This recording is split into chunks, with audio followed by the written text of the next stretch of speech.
The Leominster City Council meeting is funded in part by DeCarolis Insurance Agency at www.decarolisinsuranceagency.com and by Avidia Bank at www.avidiabank.com.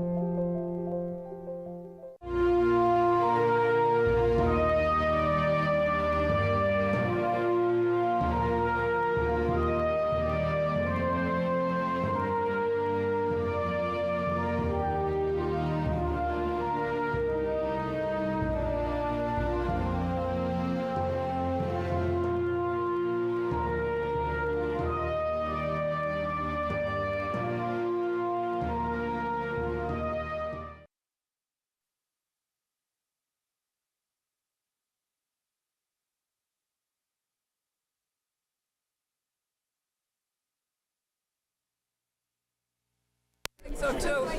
How could I forgot my Halloween fidget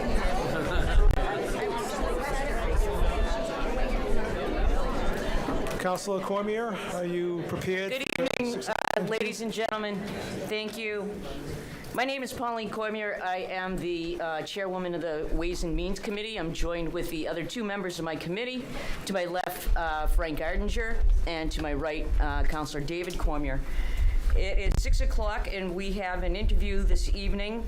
I'm going to ask Ms. Camacho if she would please come up to the table. You saw her earlier. There she is. While she's coming up, this is C-91, Dean J. Mazzarella, Mayor. Requests the appointment of the following individuals to the Leominster Housing Authority, a term to expire on April 15th, 2030. And he has suggested Tamara Castro Camacho from Heron Way here in Leominster. Just a little brief about the Housing Authority, which, if you don't know, it's the agency's mission to provide safe, secure rental subsidies for families, elderly, handicapped, or disabled persons. It's both by state and federal governments fund the program, and the applicants can either be housed in private sector dwellings or apartment complexes owned and operated by the Leominster Housing Authority. And I don't want to bring up really bad news today, but this is a very important position. The Housing Authority is a very important position, and with the tragedy that went on in Fall River, I think this commission is going to get a lot of attention in the next few days. So, Ms. Camacho, welcome. Good evening, everyone. I don't think so. It's There you go. Thank you. Good evening, everyone. Can you just bring that a little bit closer to you? Yes. Good evening, everyone. My name is Tamara Castro. I live in Leominster, Massachusetts from 2019. I'm very active in the community as a domestic violence supervisor for 8 years for the Hispanic American Center, 1 year be a manager of the Fishway Housing Authority, a year dedicate my life to save the people in the shelters for MOC. I'm helping the people. I applied for this position in the board because I think so the more important for the families in Leominster is the stabilization for the housing. It provides the best service to the community members. My dedication always be help the community members in the Leominster area. Right now I'm dedicating my life to be educational professional for the staff in the community for domestic violence service. Thank you. I did have the opportunity to review your resume. I don't know when you have time for anything else. It looks like you've stayed pretty busy and educating yourself and being involved in the community as well. I don't have any specific questions. I'm going to open it up to other members of the council. I'll first go to members of my committee, Councilor Ardinger. Thank you very much. Ms. Camacho, I concur with my relative associate over here. I stutter, sorry about that, but what do you do in your spare time? Do you have any? Yes, I have time with my kids. My important thing is my child. Okay. When I go home, I want to be in a peace area with my kids. Okay. No, you certainly are well qualified with all your certifications and your position on the Pittsburgh Housing Authority. But is there something about you and your personality that you could bring to the Housing Authority that normal people or other people could not bring? Is there, you have one? I think so I can bring the From my perspective, the service to the members and the families inside the housing authority. Every service resources needed in every house in the housing authority. It's important to provide the best resources to the families inside our housing authority. Okay, thank you very much. It must be difficult right now with all the shortages that we're having. It's a difficult position to be in. Yes, it's difficult, but I think so when we do it with the heart, nothing is impossible for provide the best service to our community members. Thank you. Councillor David Cormier. Thank you very much. I don't have any questions other than, your resume is pretty impressive. It's nice that you have some experience, Housing Authority in Fitchburg. I'm sure that will come in handy. I'm sure you probably have dealt with a lot of similar things in Fitchburg that you'll deal with here, and that experience will be very, very helpful. So I have no questions, but I look forward to your confirmation this evening, and thank you very much for all that you do. Thank you, David. Thank you. Councillor Noseworthy. Thank you. No questions. I just want to, reiterate what the other councilors said, and to say that I know, especially when working with the domestic violence population, that it's more than credentials on your resume. It's really about trust.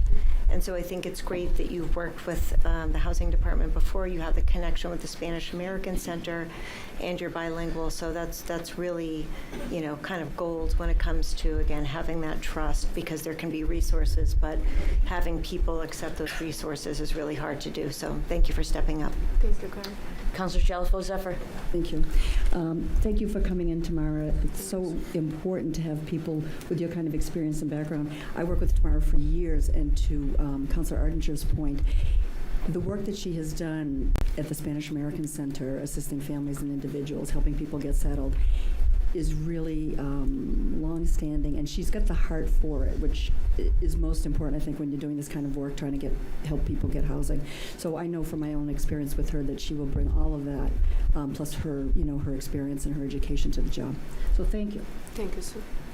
Councillor Robbins. No questions either. I just want to echo the comments of the councillor to my right, because I as well have had the pleasure of working with Tamara for a number of years, and the heart that she puts into the work that she currently does is like no other. I can't tell you how many times Tamara has showed up at Ginny's looking, to make a delivery specifically to one of her clients outside of her job duties, but she does it because she really does lead with the heart. So I look forward to voting on your confirmation tonight as well. Thank you, Rhonda. Any other councillors have any questions, comments? Councillor Frida. Yeah, just to follow everyone else, the work of the Housing Authority, as the chair mentioned, doesn't seem to be that important when you look at it, but it's extremely important. It's a stage of disability, a stage of minorities, a stage of elderly. I mean, all those eras are very important, and to have somebody that's understanding of their issue, what the apartments look like. A lot of them won't complain because they're afraid. So, the board has to really be on top of that and make sure that their living conditions are the way we all want to live. So, thanks for offering your time. Look forward to working with you. Thank you. Ms. Camacho, thank you very much for coming in. If there's no other questions, we can end this interview now. You are welcome to stay for the meeting. We will tackle the appointment when we get into our meeting itself. It could take a bit of time tonight, so you're welcome to stay, or we can take the vote a little bit later on, and the clerk's office will give you a call. Thank you so much. Okay, thank you. Have a beautiful evening. Thank you. 6:05.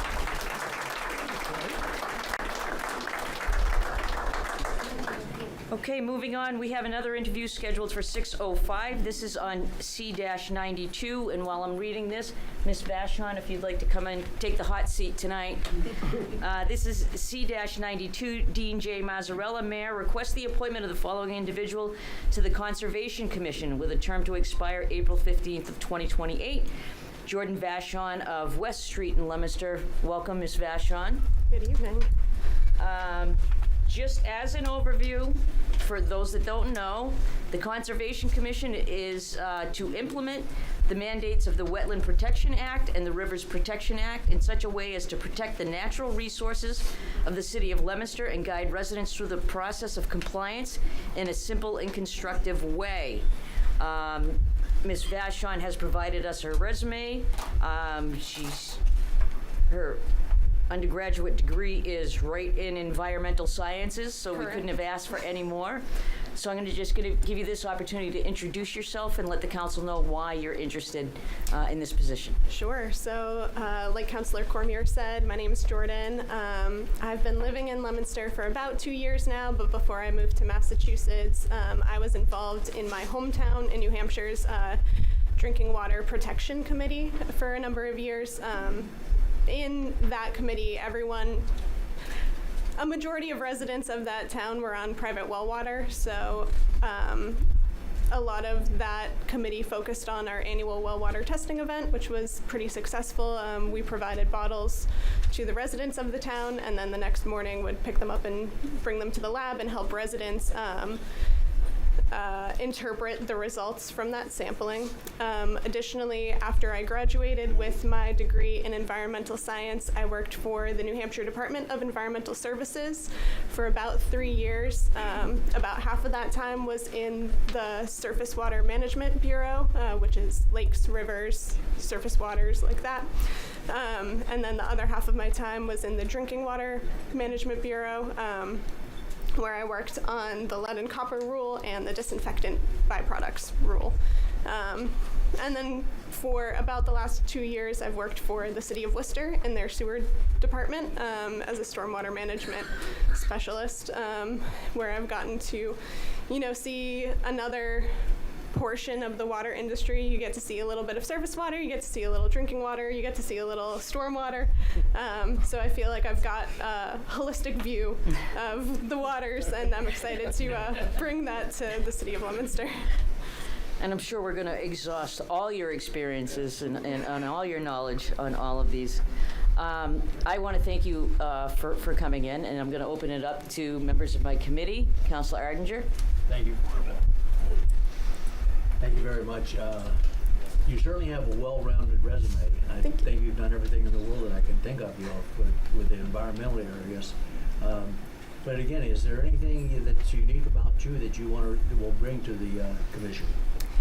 I think my passion for volunteering and for conserving the natural resources that we have available in Leominster. Leominster is very unique in that so much of the land area is parks and protected land, and I think that's a wonderful thing. The green spaces provide so many important ecosystem services to the city, and they help reduce flooding and reduce pollution and protect groundwater. So I think it's important to protect that and keep these ecosystem services for future generations. Thank you very much. Well-spoken and well-rounded, so Thank you. congratulations. You good? I'm done. Thank you. Councilor David Cormier. Thank you, Madam Chair. I just want to echo, that the resume is impressive. Both your experience in Concord, New Hampshire, as well as Worcester, I think will be very valuable to the Conservation Commission here in Leominster. One of the things that I was very surprised about when I got on the City Council a number of years ago was how many issues, important issues come before the Conservation Commission that really affect people's property, people's life, people's quality of life. It's definitely an important position. It can be time-consuming as well. It's one of those boards or commissions that really, gets hands-on with some issues once in a great while. So I think your experience will be perfect to take on all the challenges that may lie ahead, and I look forward to your confirmation as well. Thank you. Councilor Noseworthy. I think the president was first. It's okay. Okay, thank you. I just want to echo what everyone else is saying. I live on Smith Street in Ward 5, so I'm very excited to hear your background, very excited to see, think about what you can do with regards to our parks, but also with respect to flooding and drainage after what we went through on September 11th, and hopefully, preventing things in the future. So I'm really excited about those aspects of what you bring to the table. Thank you.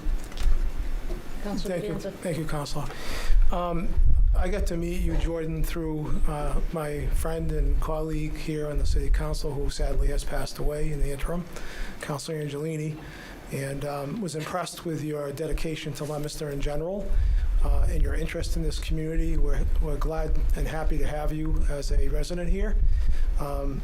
Ironically, Councilor Angelini was the chairman of the Leominster Land Trust for a good long time, also a member of our Conservation Commission years ago. So I find in some way this fitting. And thank you for volunteering, and look forward to working with you in the future. Thank you. Any other councilors? Councilor Frida?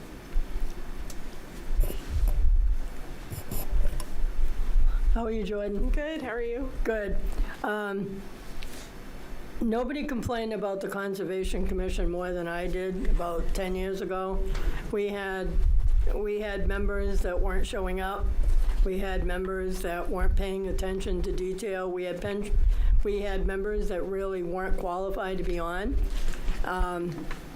And I live with an environmental analyst, so I have a pretty good idea and she also chaired the Conservation Commission for 12 years.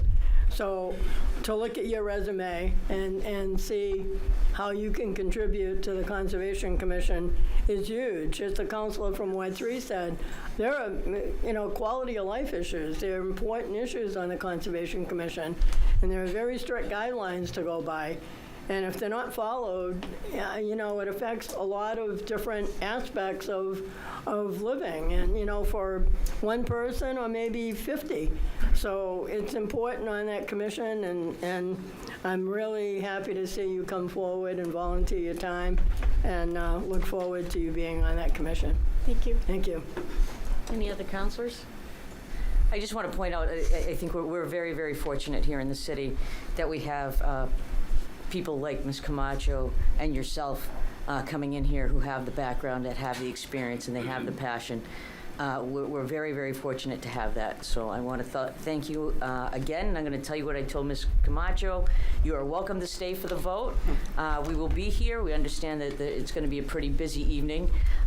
So if you prefer, we'll do the vote, and I'm sure I don't see any negative nods on this table, so I'm sure it will go quickly, but it's going to be a little bit later in the meeting. So you're welcome to wait, or you can go and we can give you a call later. Okay.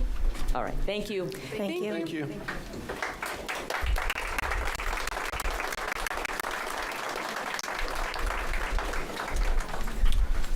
Okay, Councilor Robbins, are you prepared to proceed with your public safety hearing? I am. Thank you, Mr. President.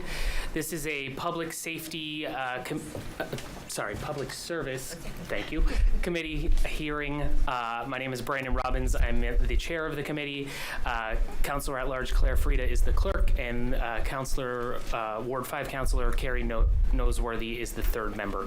This is on petition 51-25, Massachusetts Electric Company doing business as National Grid and Verizon New England. Requests permission to locate poles, wires, and fixtures, including the necessary sustaining and protecting fixtures along and across the following public way. Walnut Street. National Grid to install one jointly owned pole on Walnut Street beginning at a point approximately 126 feet west of the center line of the intersection of Washington Street. Installing P16-2 in right-of-way, Leominster, Mass. Location approximately is shown on plan attached. Wherefore it prays that after due notice and hearing as provided by law, it be granted a location for and permission to erect and maintain poles and wires, together with such sustaining and protecting fixtures as it may find necessary. Said poles to be erected substantially in accordance with the plan filed here within, marked Walnut Street, Leominster, Massachusetts. We have a representative from National Grid who is here. If you just want to introduce yourself quickly and give us a brief interview of the plan. My name is Evan Lusigian. I'm here to represent National Grid and the pole that we are placing in the right-of-way. We are setting this pole right on the edge of a customer's yard. There's no sidewalk there. We're setting this so that we can provide service to the house as they requested a service upgrade, and the secondary cable coming from the road to the house is incredibly heavy, so we needed to introduce another pole to make sure that the supporting structures are maintained. Great. Sorry, let me just finish my note. I don't have any questions for you, so I'll go to the other members of the committee. Councilor Frida? No. Councilor Noseworthy? No questions, thank you. Any other councilors?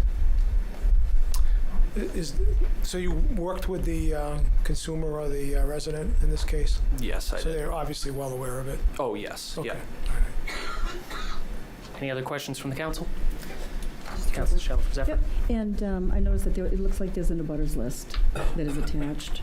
And I'm assuming that there haven't been any complaints from any of the abutters or neighbors. As far as I'm concerned, we have had no issues. This pole is only being set on a single customer's property, so there should be nobody else that's going to have this in front of their house.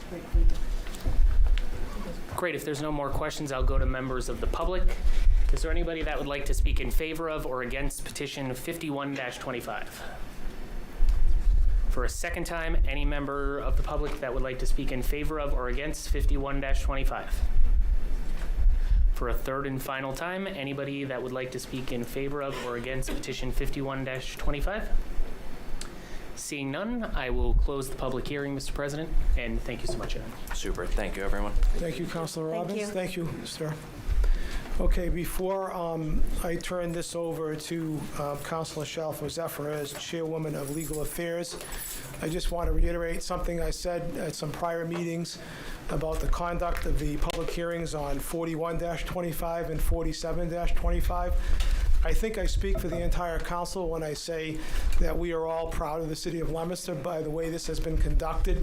People have been orderly, not overly repetitive, spoken with dignity and respect, both sides of the issue. And this is a contentious issue, as we can tell from the crowd. We usually don't get this kind of audience at our meetings. Thank you for participating in your local government, and thank you for, I'm sure, continuing the trend that you've already started to conduct these in a polite, dignified way. And with that, I will turn it over to Councilor Shalfo Zephyr to conduct the first public hearing. Thank you very much. Good evening, everybody. My name is Sue Shalfo Zephyr. I'm the chairperson of Legal Affairs. The Ward 1 Councilor, Robert Tossi, to my right, is also on Legal Affairs. He's the clerk. And Pauline Cormier, right across from me, the Ward 2 Councilor, is the third member of the Legal Affairs Committee. So this evening, we have a public hearing on petition 4125. Lisa Nugent, 45 Beth Avenue, Leominster, requests that the City Council prohibit all horse and dog racing and any associated betting or wagering anywhere within Leominster, Massachusetts by the following. Amend Article 1, Section 22-4, definitions by adding the following definition: racetrack. Any tract of land where horses or dogs are raced and where any form of betting or wagering on the speed or ability of horses or dogs are permitted or conducted. Amend Article 3, Section 22-17, underlying districts, table of uses, under business uses to add racetrack as a listed use, and then to add the letter N for not allowed in each and every column for each and every district. Amend Article 3, Section 22-18, overlay districts, table of uses, under business uses to add racetrack as a listed use, and to add the letter U for underlying district in each and every column for each and every overlay district. The purpose of this zoning amendment is to prohibit commercial horse or dog racing anywhere within the city of Leominster.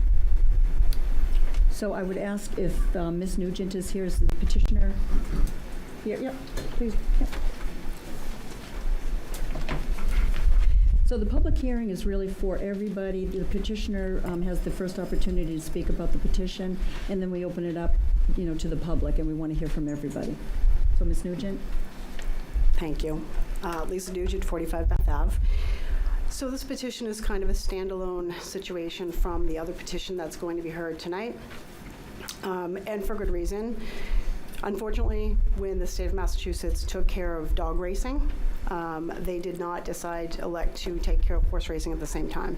It has been under a sunset clause continuously since that time, and right now we have a situation here in Leominster, which is in a continuous attempt. There's different iterations of this type of proposal that has come to different communities time and time again, and it's failed in previous iterations. And part of that is not just because of, say, the location, but because of horse racing itself.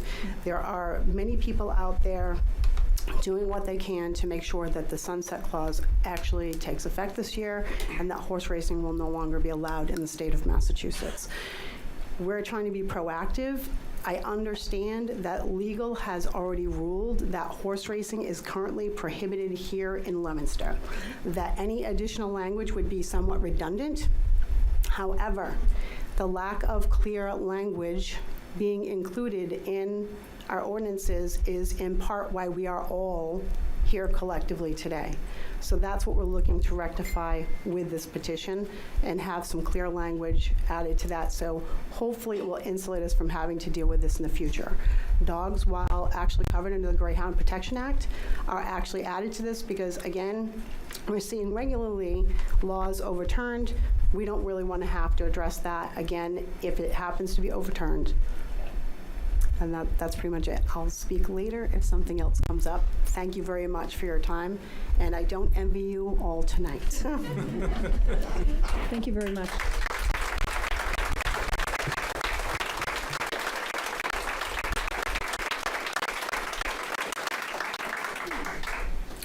All right, so at this point, we open it up to the well, I'll open it up to the council, if anybody wants to comment, or we can save our comments and discussion for later. I guess I'll just go to the public then. Is there anybody? Certainly, you can come up here to the podium. So, anybody in the public that would like to speak either for or in opposition to petition 41-25, you need to state your name and address for the record. Thank you. Good evening, council members. Oh, sorry, I'm short.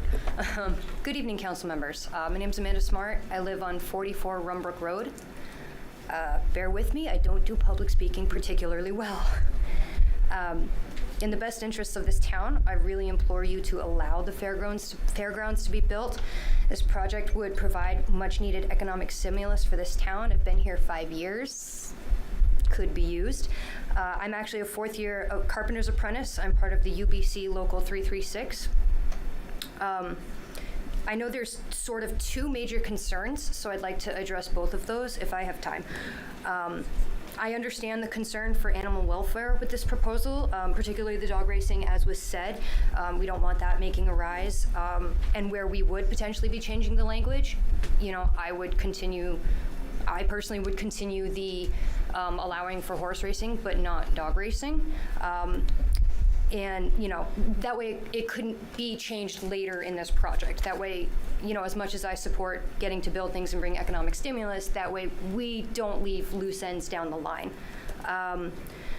As for the concern of equine welfare, I would actually advise the council and community members to read the revised and added laws since 2020, specifically the HISA, the Horse Racing Integrity and Safety Act. That's an act that is under federal authority and ensures uniform medicine and safety standards. That includes the Racetrack Safety Program, the ADMC, which is Anti-Doping and Medication Program, which are used for performance results, make your horse bigger, faster, look like Secretariat.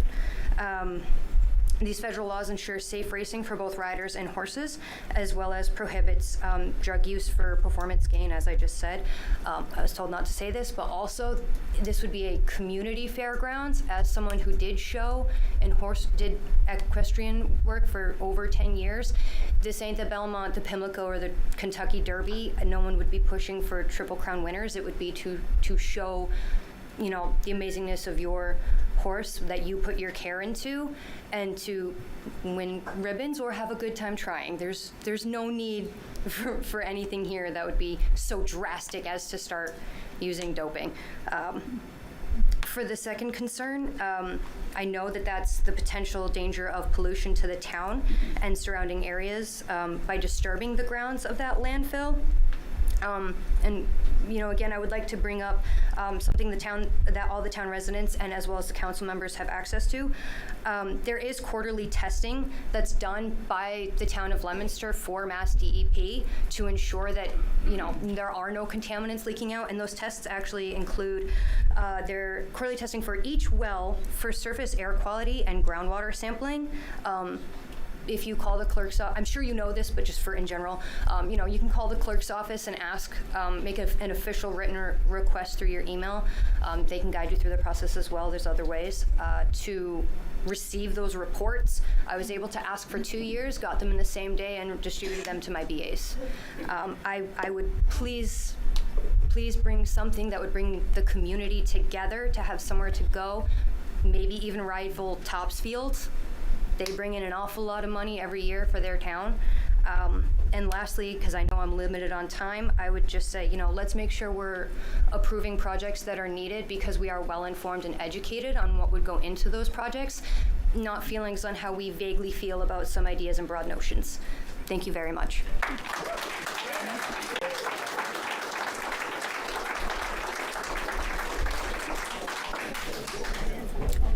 Okay, is there anybody else in the audience who would like to speak on petition 4125? Either, come on up, Sal.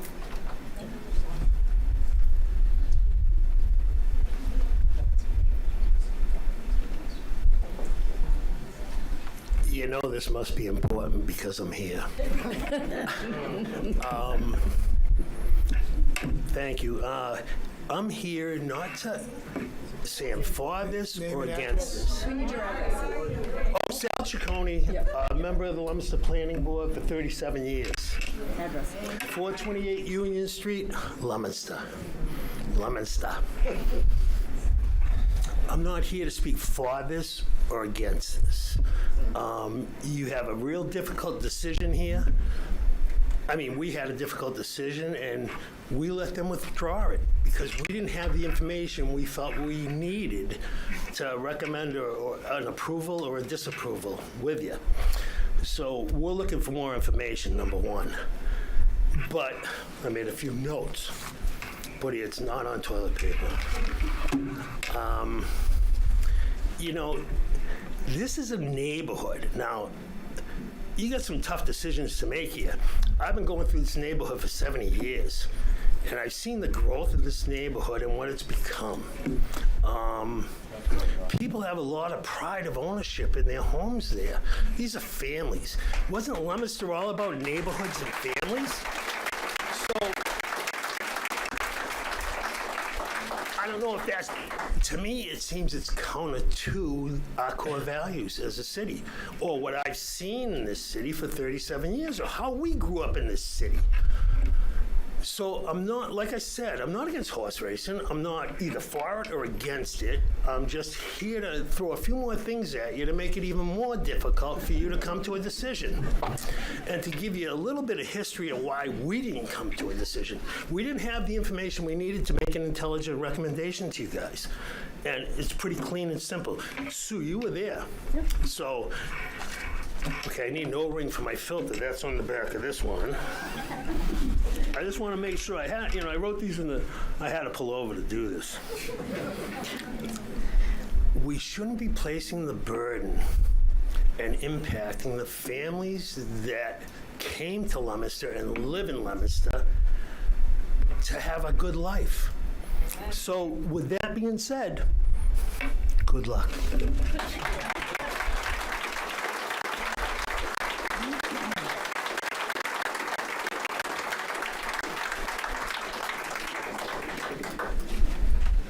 Is there anybody else who'd like to speak in support or in opposition to petition 41-25? There you are. Hi, my name is Lex Dugin, and I live at 156 Stewart Ave.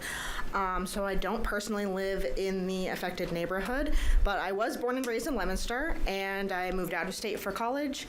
And when I returned, I lived in Worcester with two of my friends, and I lived in a very busy area. I lived right on Shrewsbury Street above a bar, and it was noisy and dangerous. It was poorly lit, and there was a lot of speeding, and I have been to many of these meetings where I've had my fellow community members who do live in that community, in that neighborhood, and that is already an issue there. So to have them kind of up the traffic and up the attendance in that particular community for something like this.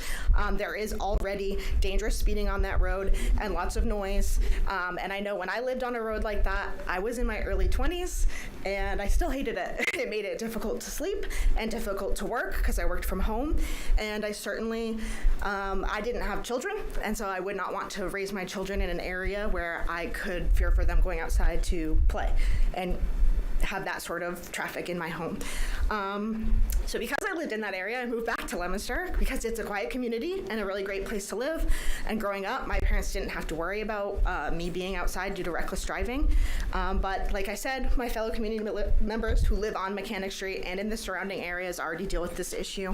And a project like the fairgrounds would just kind of increase that issue for them. Also, to touch on the horse racing aspect, I'm fortunate that a lot of people in my generation tend to be socially aware of animal welfare, and they don't want to contribute to anything inhumane or cruel. And regardless of the safety measures in place, in 2024, there was still a 0.9% fatality rate at HISA tracks, not to mention the high related off-track fatality statistics. In my opinion, there's just no need for it. There are plenty of non-animal related gambling activities to choose from, including sports betting for both college and professional sports, all the way down to how long the national anthem will be at the Super Bowl. All of which can be done from the comfort of your own home, wherever you are, without spending money on overpriced food and drinks. And for those reasons and many more, I support 4125 and I'm against 4725. Thank you for your time.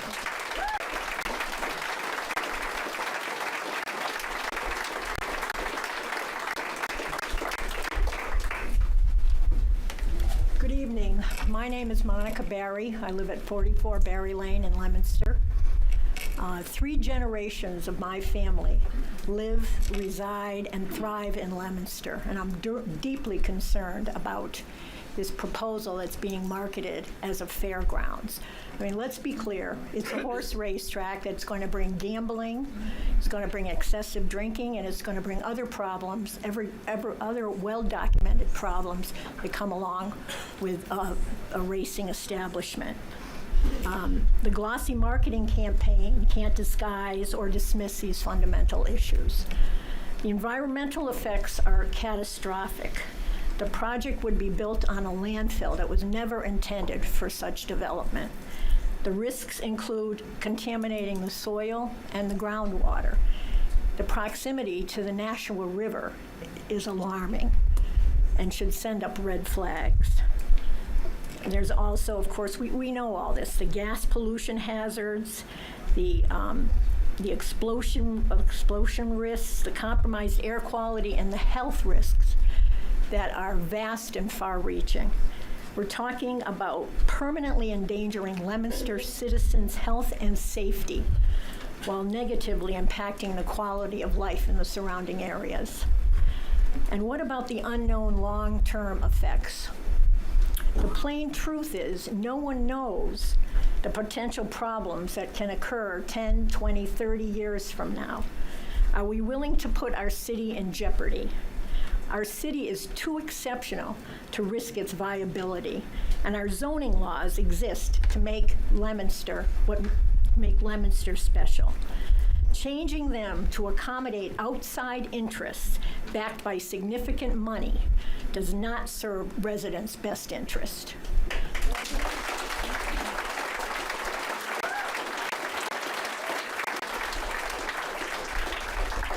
The economic promises ring hollow. The long-term costs, the increased traffic, the strain on emergency services, and the social problems that occur from gambling operations will far outweigh any temporary employment benefits. The city supposedly would see $1.3 million, but where's the documentation? Where's the proof? What happens if the operation fails? What if it leaves town? There are just too many unanswered questions. We shouldn't just plow forward and worry about consequences later. I urge you to look beyond the well-funded marketing campaign and consider what this means for our children, our property values, our quality of life, and the future of Leominster. At least 8 other communities have had the wisdom to reject this proposal. We need to ask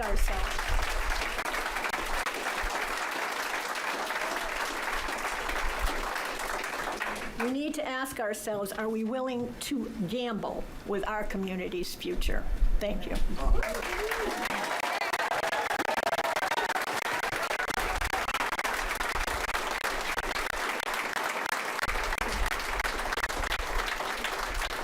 Excuse me, sir. So right now, this public hearing is for petition 4125, and that is specifically about the zoning language to add specific language banning horse and dog racing. So if anybody in the public would like to speak to that petition, 4125, we will have plenty of time to speak to the next petition, which is specifically on the fairgrounds. But right now, we're really focused on 4125. Understood. Certainly. So. Thank you. My name is Jonathan Silverstein. I am special counsel to the city regarding this matter. And I wasn't going to speak now for exactly that reason, but since a number of issues and arguments have been brought up in connection with this petition that I think bear on both, I figured I should just give the council some answers to some of these questions. So first of all, I wanted to make sure everyone understood what is before the council tonight with both petitions. It's not reviewing and approving the specifics of any given proposal. That happens through permitting.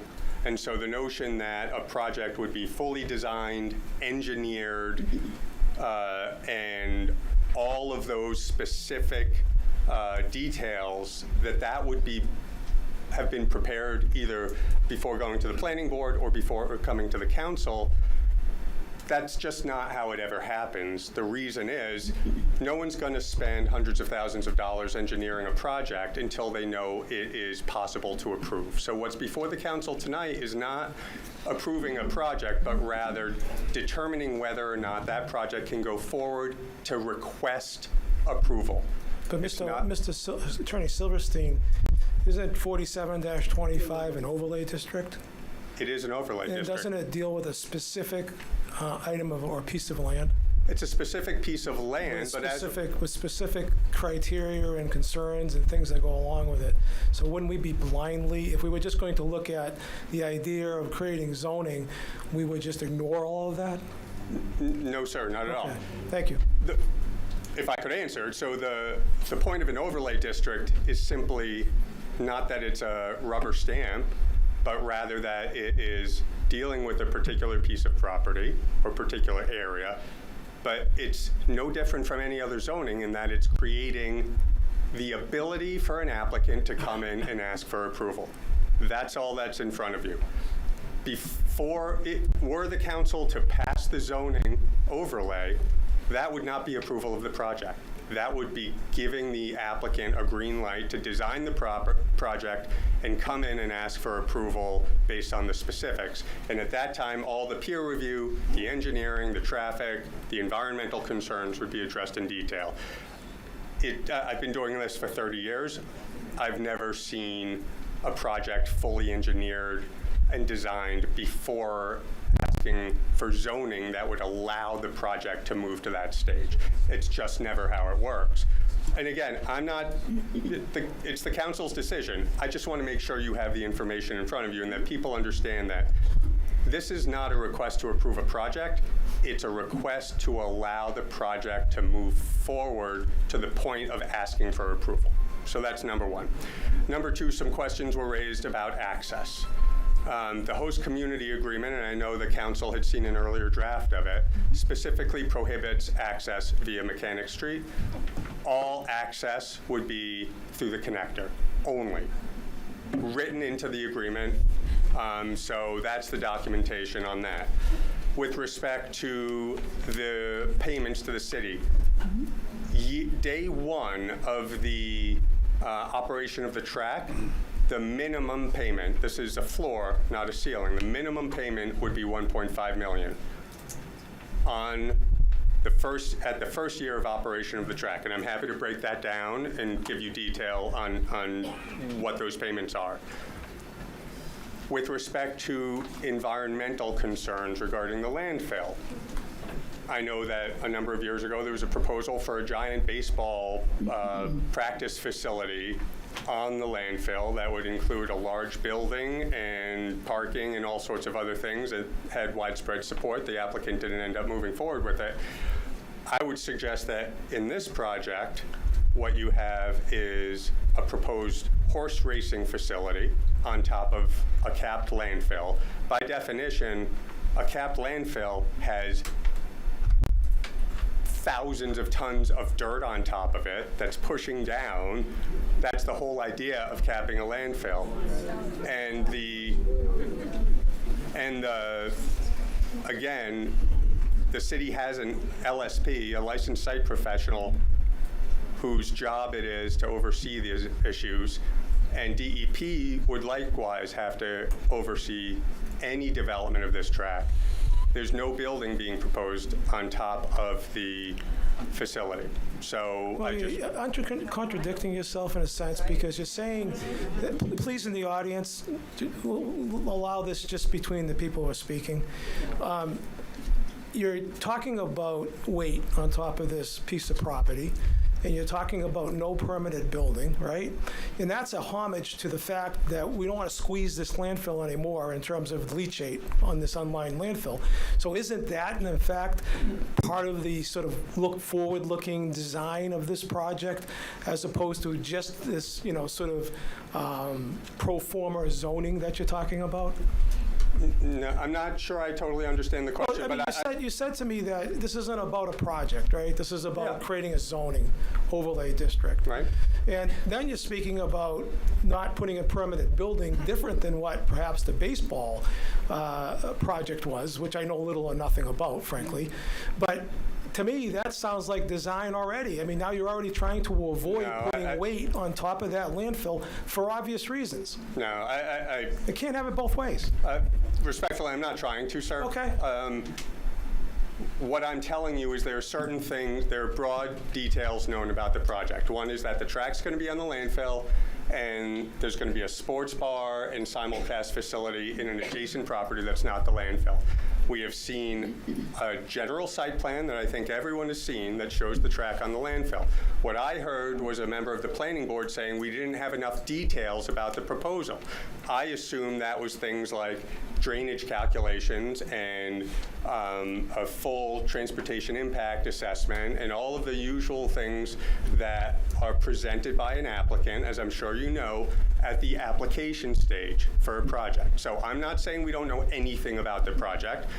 We know, broadly speaking, a few things about the project. The track is going to be, or is proposed to be, on the landfill. The building is going to be renovated next door and turned into a vacant building, turned into a sports bar and simulcast facility. There will be 6 races per year. That's in the host community agreement. 6 races per year. And there will be revenue sharing based on, let's face it, quite frankly, the economic driver of this project is, as someone mentioned, sports betting. So there is specific language about sports betting and revenue sharing from the sports betting, most of which revenue is going to be generated from people sitting at home, not coming to the facility, because having horse racing is the ticket that an applicant needs to be able to have a sports wagering license from the state. So, that's, everyone knows that's the main thing. So when we're talking about the amount of traffic and the impacts of the project on the surrounding neighborhood, we're talking about 6 races per year. And most of the sports wagering revenue is going to be from an online app. So it might be that the council still decides it doesn't want to support this, and that's fine. I just want to make sure you actually have facts and that you're basing your decision on facts and not on misunderstandings. So with that being said, I'm happy to answer any questions you might have about the host community agreement or any other specifics on the project. 4725. Council Noseworthy. Thank you, Counselor at Large. My question is, because you did choose to speak, do you have a list of the other agents and associates that we had tried to kind of get to the bottom of before, and we didn't really kind of get an answer to that? Do you have that information with regards to the host agreement? I'm sorry, I don't understand the question. What other agents? There were a lot of questions related to the host agreement. We had a subcommittee meeting, and it had to do with the use of the word affiliates, because affiliates were, that term was used throughout the contract. And I'm just going to stop for 1 minute, because this is really, we're getting into the next petition. So I'd really like to wrap up 4125, and then we can proceed to the next one, and then we Fair can, enough. Okay, thank you. So I just want to wrap up the petition that will put language in our existing zoning ordinance banning horse and dog racing. It's right now, our understanding is that horse and dog racing is not allowed because it's not in our zoning agreement, but this would be specific language that we feel, or some people feel, would be a good thing just to be specific. So if there's anybody I'm sorry, you've already... Oh, is it? Yes, of course, yes. If there's anybody else, I will ask that wants to speak specifically on petition 4125. Thank you.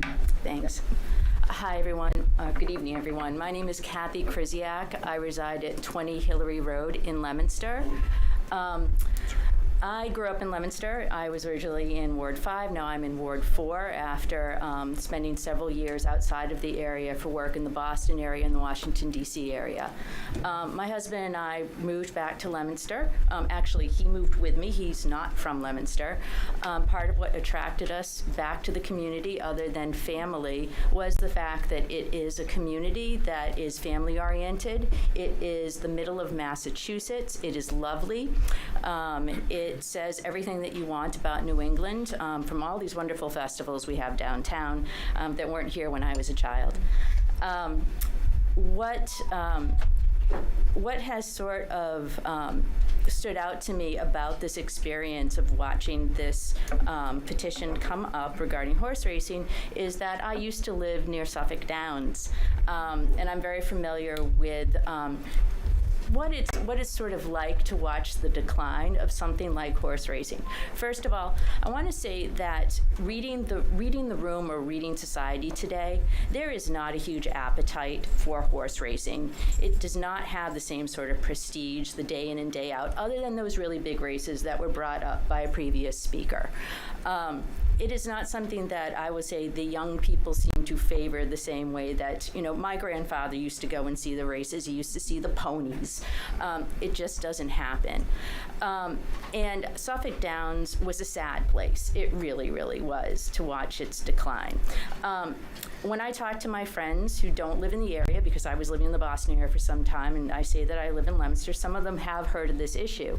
And they actually are like, why in the world would this town in the middle of Massachusetts that has all this charm ever entertain the idea of being the place that welcomes horse racing to the area? It doesn't speak to the values or to the sort of the way in which we want to be portrayed. It does nothing for our home values. When I think of a place that I would go and buy a home, I wouldn't choose where Mohegan Sun is. I wouldn't choose any place that has a casino. I happen to also live about 2 miles from the Everett Casino and watch that go up.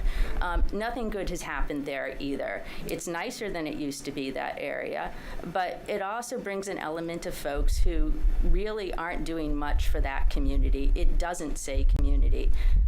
So what I would say is this is not a time to buck the trend and to go into a direction that society generally isn't going and be the outsider who says, let's approve horse racing. It just doesn't make sense. I have lots of other thoughts, but we don't have much time, so I'll leave it at that.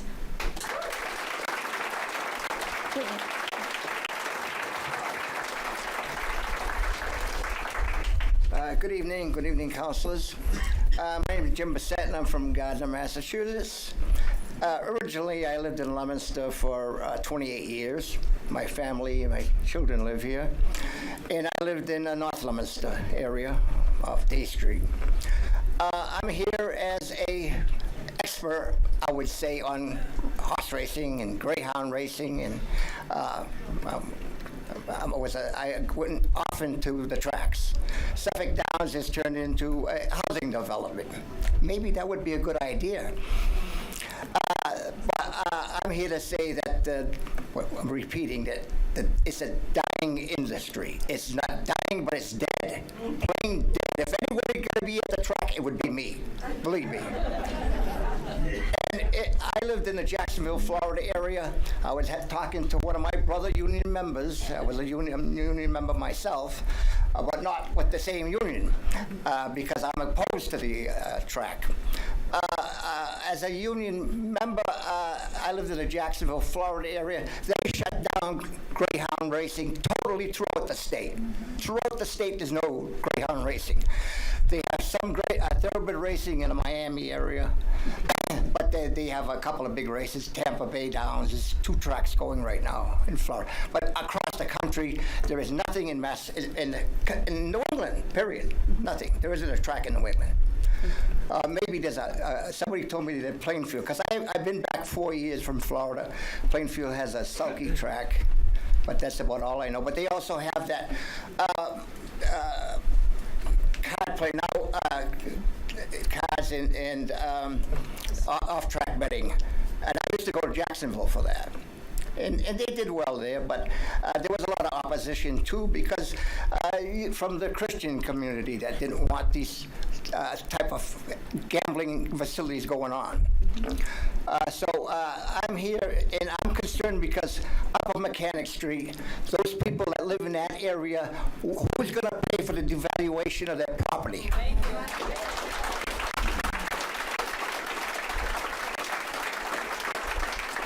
I'm concerned about Groves Farm. All the traffic that's going to be coming off and on the highway at Groves Farm, are they going to go out of business? So there are issues here. I come from Ghana just last year, shut down where it would be feasible to have a racetrack because it was in the city. It was out of the city. And it was breeding horses. It still is. But they shut it down. The city council there shut it down. There's no racing in Gardner. So what I have to say is, I've been to Foxborough Raceway. What did they do to that? That's where the football field is now. They tore it down. So all these, you're going after, why don't we do something positive with the community? Rather than doing negative, you're going to put drinking, you're going to put a bar, and you're going to race 6 times a year. Give me a break. For 6 times a year, you're going to build a friggin' track? Doesn't make any sense. I thought people in Leominster were smarter than that. And I'm from Leominster too, so even though I live in Gardner, and I worked in Fitchburg for 35 years. And I'm sure they don't want to track either. So I'm gonna call it. I gave my piece, and hopefully this will not get into the community. Let's do something positive with the city of Leominster.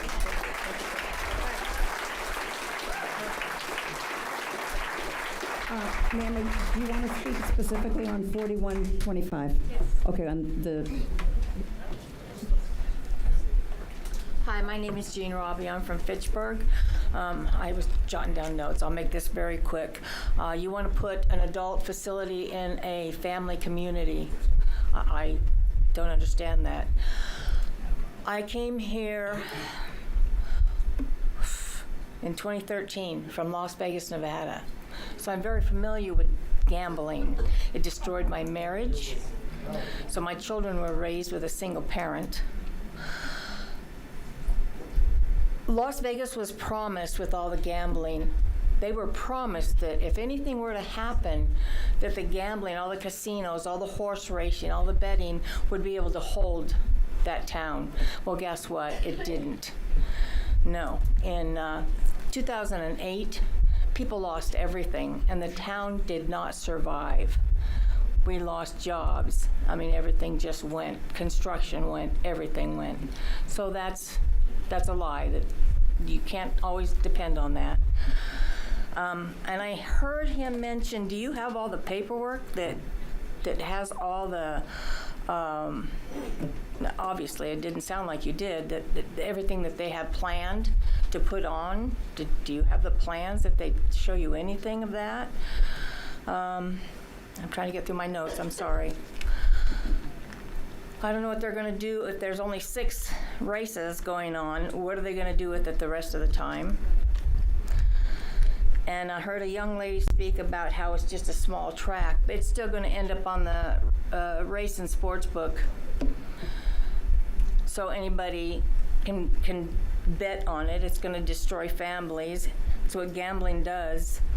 You have Gamblers Anonymous commercials going over your television or radio all over Massachusetts already, so are we going to add to that?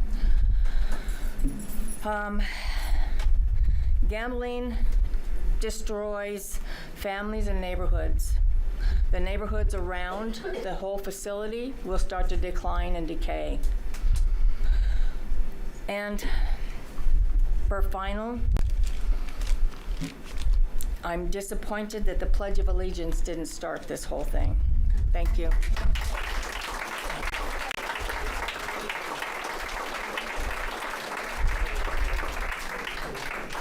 Funny you should mention that, because that's not the time of the meeting we do it.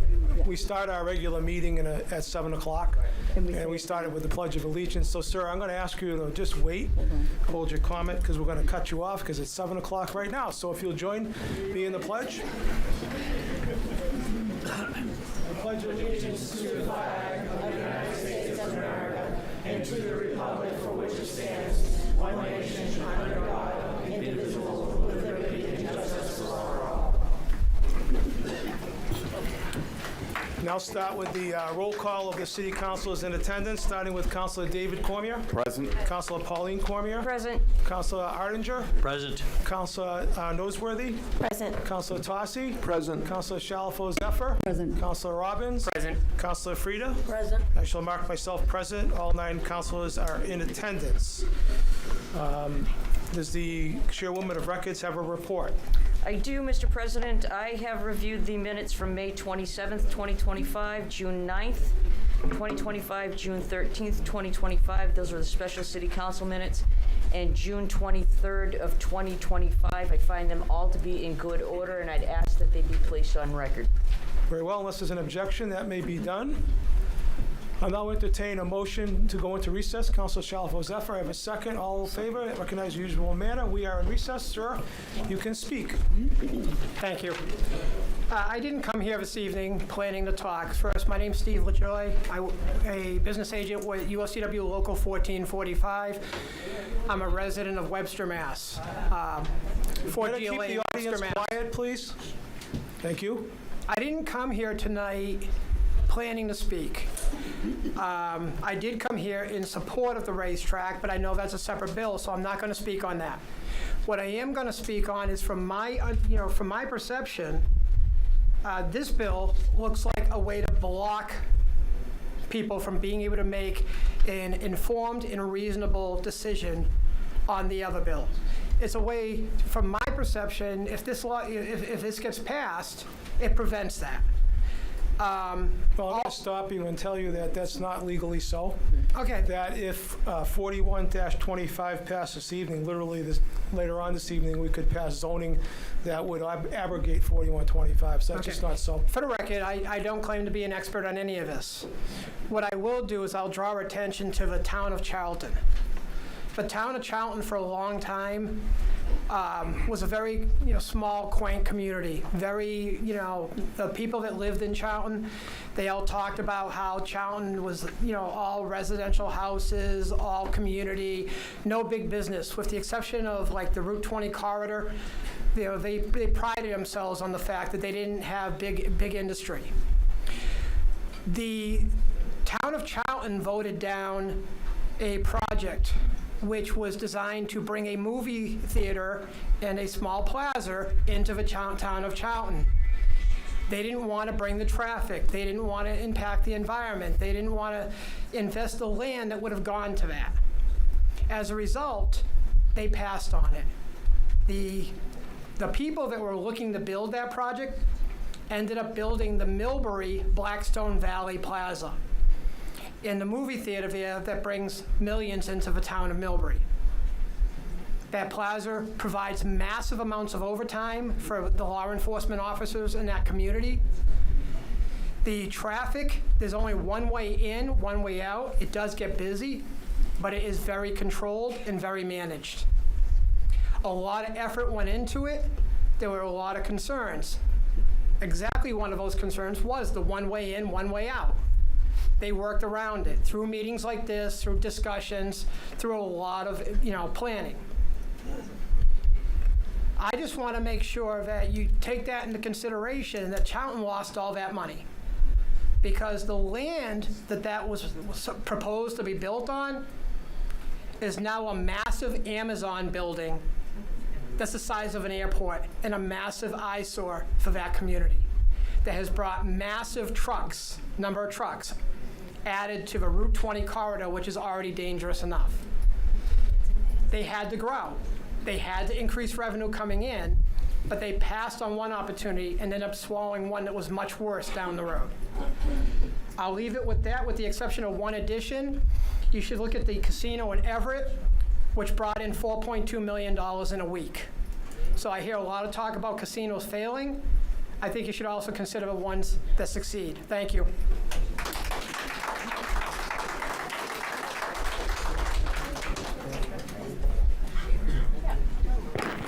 Hello, Jace Connor, 147 Johnny Appleseed Lane. This is getting weird.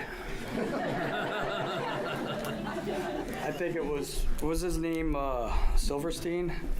My understanding was that he's legal counsel for the city, speaking for over 4 minutes to caution you on your vote, and that it's unrealistic to have an actual plan, so it's more on principle. Then why wouldn't it be too early to be marketing to everybody then, if we don't have an actual official plan and all of these nuances that you guys should take caution before you vote on? But anyway, that's weird. It threw me off a little bit. Regarding horse racing, even professional track gamblers say this project and its track is a joke. There's a lot of people that have piped up over this with year-long experience, whether they destroyed their family or not, that said this just isn't even how professional horse racing is run. Nobody with any salt in their horse would even race on such a track. It would just attract a lot of these lame horses. Gambling keeps coming up, and proponents keep talking about how you can already gamble on your phone. So what's the big deal? People are going to do it. Well, that's true. But I was also curious while we were listening to people talk. I Googled, and people can fact check this, how many bars there already are in Leominster. Does anybody want to take a guess? 26. As of 2025, according to AI, who aggregates the World Wide Web, so I don't know how accurate it is. I'm sure a couple have already under, but it cites that as of 2025, 86 bars are already in Leominster. I don't think we need another sports bar. That's right.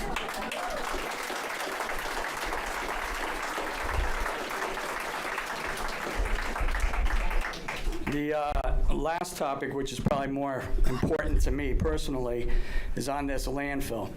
The first person that spoke talked about how it's quarterly testing. True. How it's publicly available. True. I've looked at a lot of that data in the quarterly tests. I've even put in records requests saying, hey, how did it look last quarter? There hasn't been a year where there isn't exceedance notices on this landfill.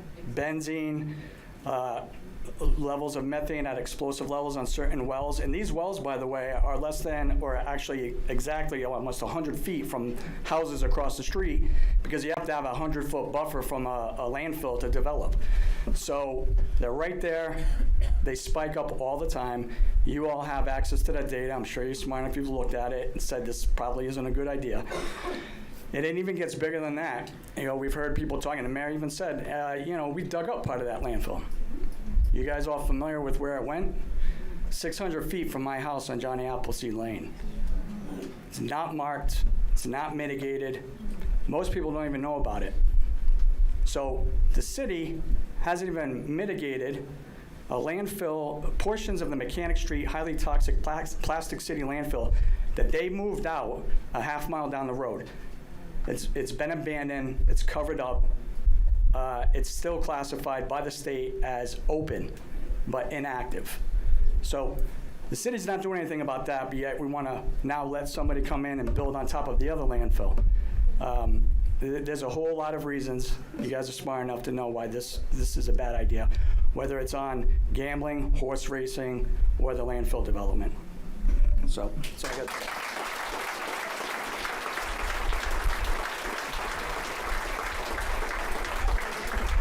I just want to make sure that this is on the Yes. petition that we're speaking about. 4125, yes, thank you.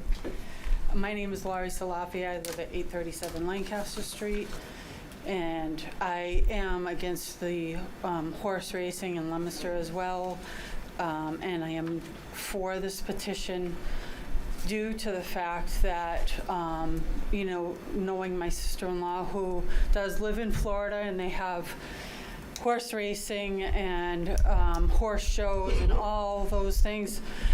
And she has a horse as well, and she's seen many horses being she had one. Somebody just left it there because it was not good enough to race. It was not good enough for anything that they wanted. So it was either off to Canada or somewhere else to be slaughtered, or she took it in and took care of it for many years.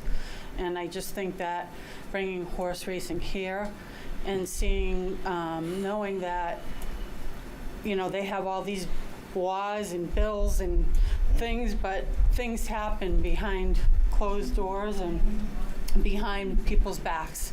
And I don't think that it would be monitored enough to avoid having horses not being abused or drugged or any of the things that may go on in such an establishment. And I'm definitely against horse racing here in Leominster.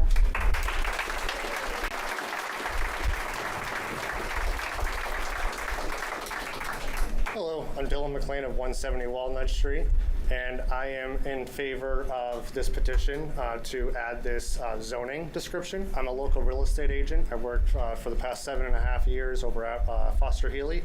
They've been here for over 100 years.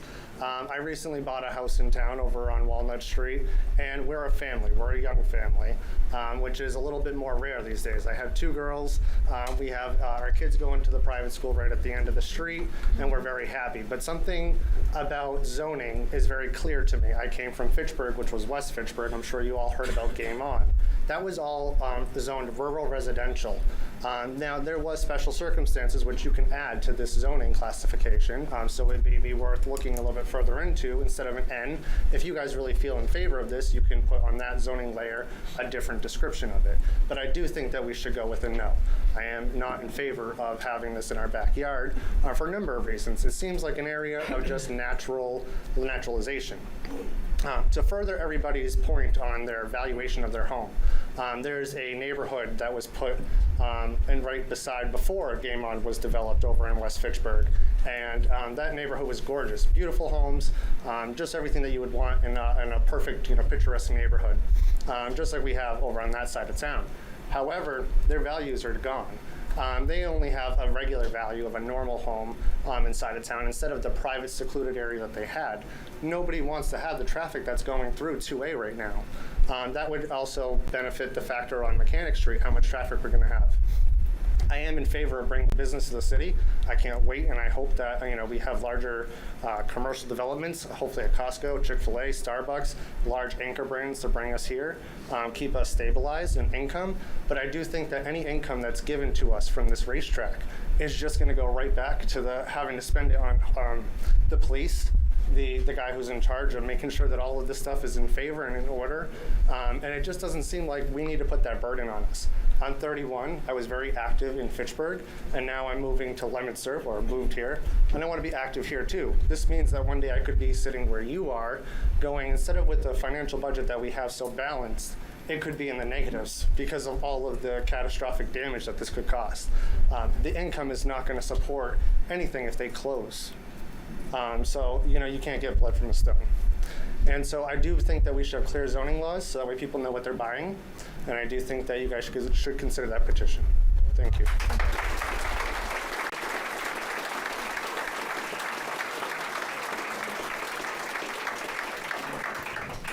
Good evening. Steve Turchin, 40 South Cotton Street. I was born and raised in the city, okay? I was with my grandfather in the late 60s, early 70s, going into that dump. When you used to be, you look down, you look at Mechanic Street. Look, grandfather, we gonna go way up there? Yup, he says.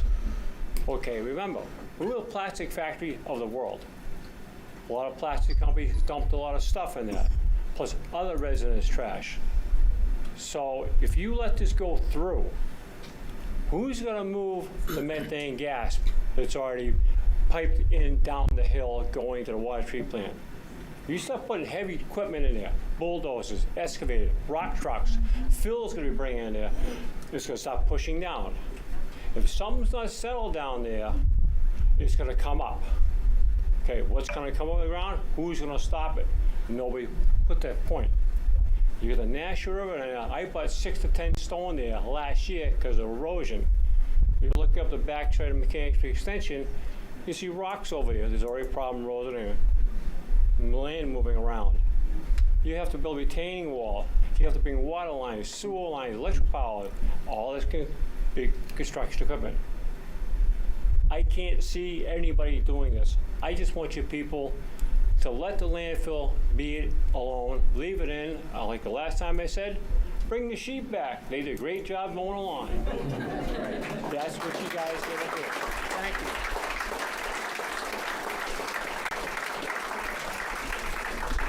Hi, my name's Christina Marama. I live at 549 Mechanic Street, which is directly across the street from where this is going.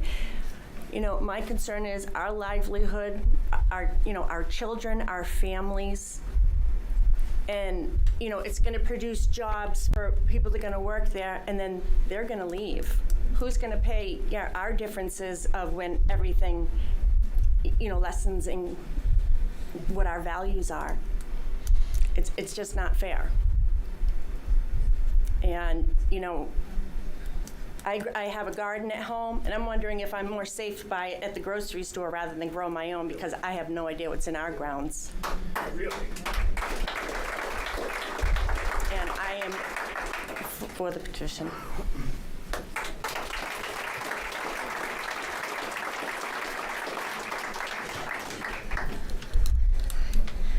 Hello, Caitlin Smith, 194 Prospect Street.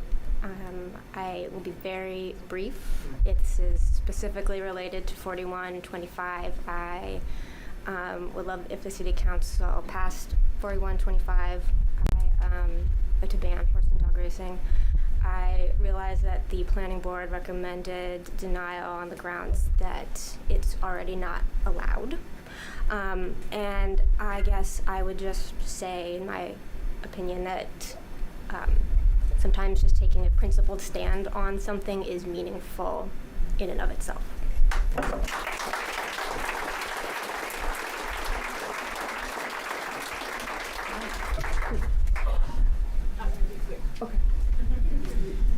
Fran Papazuski, 265 Joslin Street. I'm a lifelong resident of Leominster. I sent you guys a really lengthy email, so I'll be brief.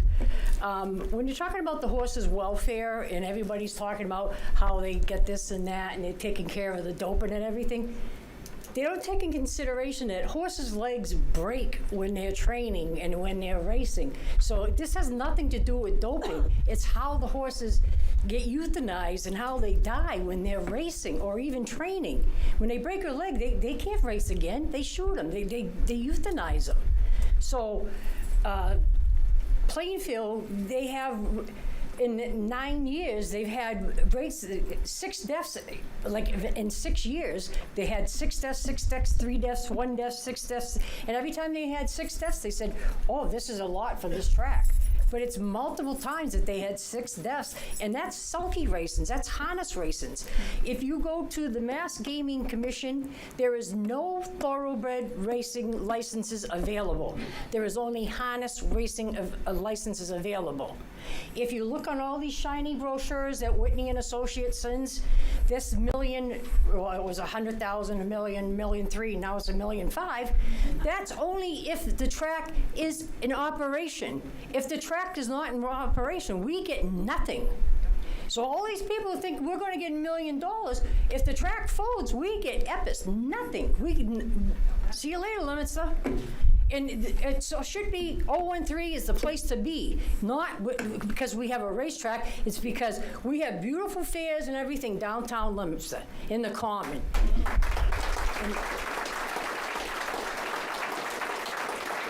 You can see friends that you haven't seen in a ton of years because everybody's there. The people that have businesses and they say it wrecks their business, who's open on a Saturday night with the exclusion of the restaurants? And that gives the restaurants business. We support our downtown businesses, our small businesses, when we have the fairs and everything downtown Leominster in the Common. If you have it over on Mechanic Street, what happens to the businesses?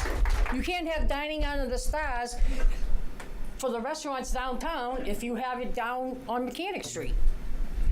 How do those businesses, how do you support those businesses if it's over there? You don't support the small businesses, you're going to lose those businesses. And we should stay 01453 is the place to be. And that's where I live, and that's where I stay.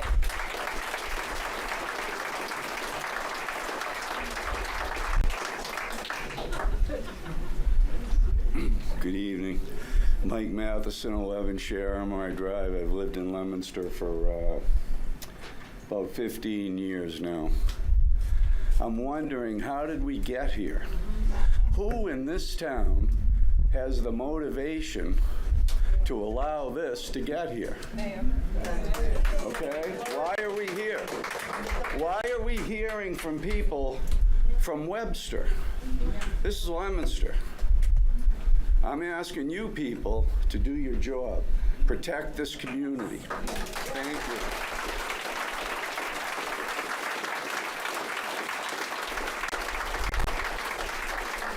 All right, I don't see anybody else coming to the podium to speak on or against 4125. So at this point, I'll go to the council to see if anybody wants to comment at all on 4125 before we close the public hearing.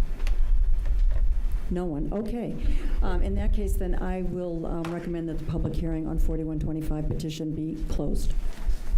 Thank you, Councilor. Now, we're about to commence the public hearing on 47-25. Inferentially, we heard a lot of comment about this already. Please take that into account when you come to the podium. We really don't need to hear the same arguments twice, but we will give fair hearing to this, and thank you for maintaining order throughout the evening. And I'll turn it over to the chairwoman now.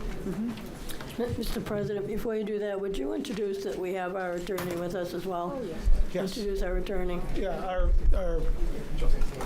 Justin Parada is here sitting. Usually we have the assistant city clerk sitting to my right. She's absent tonight, thankfully. So Justin, our city attorney from KP Law, is here sitting to my right if in case there's any need or legal question that comes up. Thank you, Justin. Thank you, clerk. Councilor Bovenzi, are you prepared to proceed? Yes. I haven't read the petition. Oh, yeah, I'm sorry. That's okay. So we're putting the horse before the cart. Okay. So this is a public hearing before the Legal Affairs Committee again. The Ward 1 Councilor, Mr. Tossi, is on the committee, as well as Councilor Pauline Cormier. Excuse me. Could we just, I think we could do this in 10 minutes, if you let us speak first. She has to put the public notice in. Okay. Yeah, I have to put the notice in, yep.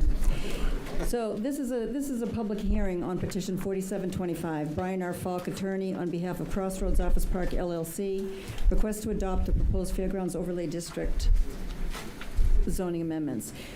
Number one, to amend the City of Leominster zoning map to include the Fairgrounds Overlay District consisting of the following parcels: 670 Mechanic Street, Leominster, Mass. 690 Mechanic Street, Leominster, Mass.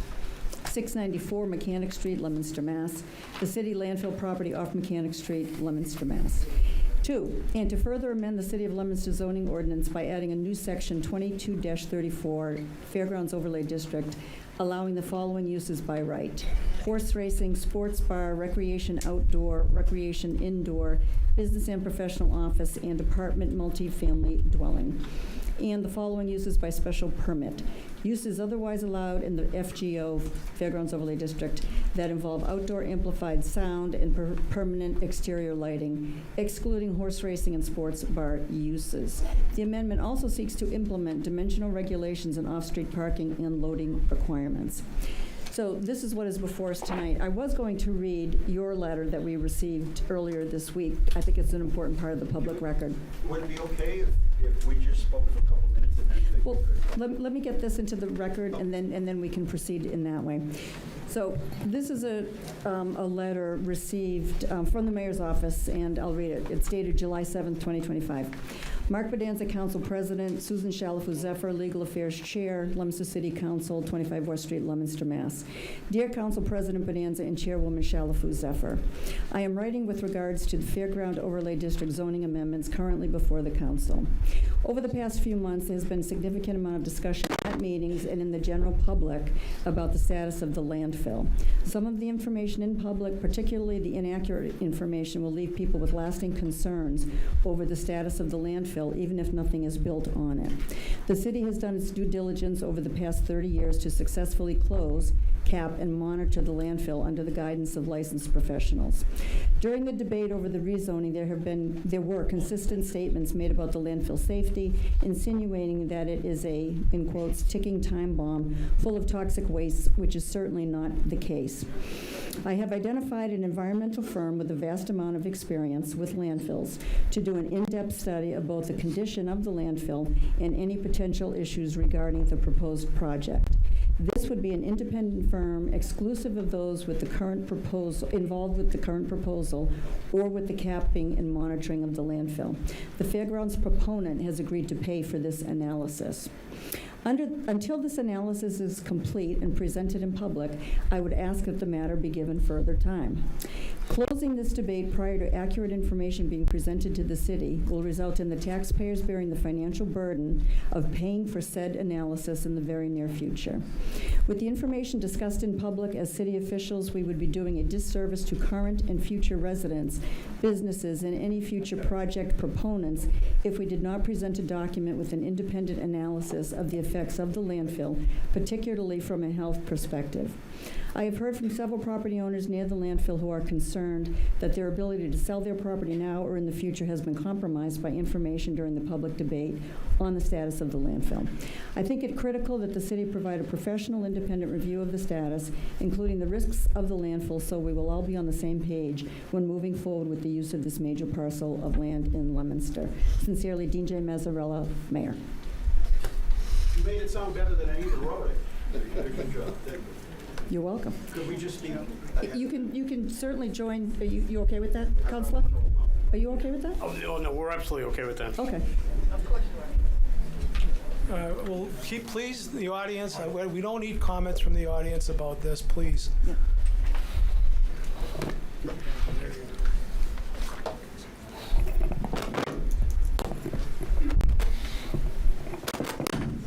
oh, no.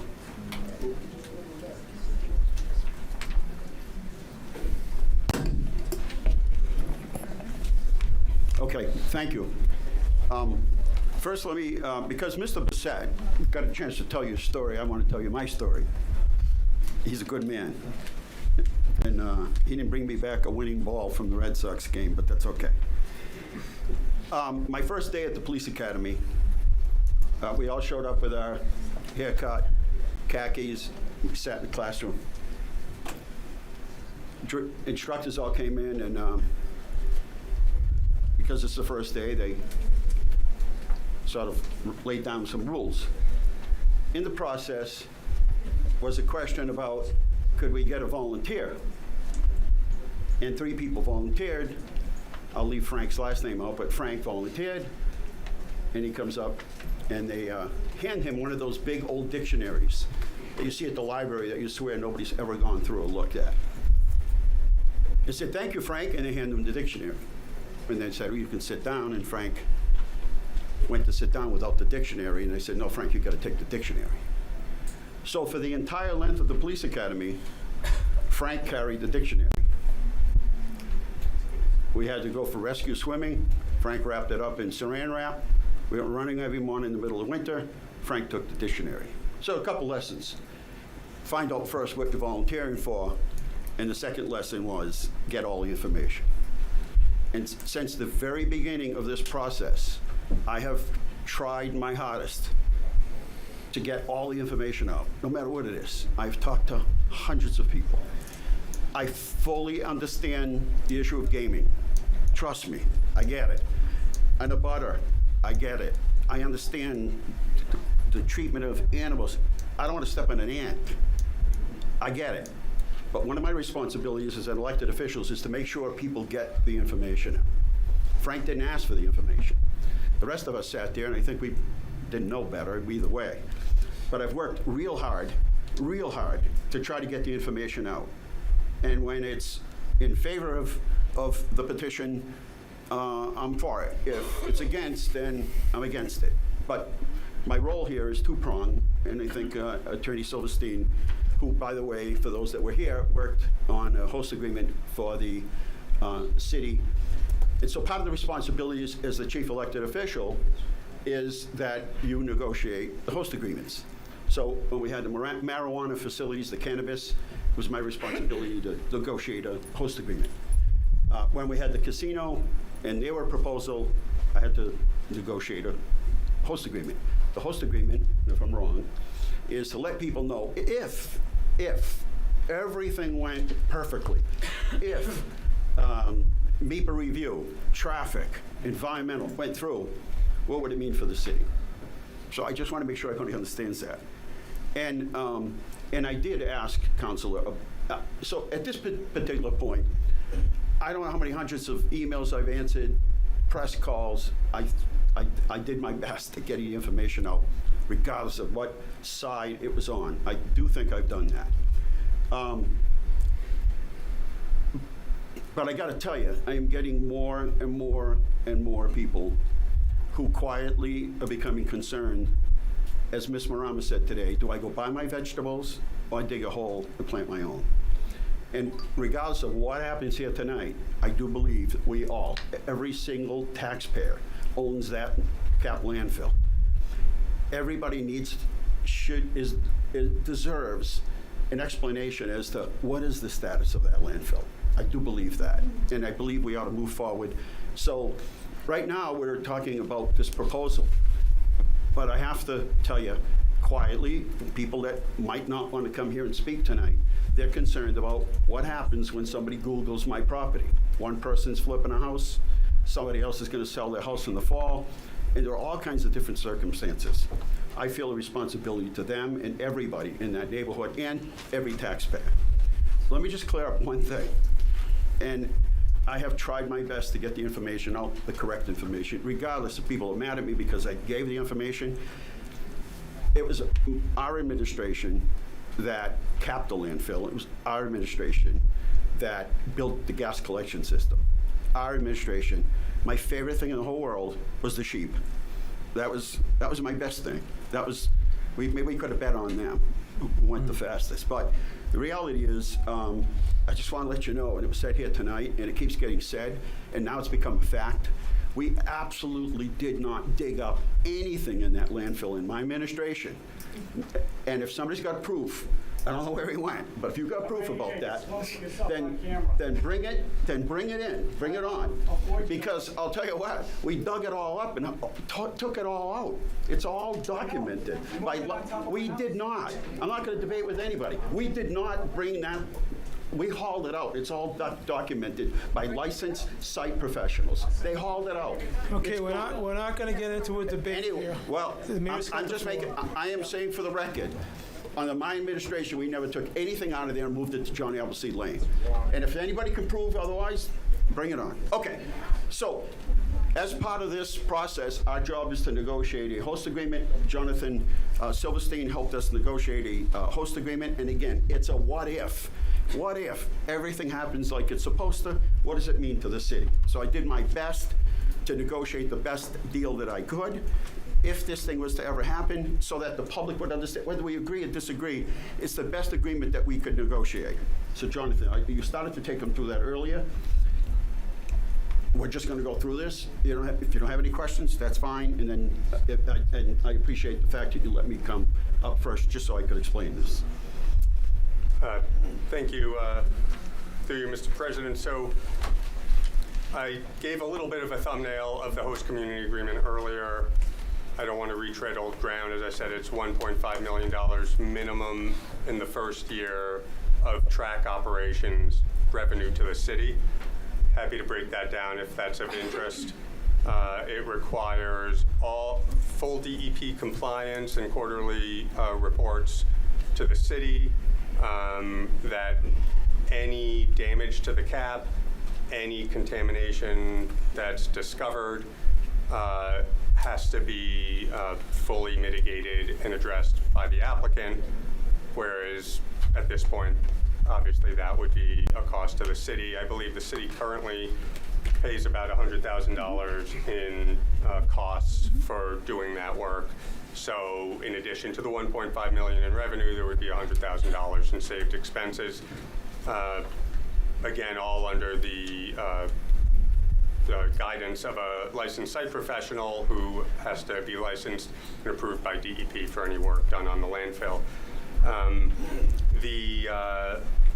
There would be, in addition to the payments, there would be certain benefits to the city, community use of the facility for free for recreation, youth riding lessons, equine therapy, and other recreational uses, community events, free community events at the facility each year, an education and mentoring program for jobs, local vendors, and hiring preferences. The city would retain all of its rights to access, easements, and restrictions necessary to enforce the agreement and for other municipal purposes. If the property were ever abandoned or there was ever a default by the applicant, the city would have a right of reverter to recover the property. There would be a financial surety posted by the applicant in an amount in a form determined by the city to cover remediation, closure, and decommissioning of the project if there were ever such a default. Both to amount and form? Both to amount and form and approved by the city. How about during the license phase? What would be the financial assurance? During the license phase? Before the lease? Oh, yes, absolutely. It would be in the license, and it would be in the lease, and there's indemnification of the city as well. There would be access and design requirements, lighting, no amplified outdoor music. I know that was something that I heard was a concern. And that's because it was in the petition. Yeah. I put that in there. No amplification, no sound reproduction, no lights, none of that. That's been in the draft host community agreement since day one for about 6 months. I read that it was in there. The language is confusing. Yes. Just for the public, it says, uses otherwise allowed in the fairgrounds operating overlay district that involve outdoor amplified sound and permanent exterior lighting, comma, excluding horse racing and sports bar uses. Doesn't say are prohibited. I negotiated that right away, immediately. No amplification, no lights. Just saying. I think I can clarify. All I'm saying is that's where it comes from. I think I can clarify this easily. So zoning petition, which I did not write, I believe incorporates other use categories from other areas of the zoning ordinance. Right. And is referring to those. So I can see how the way it's wording could be confusing, but I can tell you that in the host community agreement, it very clearly says there will be no outdoor sound amplification other than, announcers during the 6 races per year. So there won't be concerts out there with amplified music. There won't be other amplified sound except the announcers, obviously, during these 6 races per year. Right, I'm on page 9 of 21, and in terms of lighting, lighting allowed by the city by special permit. So there may not be any initial lighting, but then there is the opportunity to go for special permit lighting. And in the following paragraph, the amplified sound, that is the same. Amplified sound by special permit. Right. They didn't want, please understand this, and I think this is one of the other misconceptions. In order to do the gaming part, which, again, everybody has an opinion about, I'm fine with, I respect everybody. We can disagree, but we can be nice to each other. Really, it's okay. I get it. I've been around gambling my whole life. I get it. But it was me, Counselor, that said they didn't want anything. If they didn't have to do the horse racing, I don't think there'd be horse racing. Legislation requires it. One doesn't go without the other. It was me that brought it up and said, look, and they were like, hey, whatever you want to do. I'm the one that said, hey, if we wanted to use it for an event, could we use it for an event? And so I put it in there that if ever something came out that collectively the city said, that's a good thing, they'd have a mechanism to do that. As far as they're concerned, they don't want to do anything with this. Nothing. I'm the one that brought it up and said, hey, if we have a good use for it, something good happens. And, the Little League, it's getting harder and harder to get parents to volunteer for Little League, Lassie League, all of these things. Maybe they'd want to use it. And so that's how that got in there. That's just if we ever had if we ever decided that we wanted to do something and the city wanted to do it, we would have a mechanism to do that. That wasn't their idea. That's why that's there. Council Noseworthy, you have a question? Sure, I just had a question. So I was just curious, we would have these fairgrounds and the ability to put on events, but there would never be concerts or performers. That feels really weird to me. Well, why would we have a fairgrounds if we wouldn't bring in performers? I think that's what the mayor was saying, is that just answered that. They had agreed to. No, I'm sorry. I just want to clarify. Yeah. I understand people could come in and ask permission, but I'm saying we're saying this isn't going to occur. Why would we have a fairgrounds if we weren't going to have musical performers coming in? And now you're saying, well, they could ask for special permission. But if that becomes the norm, the whole point is, why would you have a fairgrounds without having outside people come in and perform? Let me just read. They said when they approached us. Who's they, Dean? Can you be specific about they? The proponents. Okay, Jim Whitney was the person that first came in and who was a developer here in town, said, this is what we want to do. And it was explained, we have no, the racing part is something we have to do. We don't have any other plans for this land. None. No concerts, nothing. It's not their business. They don't want any part of it. And that's what Fenway and Suffolk Downs and all those, they have concerts all the time. I can just tell you to refer to the host agreement.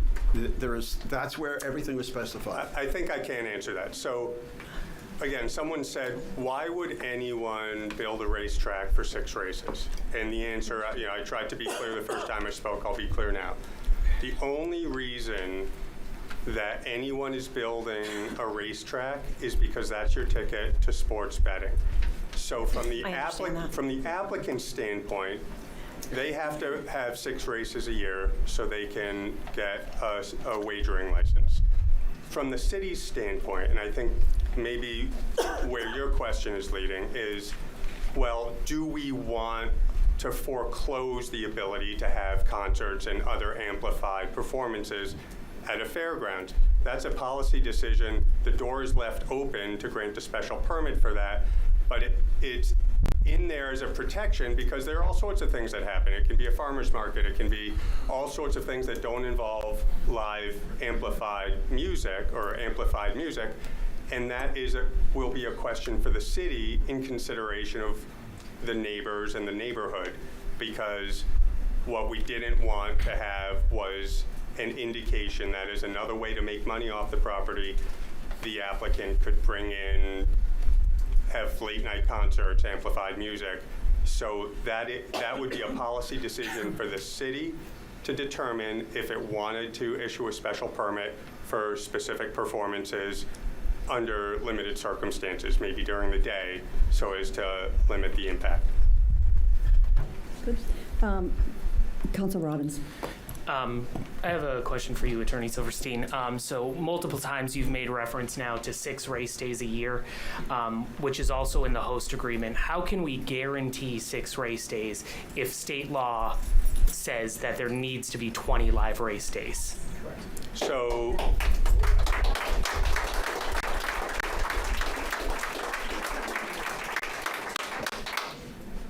what I would tell you, Counselor, is that the host community agreement is a binding contract.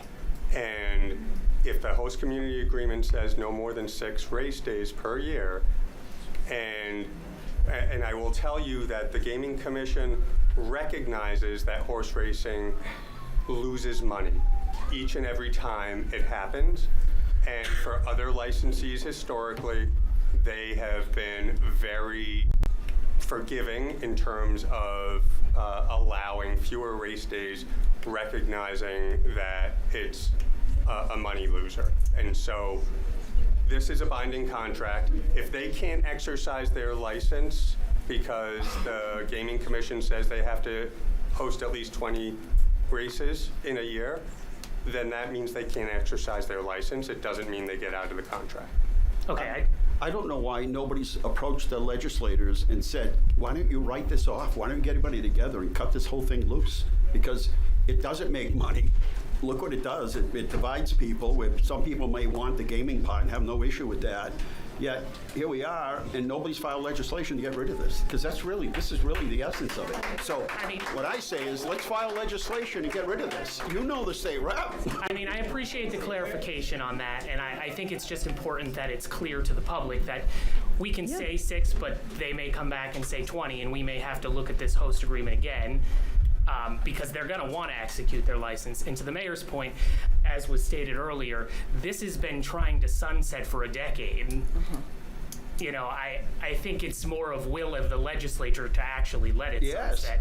And I'd be willing to bet that our state rep is supportive of letting it sunset. Well, let's get something going and get rid of this, because this is insane. This is it's a lost leader. Nobody makes any money on it. And look, I mean, anyway, I just came to try to explain to this.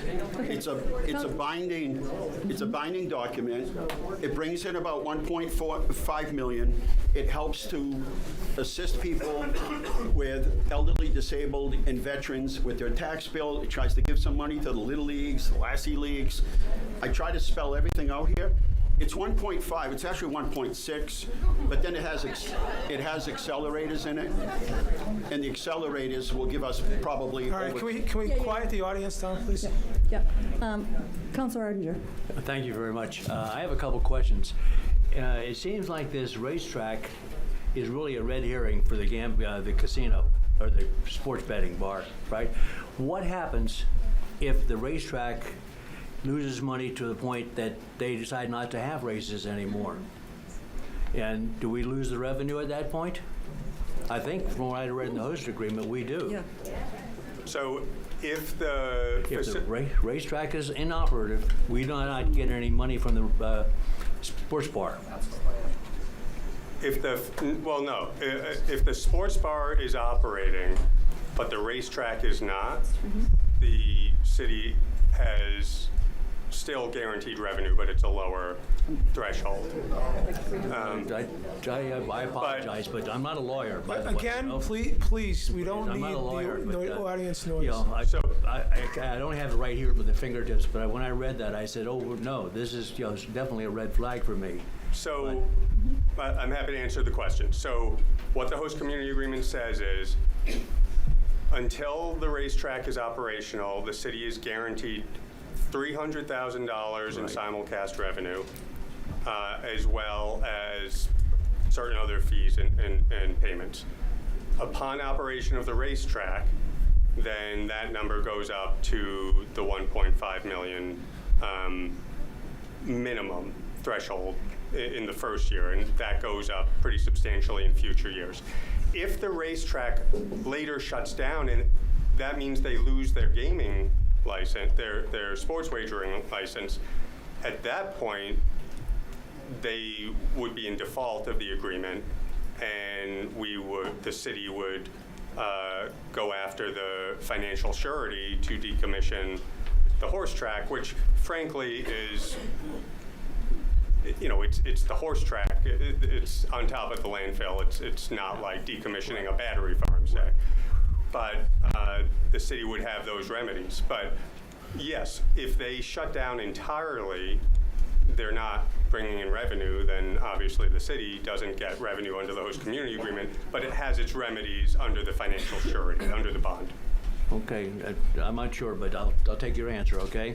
The second question I had is, as I read the host agreement, it says that this activities at the sports bar is included but not limited to internet gaming as may be authorized by Mass General laws. So in other words, could this sports bar have table games, anything like that? No, so table games is not internet gaming. Internet gaming is another online platform. It's not currently legal in the state. But if it later, there have been various proposals over time to make it legal, and if it became legal, if the legislature authorized it, and similar to sports wagering, allowed the holder of a racing license to do internet gaming. Or to do table gaming on premises? Not table gaming on premises. That's not in the cards here. I mean, I can address that in a minute, but let me just finish.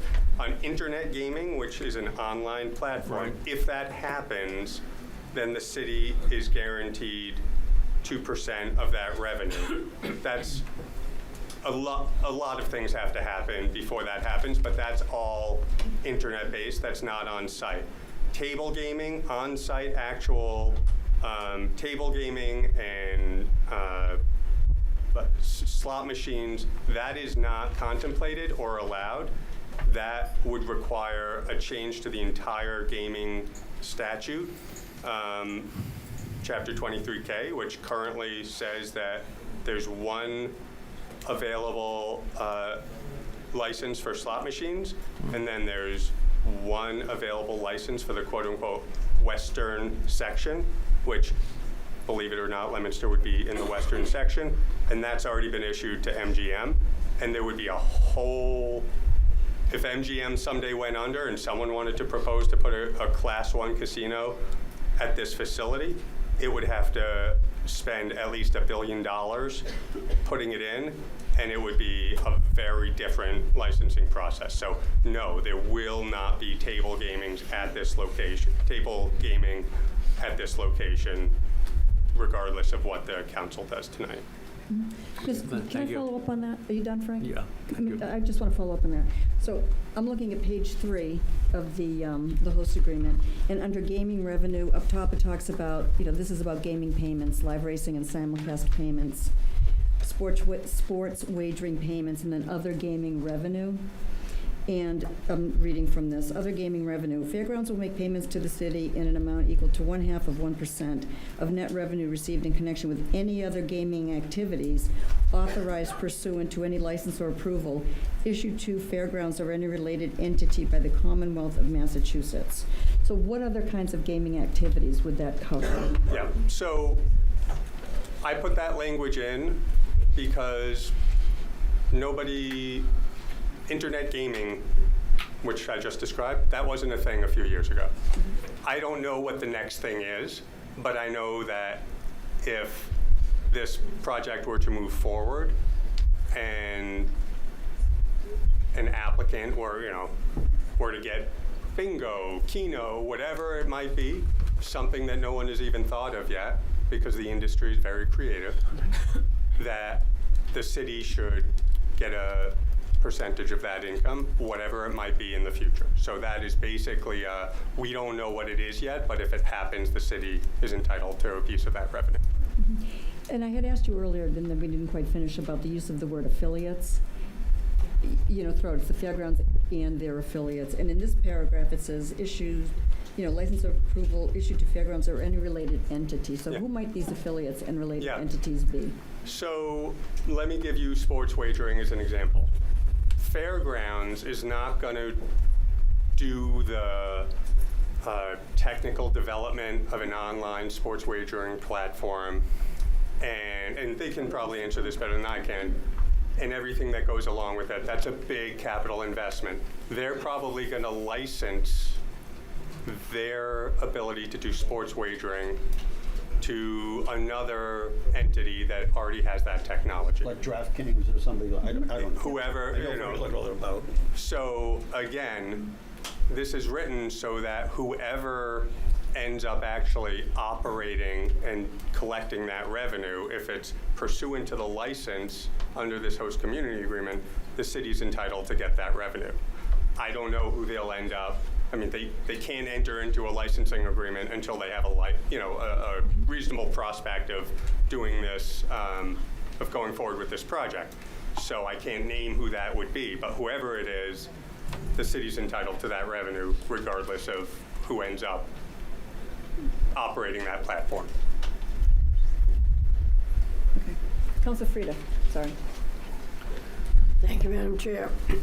Just a couple questions, just on clarity. Is Brian Falk still involved with Bay State Racing? I couldn't answer that. Well, you've been dealing on our behalf, I assume. I have. And Brian Falk wrote this, and he submitted the petition to us. Attorney Bavenzi is here representing, I assume, Peter Zucchelli, who owns the 670, 690, 694 mechanic. So I'm just trying to figure out who's representing who and who's doing what. And the host agreement, have you rewritten it, or have you been negotiating with Brian Falk, or is there somebody else in the picture at this point? All of my negotiations have been with Brian Falk, but I haven't spoken with him probably in a month or maybe more, but I have no knowledge of him having been, his services being terminated, but I really couldn't speak to that. That probably wasn't a fair question for you, but I know that if there's negotiations going on, we have 3 attorneys in place, plus our 4th here was just listening, but, I just want to make sure everybody knows who's here on whose behalf. Right. We tried to cover the city so that if something goes bad, like there is something that goes bad, it's on them, not us. I mean, we try to minimize our exposure and obviously drive the best bargain we can to get the most amount of revenue. If they're making money, that's why we have accelerators in here. They do well, they make money. That citizens of Leominster deserve a percentage of that. So that's our part of this, is the host agreement, not the petition issue. Right, and just to touch on something you just said, Attorney Silverstein, if there's another party that comes in that is actually doing the licensing, does that have to come back to the council? I know in the host agreements for the marijuana, we had an opportunity to look at that license and look at those, supposedly we were supposed to, it never happened. But to come back to us, any change in management, any change in licensing, or any major changes, although I know it was a special permit of the city council for the marijuana industry, but that would probably not the case with this, right? The special permit, would that be with us, with the council, or would that be with the planning board? So I want to separate the zoning issue from the question of who is operating the platform for online gaming. I mean, that's not in the agreement because, frankly, that's something that's going to happen outside the city, and people will mainly be outside the city Gaming Commission generally is going to be the one to do background checks and determine suitability and all of that. Isn't to say that if that were something that was, that was important to the council, we could put in a provision that there needs to be notice and approval of certain types of vendors that end up becoming affiliated with the project if that was something that was important to the council. It's not in there now. And I know you're separating the host agreement with the land use and the zoning issue, but they are overlapping even in your descriptions of you're saying one thing that applies to the host agreement, but it's also going to the, so we're trying to follow where you're going with it.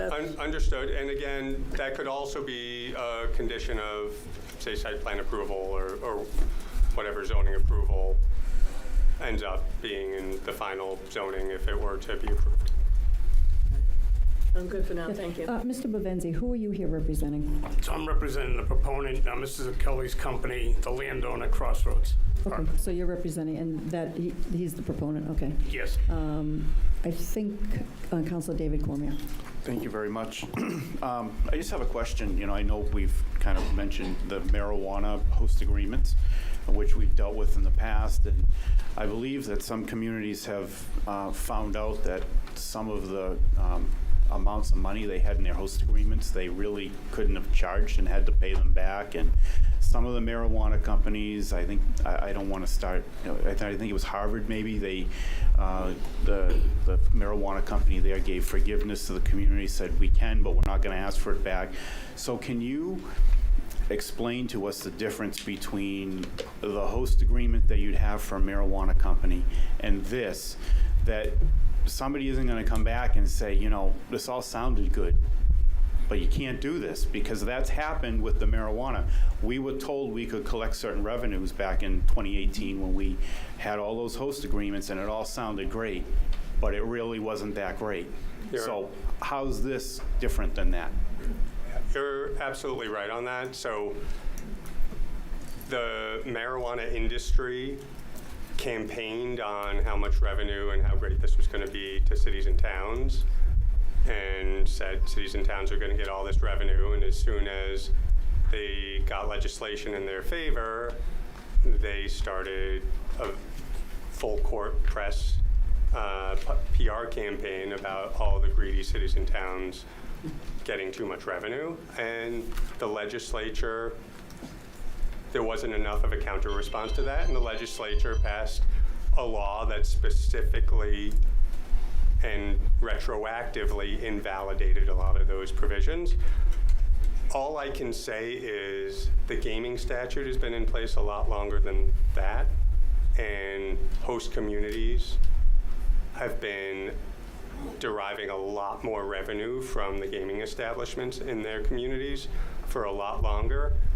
And I think the gaming industry recognizes a little more maybe than the marijuana industry that they're not going to bite the hand that feeds them, and they've never asked for changes to the legislation. There's never been any proposed, and I've never even heard of any whispers about that. And I think it's also important to know that you're talking about an industry with a lot less competition. So yes, you could point to them as sort of, you know, the horror story of what can happen. I can't tell you it's impossible that it would happen, but all I can tell you is this regulatory regime has been in place much, much longer, and I've never even heard of anyone suggesting it, whereas the industry was complaining from day one about marijuana host community agreements. Okay. My other question is, you know, have a bond or whatnot on the landfill, and whenever, you know, they do any testing or if anything move forward with any construction there, to be determined by the city? Correct. Right. So what kind of criteria do they use to determine how much of a bond? I mean, who knows what could happen? It could be $3 million. It could be $20 million that something could happen that the city is on the hook for, or the developer's on the hook for or whatnot, what criteria is used to determine that amount? So, and I think this goes to what the mayor was saying earlier. If a planning board is going to require a bond for completion of a road, it gets input from its experts, peer review engineers. They put contingencies on it. They try to account for inflation. The bond amount has to be updated every so often to account for changes, fluctuations in costs. So whenever a municipality is setting a performance bond of any kind or a decommissioning bond, it's going to turn to experts. And so in this case, it would be someone with expertise in everything that can possibly go along with a closed landfill. That would be a very competent engineering firm with a deep bench of licensed site professionals who would provide that advice to the city in terms of how much of a bond to require based upon specific plans at that point that would have been designed and engineered. And those LSPs would be able to look at those specific plans and say, we think these are the potential risks and the circumstances in which those risks could result in something that might need a response. And this is what the cost would be today, and this is how much of a contingency we recommend, and this is what we've been seeing in terms of trends for how those costs increase over time. So it wouldn't be me or the mayor deciding, it would be someone competent to make those sorts of judgments. Okay. Do you know of anywhere in Massachusetts where somebody's got a bond to do something with a landfill, whether it be to drill in it or build on it? It happens all the time. I mean, cities and towns put playgrounds and parks on top of closed landfills with, playground equipment and field houses and all sorts of things. It has to be designed a certain way based on the specifications of the closure. It happens all the time, absolutely, and any of it has to be approved by DEP and has to be designed and approved by LSPs. Okay. I think I'm good for now, Madam Chair. Thank you. Great. Council Pauline Cormier. Okay, I'm trying to clarify for myself, okay? You're negotiating this community host agreement, and you're negotiating with, who's on the other side? Attorney Falk was on the other side. Okay, and who does he represent? He represents Bay State Racing LLC. Okay, so who else's signature is on the other side of this community host agreement? Just that one. Well, here's what I'm getting confused with. This is what's bothering me. Is we've now talked about Mr. Whitney, who's been here, who's making this proposal. We have Mr. Zakelli, who's here, that he owns certain properties. And then we're talking about affiliates that we can't say who they are. We don't know who they are yet. They could be anybody. But Mr. Whitney could get a license, but he's going to turn that license over to an affiliate that we don't have a community host agreement with that person. That's what my problem is we're doing all this to get the ball rolling, but we don't even know who we're getting the ball rolling with. And while we're doing that, we have Mr. Whitney on record saying, I don't care if there's ever a horse race run there. So if we're doing this community host agreement, to me it's got to have a good faith basis for this.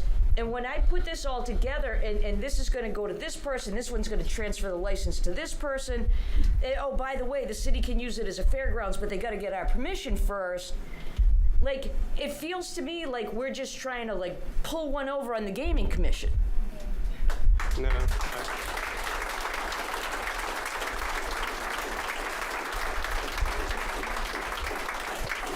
Yeah, I don't know. Hold on. I take that personally because I negotiated this in the best interest of the city. Jim Whitney is the person that we're negotiating with. He's the local person. What the affiliates mean, and I think he's already pointed this out twice, affiliates is the people that they end up doing business with that are already there. DraftKings, I don't know the names of all these people. That's what the word affiliates mean. But the license, we don't know who they are. I don't know who they are. I understand that. Nobody knows who they are. And it's not, it's just business. I'm trying to understand. And the state gaming commission would have to approve that. I don't approve that. It's up to them. They're the ones that vet understand that, but what I'm saying is now you're just saying, we're negotiating this with Mr. Whitney. But that's not what the lawyer just said. That's right. No, that's their attorney. could I clarify? So the licensee, the entity that's going to apply for the license from the Gaming Commission is ultimately responsible for complying with the license and the host community agreement is Bay State Racing LLC, okay? So just as... Who is that? Can you tell us who is Bay State Racing LLC? Can you tell us? Who the principals are? Who is that company? Who is Bay State Racing LLC? Mr. Bedenza can probably tell you, but if I could just really quickly, in terms of who the managers are. James Whitney. Yeah. Yes. So he's the manager. He's the person that. So who else has a membership interest in the LLC? Right. Yeah. You don't know? I don't know. All right. That's not fair answer. That's not usually something that you negotiate with the licensee. The licensee is going to hold the license, and they're the ones responsible. So, in Plainville, Penn National Gaming was not the original applicant. Our Way Realty was the original applicant. They ended up getting bought out by Penn National Gaming. Penn National Gaming has vendors they do business with. They have security companies they use. They have laundry companies that they use. All of those companies have to comply with all of the requirements of the host community agreement, license, permits. They're affiliates. And ultimately, the buck stops with the license holder, and the license holder is required to make sure that anyone they're doing business with complies with the requirements of the host community agreement and the license. And that's the jurisdiction of the Gaming Commission. Right, but they're the ones that vet all of this. But if the concern is they're going to, the license holder might be hiring or entering into contracts with other entities for discrete aspects of the operation, and we need to have separate host community agreements with them, that isn't legally the case, and it's not practically the way it could or ever has worked. You have a contract with the license holder, and the license holder is responsible for making sure that its affiliates, whoever it does business with, complies. Just like if you grant a subdivision approval to a developer and the developer hires a contractor and the contractor doesn't pave the way, to the thickness that they were supposed to, the applicant is responsible for making that right. Yes. Okay. You done? Maybe that's a question for the Gaming Commission. Ask the Gaming Commission to come down and ask them how they operate. This is a host agreement between us and them, and what happens between them and whoever those other parties are between the Gaming Commission and these entities, that could change 3 or 4 times before the project's actually built. I negotiated something that's transferable. So no matter who owns this project, it's transferable, the host agreement. And if there's something, remember, I sent this down to the council a while ago saying, look, if you wanted to add something to this, let me know and we'll add to it. Nobody added anything, so I went back and negotiated the best agreement I could, with the other side of the party. So just, Mr. Mayor and Attorney Silverstein, I just did an internet search on Bay State Racing.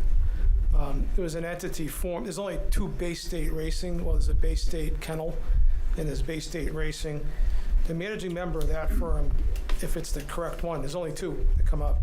I just showed Attorney Parada, is Seiji Genger. Does that name sound familiar to you? I did the same review. Again, it's not unusual to have... But he's listed as the managing member, and on your contract, the managing member is James Whitney.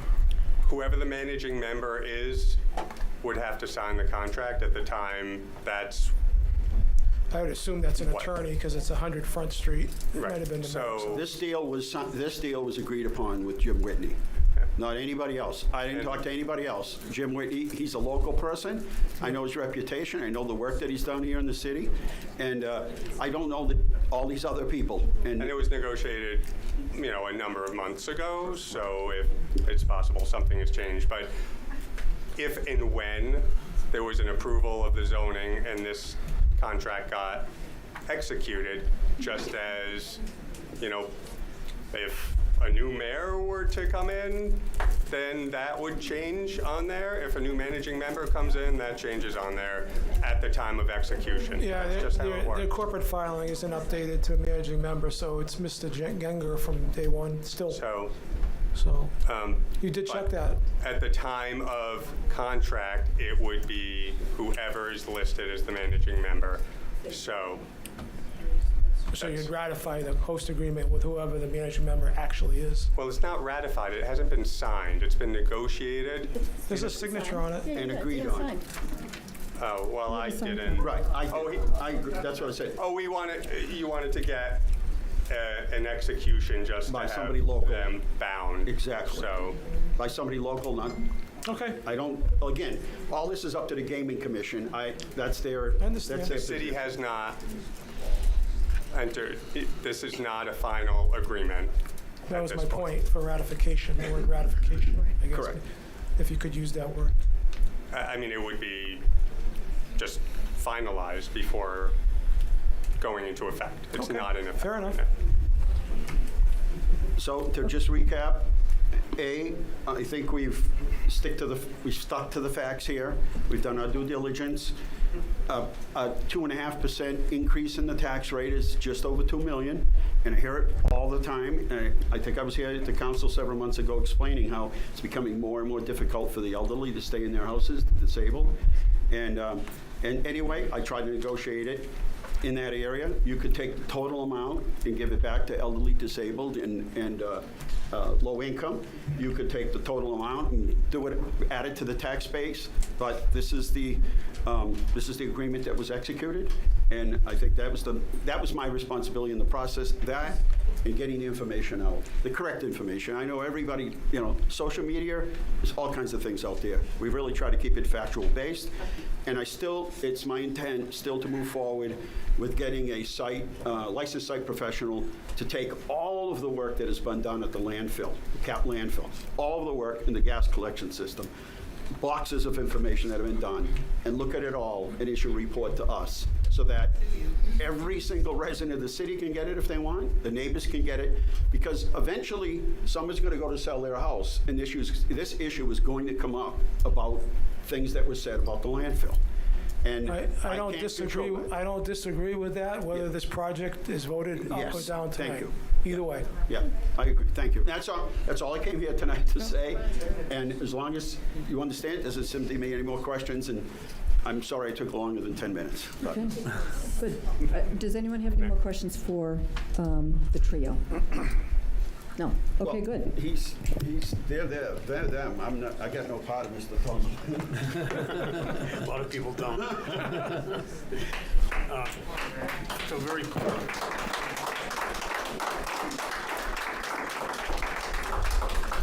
So very quick, Madam Chair, councilors. For the record, Tom Bavenzi, and I represent the petitioner who at the corner crossroads, and with me tonight is the owner of that, Mr. Zacchelli, Peter Zacchelli. So we join in the mayor's concerns, although it's more particular to our site, about there being an independent study. We think that based on everything that's been said, and frankly, we think the characterization of the site, the landfill, as a toxic site, that has an incredibly deleterious effect on my client's property, and it results in the title to his property being encumbered. It's a slander to the extent that it affects the value today of that property.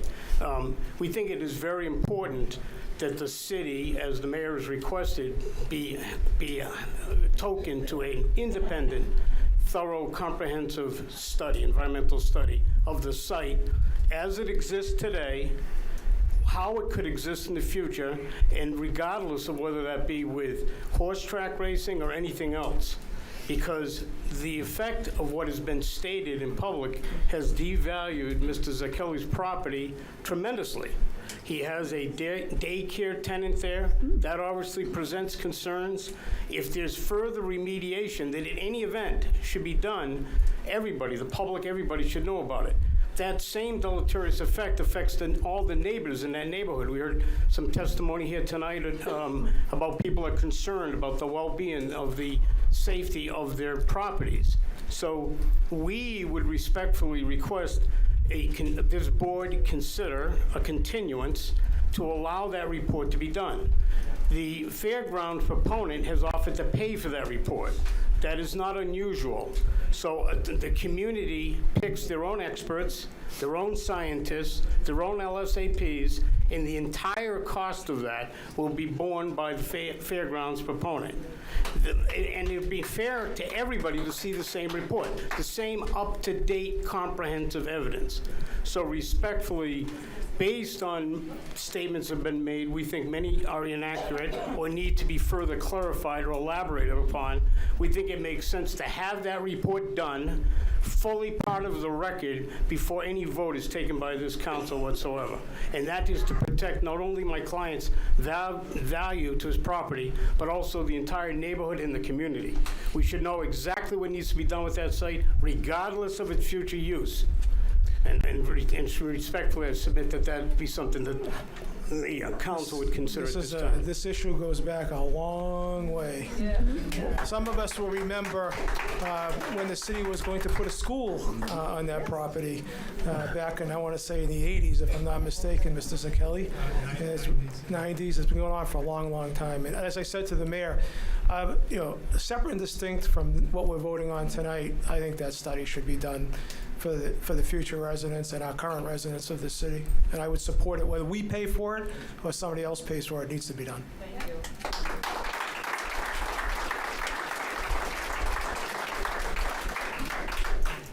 Thank you. Thank you. Does any of the councilors have any questions for Mr. Bravenzi or Mr. Zakelli? No? Okay, thank you very much, the both of you. So right now, we're going to open it up to public comment. So if anyone, what we'd like to do is, I know that lots of people will probably want to speak during the public hearing. And what I would ask is that if we could give some preference to Leominster residents, first of all, and then we want to hear from everybody. So we're happy to hear from people who live out of town as well. So if when you come to the microphone, if you would, again, give your name, your address, and if you have any affiliation with the project in any way, it would be really helpful to disclose that as well. So, would anybody like to come and speak? Thank you. Sorry, I already spoke. I just wanted to apologize for my brief outburst regarding the mayor. I was born with a condition where I just get triggered when I hear bullshit, so.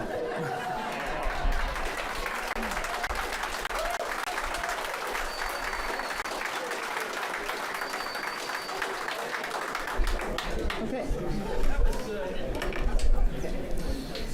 So Lisa Nugent, 45 Beth Ave.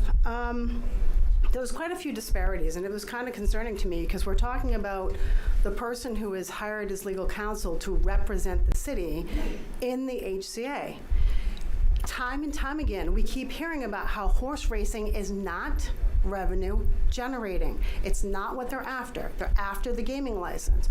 So why, as again, self-admitted tonight, why is the revenue to Leominster tied to the piece that A, may never happen, which was admitted at the Legal Sub-Affairs Committee meeting by Mr. Whitney himself, AKA a managing partner, and he kept saying a managing partner, so it's concerning that we don't know who all of the partners are. This is a 99-year lease where the city is going to be in bed with this for an awfully long time.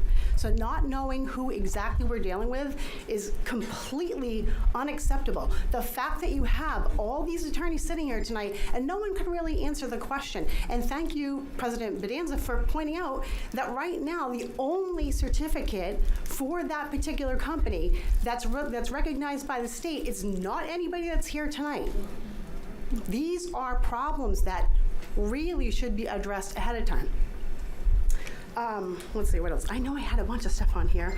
The fact that the hotel was not part of the initial petition. The fact that the HCA is not aligned with the petition. Councilor Frida, how many right now HCAs do we have right now that are faltering with the city because of the dispensaries and cannabis situation right now?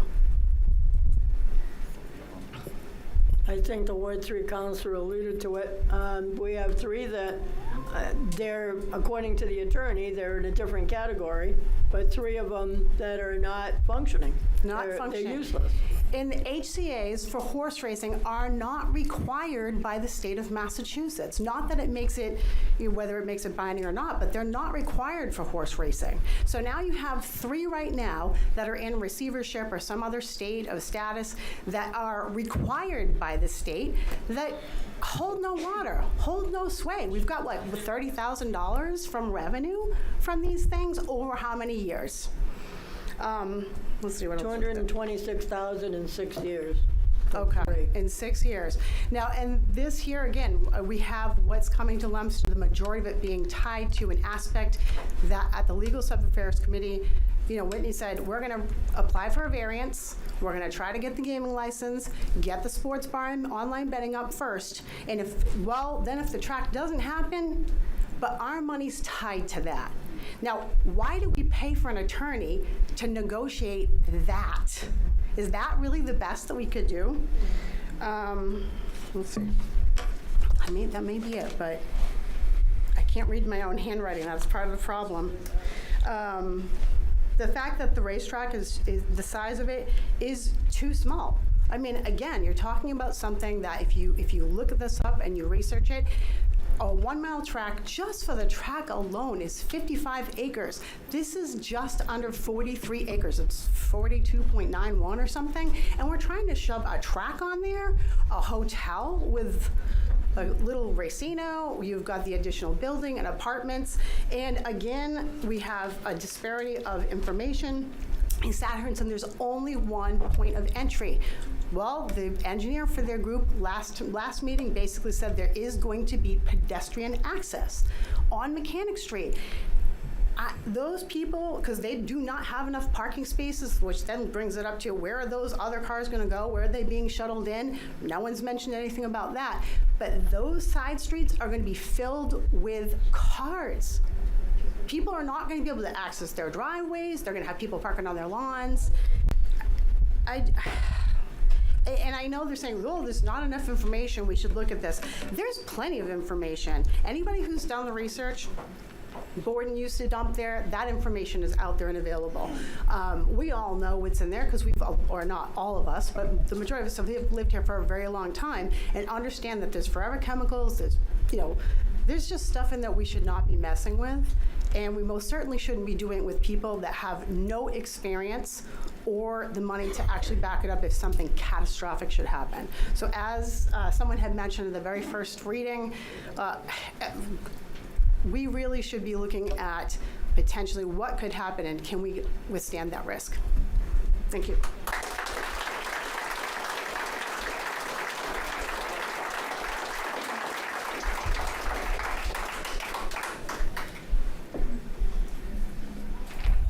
John Souza, 347 Prospect Street, Chairman of the Planning Board.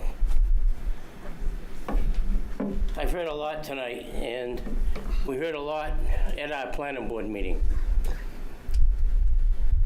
It comes down to we have some problems with this in the basic plan. We talked about the ordinance that we have before us tonight. It's unacceptable. It's incomplete. It doesn't cover a half of the bases that the planning board requires to be covered. A couple of issues, they call for a building. But they put a height in there of none. It could be any height. They add apartments, but there's no density. How many apartments? Is it 50? Is it 500? Right now in the city, we typically have 8 per acre. We were forced to go to 14 by the MBTA.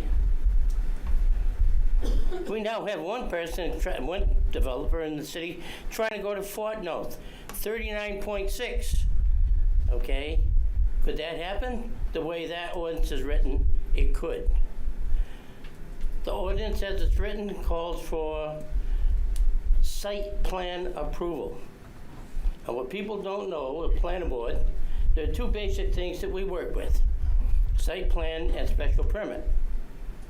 Site plan is once I have a plan, I have a layout, I know what my building is, I know what my square foot is, it gives me my setbacks, it gives me what my parking is going to be, it gives me how wide my road has to be, and all the fine details that we need. But there are a lot of things outside of that the planning board can require. That would require traffic study. Well, if I have a site plan, I can't require a traffic. So it should be special permit. Now, is that special permit by the planning board or a special permit by the city council? The ordinance as it's written doesn't specify that. There are a number of other issues that just don't work the way the ordinance is written. It can't work. It just won't work. So therefore, when it came to the planning board, we looked at it, we really couldn't act on it, and our request and our recommendation to the city council was that be given leave to withdraw. And the reason for that is because it was incomplete. Couldn't do it. Building a house without a door or a foundation, I can't do it. So for those reasons, just talking on the ordinance, not whether it's pro or con for the city, because we've all heard that on both sides tonight, but just as the planning board is concerned, we can't work with the ordinance that's before you tonight. Thank you.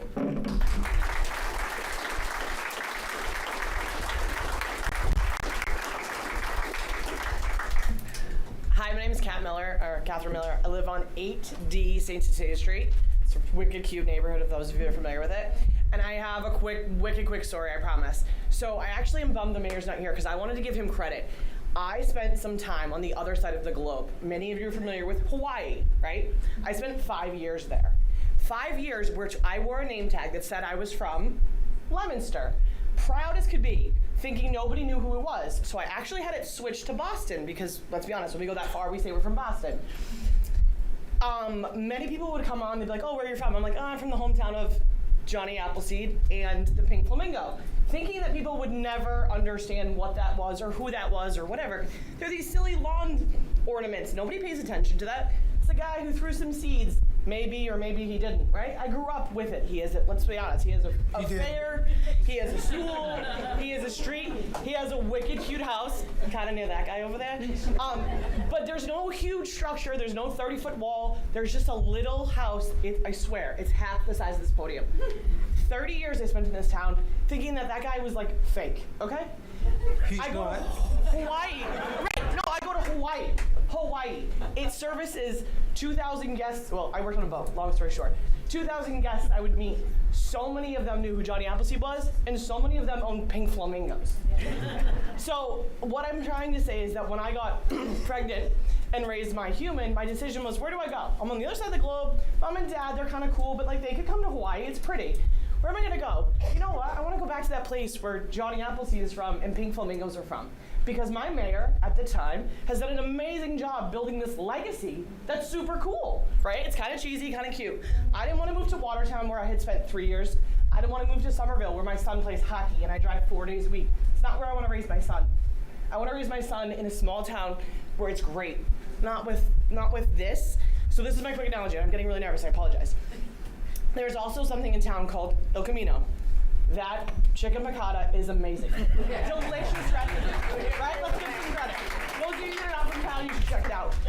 Those of you that have had it know it's missing one ingredient, which you could put back in, and I would never touch it because I hate capers. They're stupid. They're like Jell-O. They should be extinct. It's not a liquid or a solid, but we're getting with capers, right? If you introduce this ingredient, while it on paper looks good, if you mess with the Il Camino recipe, that would suck. You can put broccoli in there. I don't think it's gonna be that good. It may be, it might not be, but I'm not willing to risk it. It's Il Camino chicken piccata, okay? So if you put this ingredient into our town, I don't really wanna raise my 10-year-old here. Just saying. Thank you.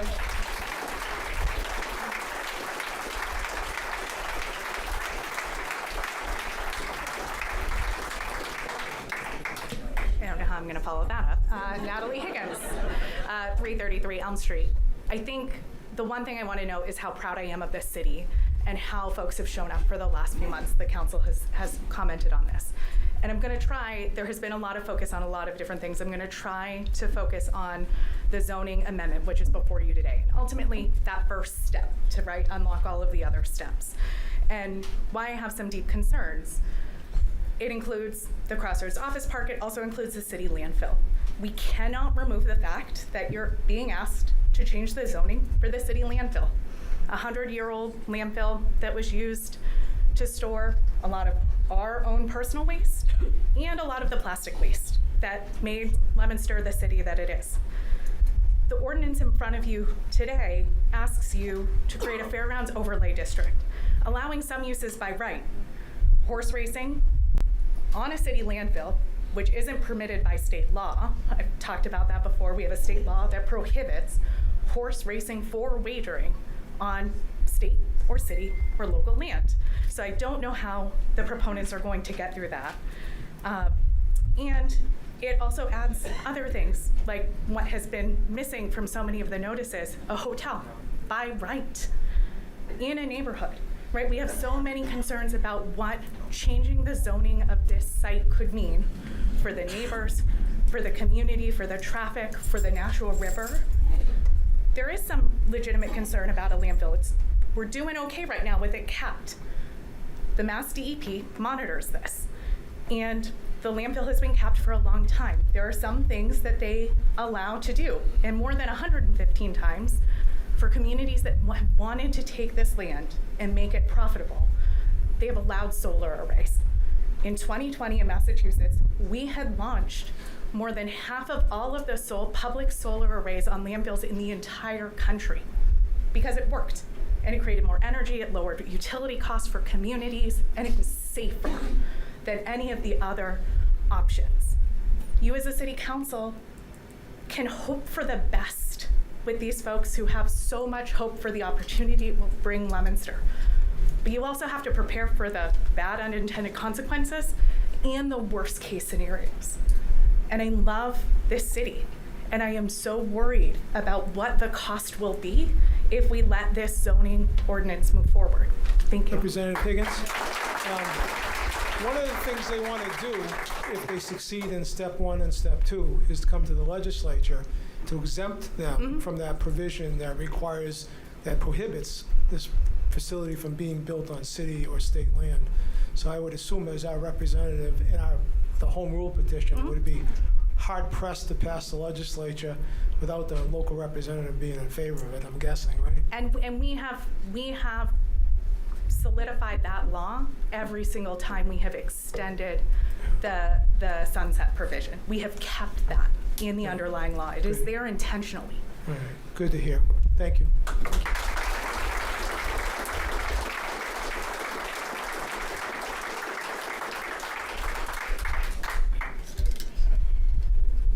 Hi, my name is Peter Latches, 22 DeMassa Drive, Leominster. I've heard a lot going on today, and what bothers me was talking about now we want to put forward some expert that knows about the landfill. This presentation from the beginning should have been up to the developer to come here, and he did with 2 people, strictly to talk to the council about the landfill. And you asked questions back and forth, and basically it came down very simply. We don't know until we look, and we'll follow all the regulations from the EPA. It's that simple. It's not complicated. So any expert's going to tell you the same thing. You don't know until you look in it. You dig there's certain pit holes or something, and you got to see the metals, precious metals, and everything else. I mean, you can talk till you're blue in the face.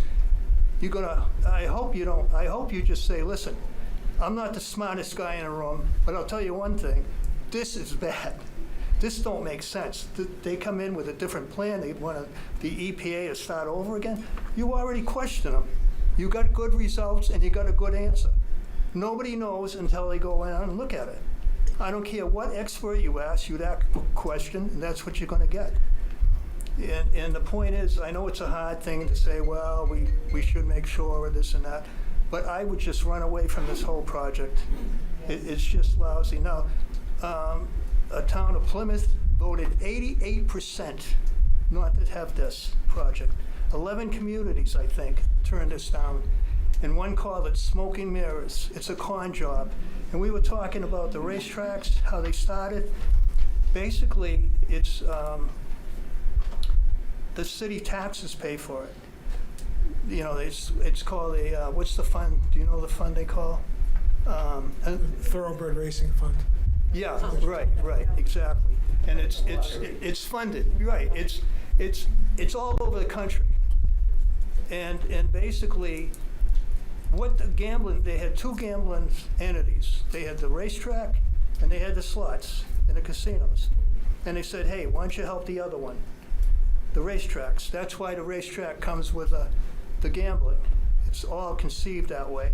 And who makes the money? Everybody wants to know who makes the money. It's the breeders and the racetrack owners. Big money. Now, the casino is contributing to Plainfield $20 million a year. $20 million. Some of it they don't use, but over the years it built up to $25 million extra. So the state's looking at taking that back. But we are funding this gambling thing, so it makes a lot of money just for a few individuals. And usually if you trace the money, it's casino owners and the big owners behind this. So I would hope, I was thinking, I went to 3 meetings. They were very good. The councilors all said, hey, listen, everybody's, behaving themselves and talking politely to each other. And I know I was a union man, so I know a lot of union people are invested in this. But the reason so many people are against it is because these people live in Ward 2 and 3, and they're worried about this. And they're going to pay for it because all these things, it is advertised as a fairground. They're making it sound like the Iowa Fair. You're gonna have car shows there, you're gonna have weddings there, and you're gonna have this there and that there. That's not gonna bring in any money. It costs they're saying it's gonna cost $40 million to build this. How ridiculous is that? You're gonna make money having a car fair there, or any type of facilities there? How are you gonna make your money? It's just a con job. It's just to get these other people rich. And what I would say is, Leominster, I thought we were moving towards a vote today. I thought we were going to vote this up and down, yes or no. We might if we make it to the end of the meeting.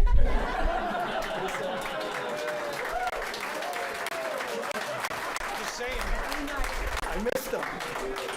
I missed it. I said we might if we make it to the end of the meeting. You know how to hurt somebody. It wasn't intentional.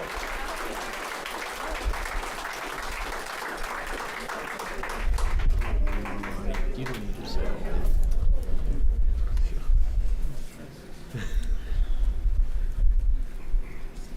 Good evening, city councilors. My name is Ronnie Hall. And like that gentleman over there says, I am from Ward 2. I represent Ward 2A, B, and C. I have seen the landfill when it was taken down, when it was burning. I've seen the smell. Everyone who lived on French Hill saw the smell. And I'm very upset with this fairground thing But somebody whispered to me last night, instead of the fairground, why don't you have a composting combine? Because everybody's been talking about this and that, but nobody's talking about sustainability.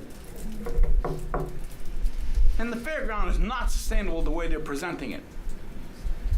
Like the guy in the movie Cool Hand Luke says, well, here's a failure to communicate. And we do have a failure to communicate. Large. I mean, y'all can laugh, but it's not funny. I live in Leominster. I was born in Leominster, and I'm embarrassed. I'm embarrassed we have to talk about the fairground and horses. What in the... Like someone was saying, what the heck is...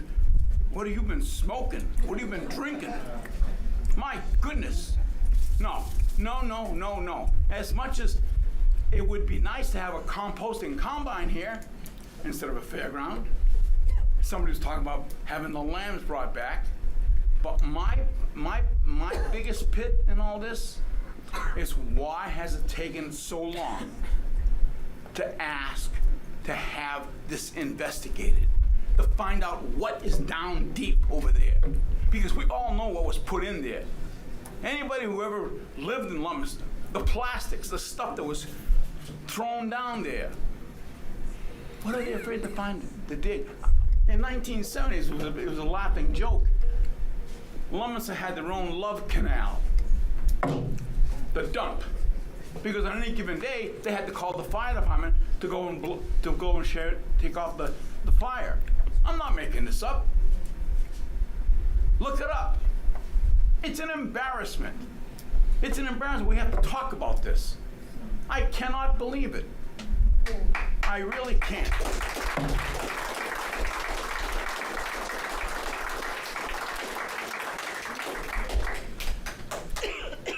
Hello, Melissa Bible, 178 5th Street, and I had, again, prepared something, and then something happens in the meeting, and my thoughts all get thrown off. But just to go back to the topic of facts was a common theme. That's really hard to try to figure out, unfortunately. Facts should be facts, but when you hear a number of $1.6 million, it's not really about the horses.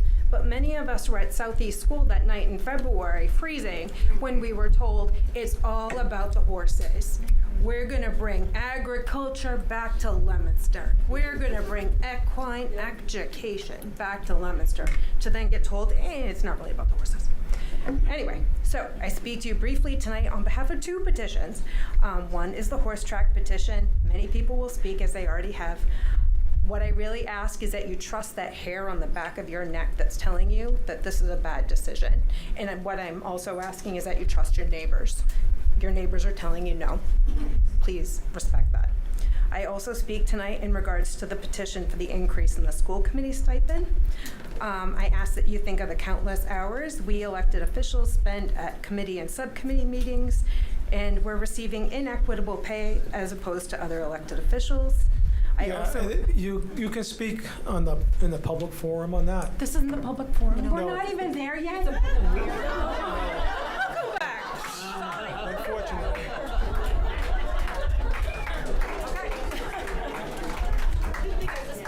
If you'd like to get to the public forum, we'd be happy to accommodate you.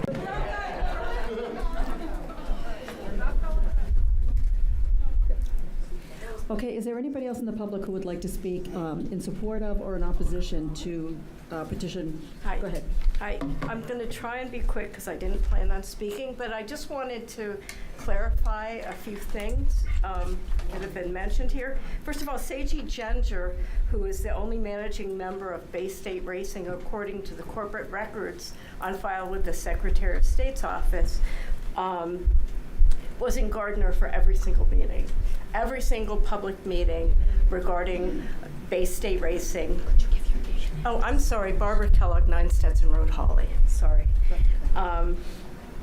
Seiji lives in Connecticut, works in investments in New York City, and 100 Front Street, Worcester is Brian Fox address. Jonathan Silverstein, as attorney for the town of Sturbridge, when they were looking to do horse racing there, and was present at that public hearing and where assurances were made that the town would have ongoing control and be able to make decisions, especially through a host community agreement that, again, hadn't been finalized. He certainly must have known that almost the next day, Bay State Racing's predecessor filed an application for horse racing and cited a case from the SJC that stated that once a city or town has approved a location for horse racing, that was it. Their jurisdiction was ended. They have no further control. And because the Gaming Commission and the state have total regulatory control over horse racing, they preempt anything that the town or city would want to do. So, and as an attorney for Plainville, he certainly knows that they are required to race by the state over 100 days a year. That's a requirement. They have to race over 100 days a year. It used to be 100 days a year for thoroughbreds. They've whittled it down to the 20. I'm not sure how anyone could assure you that there will only be 6 days, because it's not up to you and it's not up to them. Now, when Bay State was in Gardner, their attorney, Stefanini, admitted that horse racing lost money. He admitted that every single day that they raced was a loss of approximately $500,000 per day. So they don't want to race. They want a gaming license. This host community agreement, which talks about future gaming, horse racing is not gaming, simulcasting is not gaming, and sports betting is not gaming. Gaming is casinos, gaming is slots. Gaming is, by state law, is something different than what you're talking about here. And for them to get their online sports betting, which they've talked about doing it online, you do it on your phone at the site, they're required by state law to have a retail online, retail site for sports betting. And there is no requirement that that would have to be in Leominster. So they could have that and have that money-making aspect of it in some other town in Worcester County. It wouldn't have to be in Leominster. Or it could be. So it could be there. You could have it, the retail. They'd be required, to put a substantial amount of money into that in order to get their online sports betting license. And all of their economic studies have shown them that they can't survive without the sports betting. And the racing can't survive without any of this. And I don't, I'm not sure. I think pretty much everything else has been covered, but the host community agreement, just to be totally clear, that is not required by state law for horse racing, for simulcasting, for sports betting. It is required for a slots casino, which is what Plainville has and which is what Jonathan Silverstein is experienced with. So they have one, it's required by state law, and they've had no problems with it because without the host community agreement, they don't have their gambling. And slots is where the money really is. So that's it. Thank you.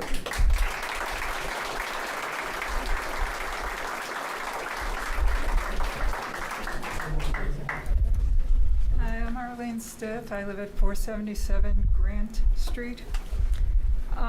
There's a lot of questions about what happens with where sports betting revenue goes. Well, it mostly goes to the state. And it says the state government is the primary beneficiary of it, not the communities.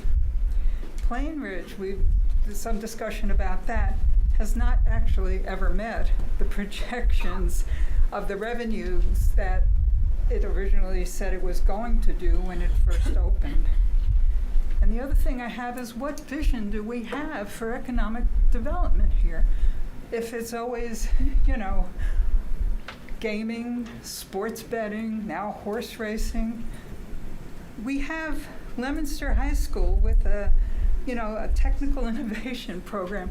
These students, these graduates are not going to want to work in what is traditionally, you know, low-paying, high-turnover jobs in this kind of an industry. We have to have vision. I like the idea that somebody talked about maybe, you know, a solar farm. But why aren't we following the Devon's model? Why? They have manufacturing, they have pharma, they have educational facilities there, and high tech. Where is our vision? And I would challenge this group to take a look beyond gaming and beyond these low-paying jobs, and let's get something in here that we won't lose our better students to, because they're going to move on. They're going to leave Leominster to find higher-paying jobs that's more challenging than, you know, working in a gaming industry. So that's basically what I'm asking you to do is have a higher vision for this economic development in this city.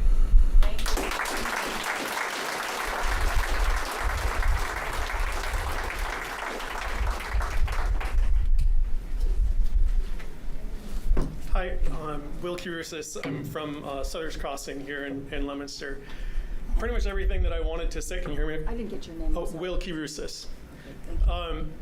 Pretty much everything I wanted to say has already been said, but everybody keeps talking about the revenue, and I feel like we're forgetting where the revenue actually comes from. And a paper that came out of UMass that looked at Springfield showed that over 40% of the revenue that was supposedly coming in was from people who lived in Springfield. So it's Leominster itself that's going to be paying all this money in essence, almost taxing itself. So I just think that's something to have in mind when we're thinking about it. It seems kind of strange to bring in something that's supposed to bring money into the community, but have that really coming largely from the community.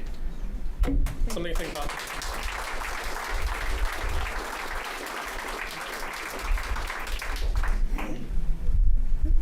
Are there any other folks in the public who would like to speak on petition 4725, excuse me?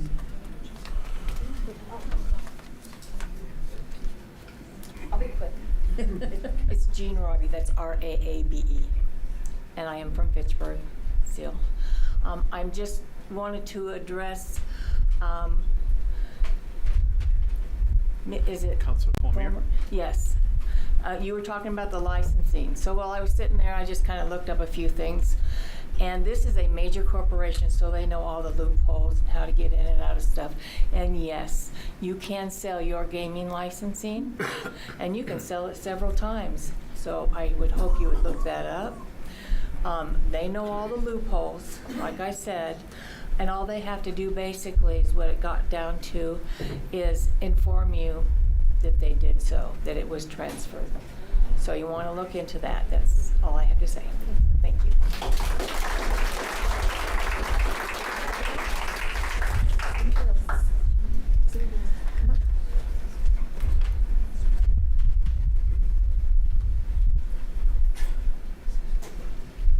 My name is Steve Baer. I'm from Belchertown, Mass. I want to address the ghost in the room. So we're going to use baby horses who bones and muscles and tendons aren't properly developed and use them to make money until they're 4 years old when they're obsolete or they can't compete anymore. And then what happens to them? So we're breeding them and we're killing them. The question is, how are we killing them? Sending them off to Mexico and Canada because we don't kill horses here? Or are we trying to adopt them out, which there are too many horses that we bred to adopt out? I also want to say that in racing horses, a veterinarian once looked at finish line photos and noticed on the horses' faces they were running in utter fear because horses by nature are obligate nose breathers, nasal breathers. With the bit in their mouth, they can't breathe properly, so they want to get to that finish line as quickly as possible so they can get back to breathing properly. Also, you can't sell, even if you wanted to, you can't sell that horse meat in the United States because they're on drugs. One of the drugs they use is Lasix, because when horses run, their heart beats really hard, the blood pumps into their lungs, and they bleed. a horse that is not on Lasix, you'll see blood actually coming out of their nose. So they're tainted meat if to use them for eating. And I would hope that no one would want to do that, just like they wouldn't want to eat dogs, because horses are pets. Thank you for your time and listening to me.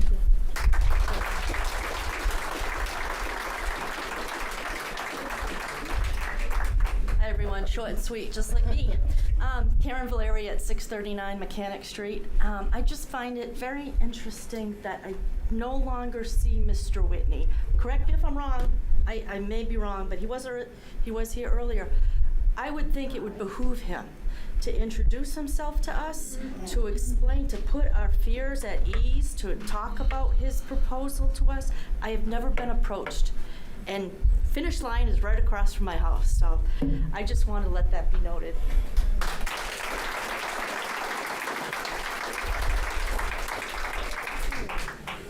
Is there anybody else in the public who would like to speak on petition 4725?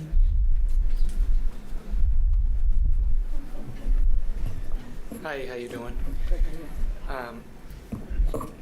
Phil Valeri, 639 Mechanic Street as well.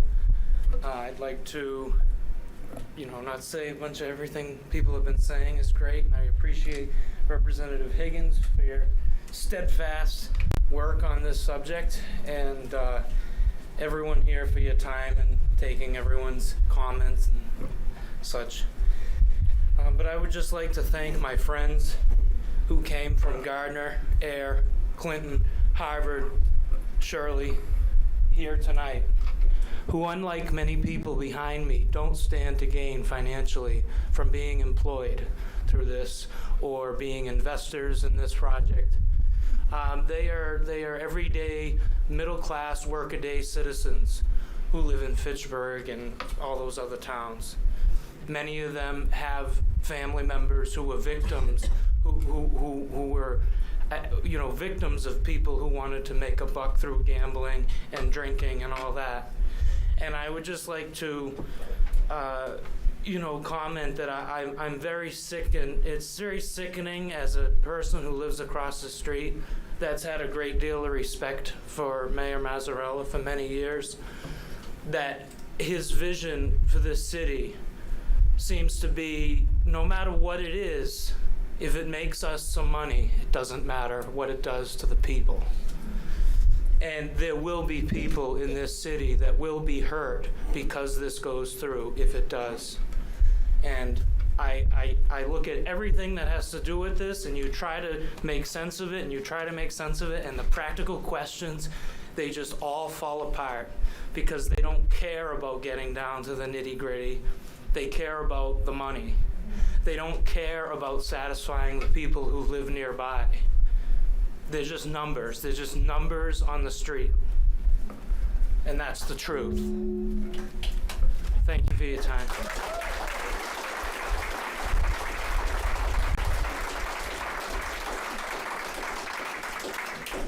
Okay, is there anybody else who'd like to speak on petition 4725? I'll ask 3 times. Oh, sorry, go there. Dick O'Brien, 578 Merriam Ave. I've sat and listened to a lot of commentary on this subject tonight, and I think my opinion is overwhelmingly it's been opposed to this concept. And I think it boils down to a very simple question for all of you to consider. Do we want to bring the gaming industry, gambling, horse track racing into Leominster? In the long run, is what that decision going to do be positive for the city, or will it be a negative? Personally, I think the negative aspect of this decision far outweighs the cash that will bring in. And so I would oppose this petition, and I would urge you to vote against it. Thank you.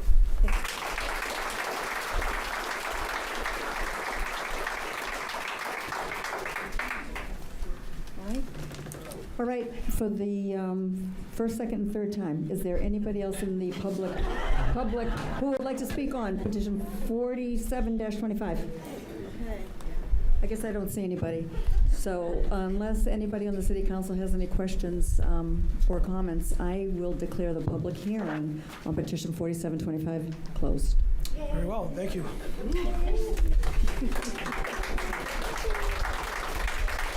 Also, Shalfo Zephyr, we're going to switch gears and we're going to talk about C-94.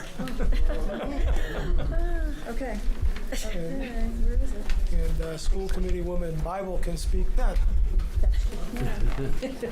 Okay, so this is a public hearing on petition C-94. Dean J. Mazzarella, Mayor. Request an increase of $1,000 for Leominster School Committee members along with an annual cost of living increase based on the Consumer Price Index. This increase would begin at the start of next term. So this is, we have a public hearing tonight to discuss this. So if there's anybody in the public, well, if there's any council or city councilors that have any comments on this, and then I'll go to the public. If there's anybody who would like to speak in favor of C-94 or in opposition to C-94, please step to the podium.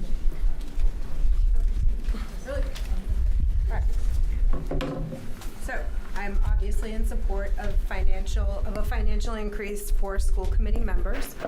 As someone who's not running for school committee next term, I won't see a benefit of it, but I do think it provides equitable access for people running for school committee who then are ideally parents, have to pay for childcare expenses, everything along the line. I do have a question. I do have a question about the petition. And part of that is because we had our secretary reach out asking for information about the petition and how it was brought to your attention. Didn't really receive a response, and I think there was some confusion about why that was even being asked. And that's because on May 9th, after a school committee meeting where we brought it back to the mayor's attention saying, what's happening? We need some help with this. We received an email. Good morning. I will be putting in a $2,000 increase for school committee members at the next meeting of the City Council. This will bring the total to $4,500, which basic math is an issue here because we currently receive $2,000, and $2,000 is $4,000, not $4,500. And then we never received notice of a petition, and the petition 48 hours later was for a $1,000 increase. And then when we asked, how did this happen? The next school committee meeting, our chairperson wasn't at. And then the next school committee meeting after that, he canceled. So we've received no guidance from our chairperson. We've received no guidance from the school committee. And while I support an increase clearly for school committee members because it is needed and I hope that it'll draw additional members, I would like there to be a discussion about why we feel $1,000 is appropriate and where did that number come from, because according to the mayor it was going to be $2,000. Thank you. I have reached out through the city clerk to the mayor to try to get some clarification on that. We haven't heard anything back. So we will follow up again, Liz, thank you, and see if we can get any kind of explanation from the mayor why the discrepancy between what he told the school committee he would do and what he submitted to us. I have no idea, and I have been trying to find out ever since this was on our agenda.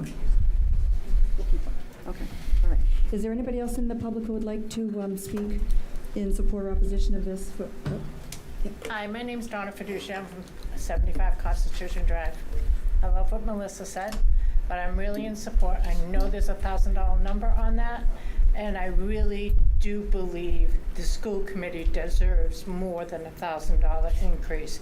I think it's kind of a slap in the face, especially with everything that they do and the cost of everything today. So to me, I recommend something more like a $4,000 or $5,000 stipend for the school committee. They have a lot of work to do. And they got new buildings and a lot of things going on.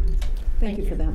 We can't make that, just to be really clear. I know, but I want to put it on record. Absolutely. Thank you very much. And I want to put on record, I'd like to put on record that we have no control over that. We only can respond to what the mayor sends to us for the appropriation. So I want to be clear about that. It's not being held up by us.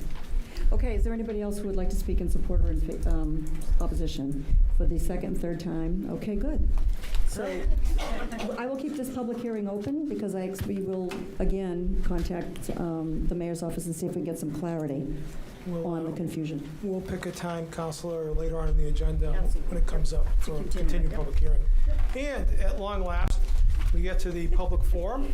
Now, some of you people signed up in the public forum, and this often happens, thinking that they needed to sign up to speak on the public hearing, so please don't feel compelled to speak in the public forum if that's what you did. But nonetheless, we will call your names. The first person signed up, well, first let me read the notice. The public forum is an opportunity for any member of the audience to speak on a matter specifically listed on the council agenda. Speakers will be asked to come to the microphone and state their formal name and address, along with identifying the specific item or items they wish to address. Each speaker is respectfully asked to keep their comments within a 2-minute time frame.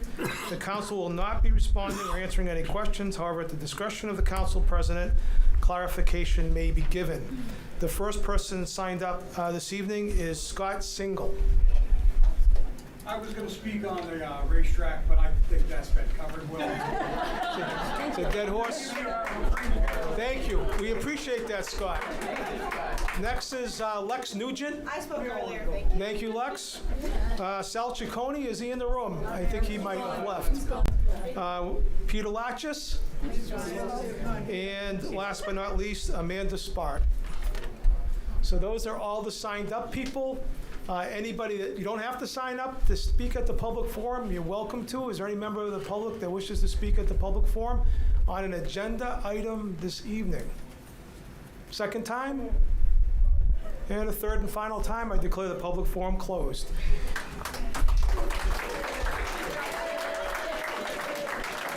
I share your sentiments. Moving on to communications from the mayor, starting with C1.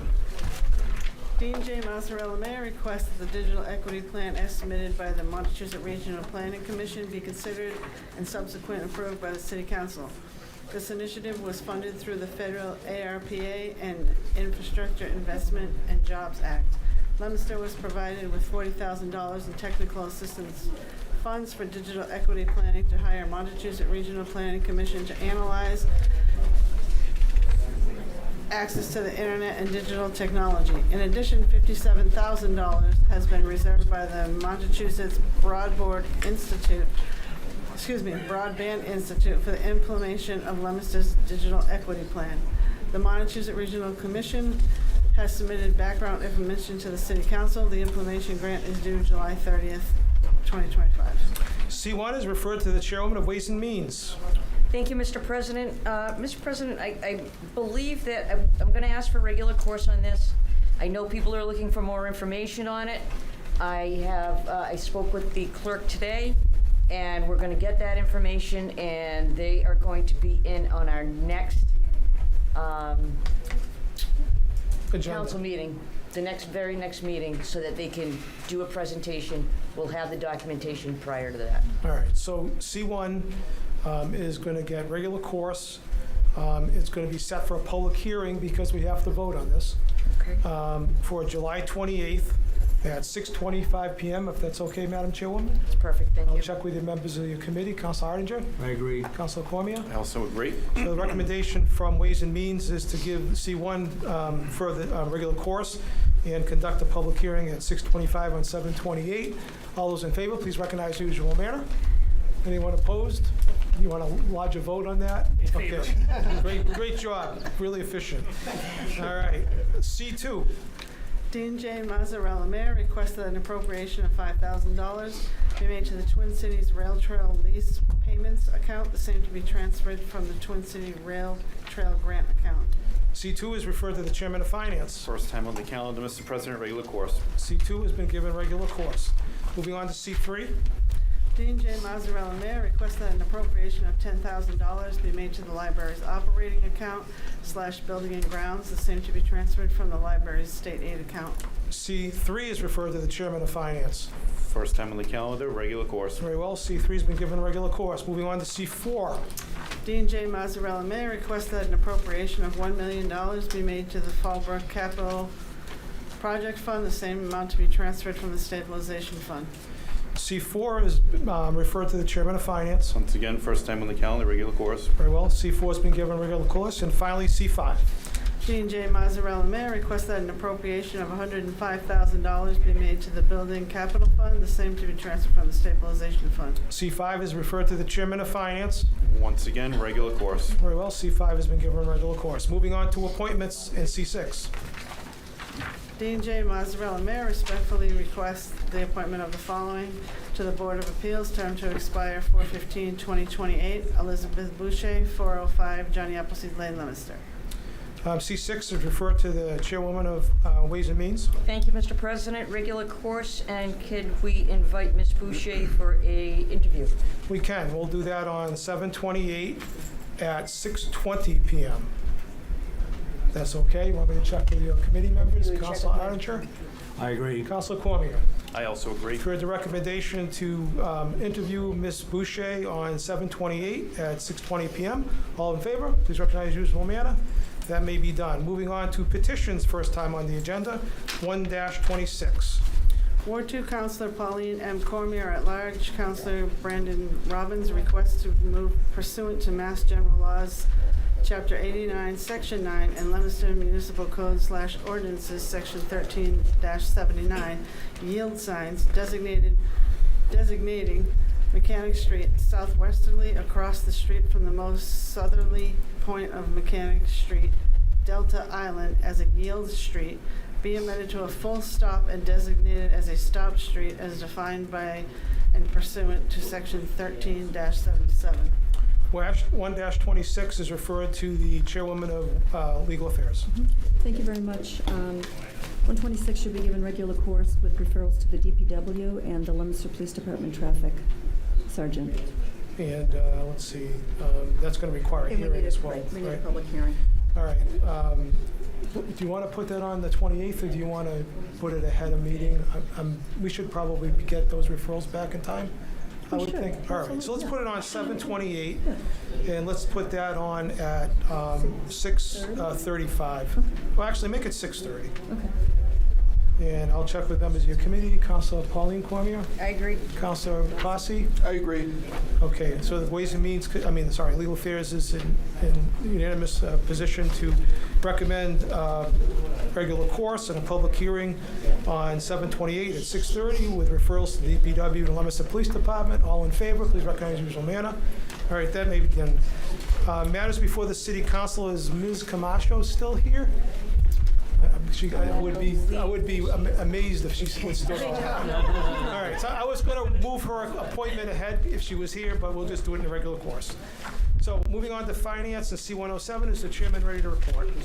Yes, the financial report first. Oh, yeah, please, sorry. So I just want to point out one thing. I know Councilor Shalfo-Zephyr in the last report of the fiscal year 2025, there's been a new report submitted with all the dates on it. Have you seen that? Okay, that's all good to go. And nothing else has changed on that except all the dates are now there for when each appropriation came out of the respected accounts.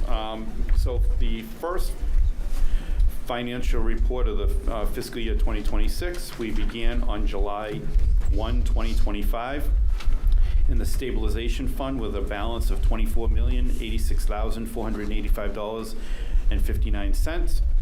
Pending the two appropriations that are slated to come out of there, C-4 and C-5, if approved, we will have spent $1,105,000, and that will leave us with a balance of $22,981,485.59. The capital stabilization fund, we began with and still have a balance of $4,593,191.62. And the opioid stabilization fund, we began with a balance of $577,545.87, provided that we grant C-108 and C-107. That will leave us with a balance of $495,622.81, and that is the financial report. Any questions? Councilor Shalfo-Zephyr? Yeah. Where is free cash excess of deficiency? We had about $97,000 left that's all gonna get turned back over to free cash again. There is no free cash now because the books have closed out. Okay, so we have to wait until it's certified? Until in it's October. recertified. Correct. So whatever was left in there is gonna get, once again, 97,000, okay. purged out to free cash in fiscal year 2026. Yep. Thank you. You're Thank welcome. you. Everybody all set? All right, moving on to finance matters with C-107. C-107, Dean J. Mazzarella Mayor requests that the appropriation be made to the police department salary and wages account, same amount to be transferred from the opioid stabilization fund.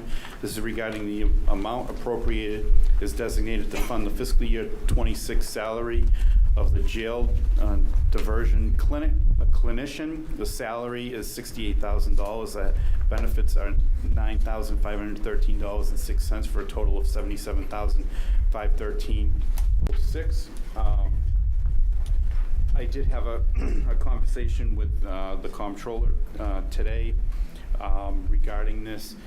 They did just successfully hire a clinician in early June, which they've been working on for a while. We approved the funding. If you look at the last opioid stabilization account, I think we approved the funding in November. They finally just hired one in early June. So there will be some 59,000 some odd dollars coming back to this fund. They will do the accounting for the unspent money.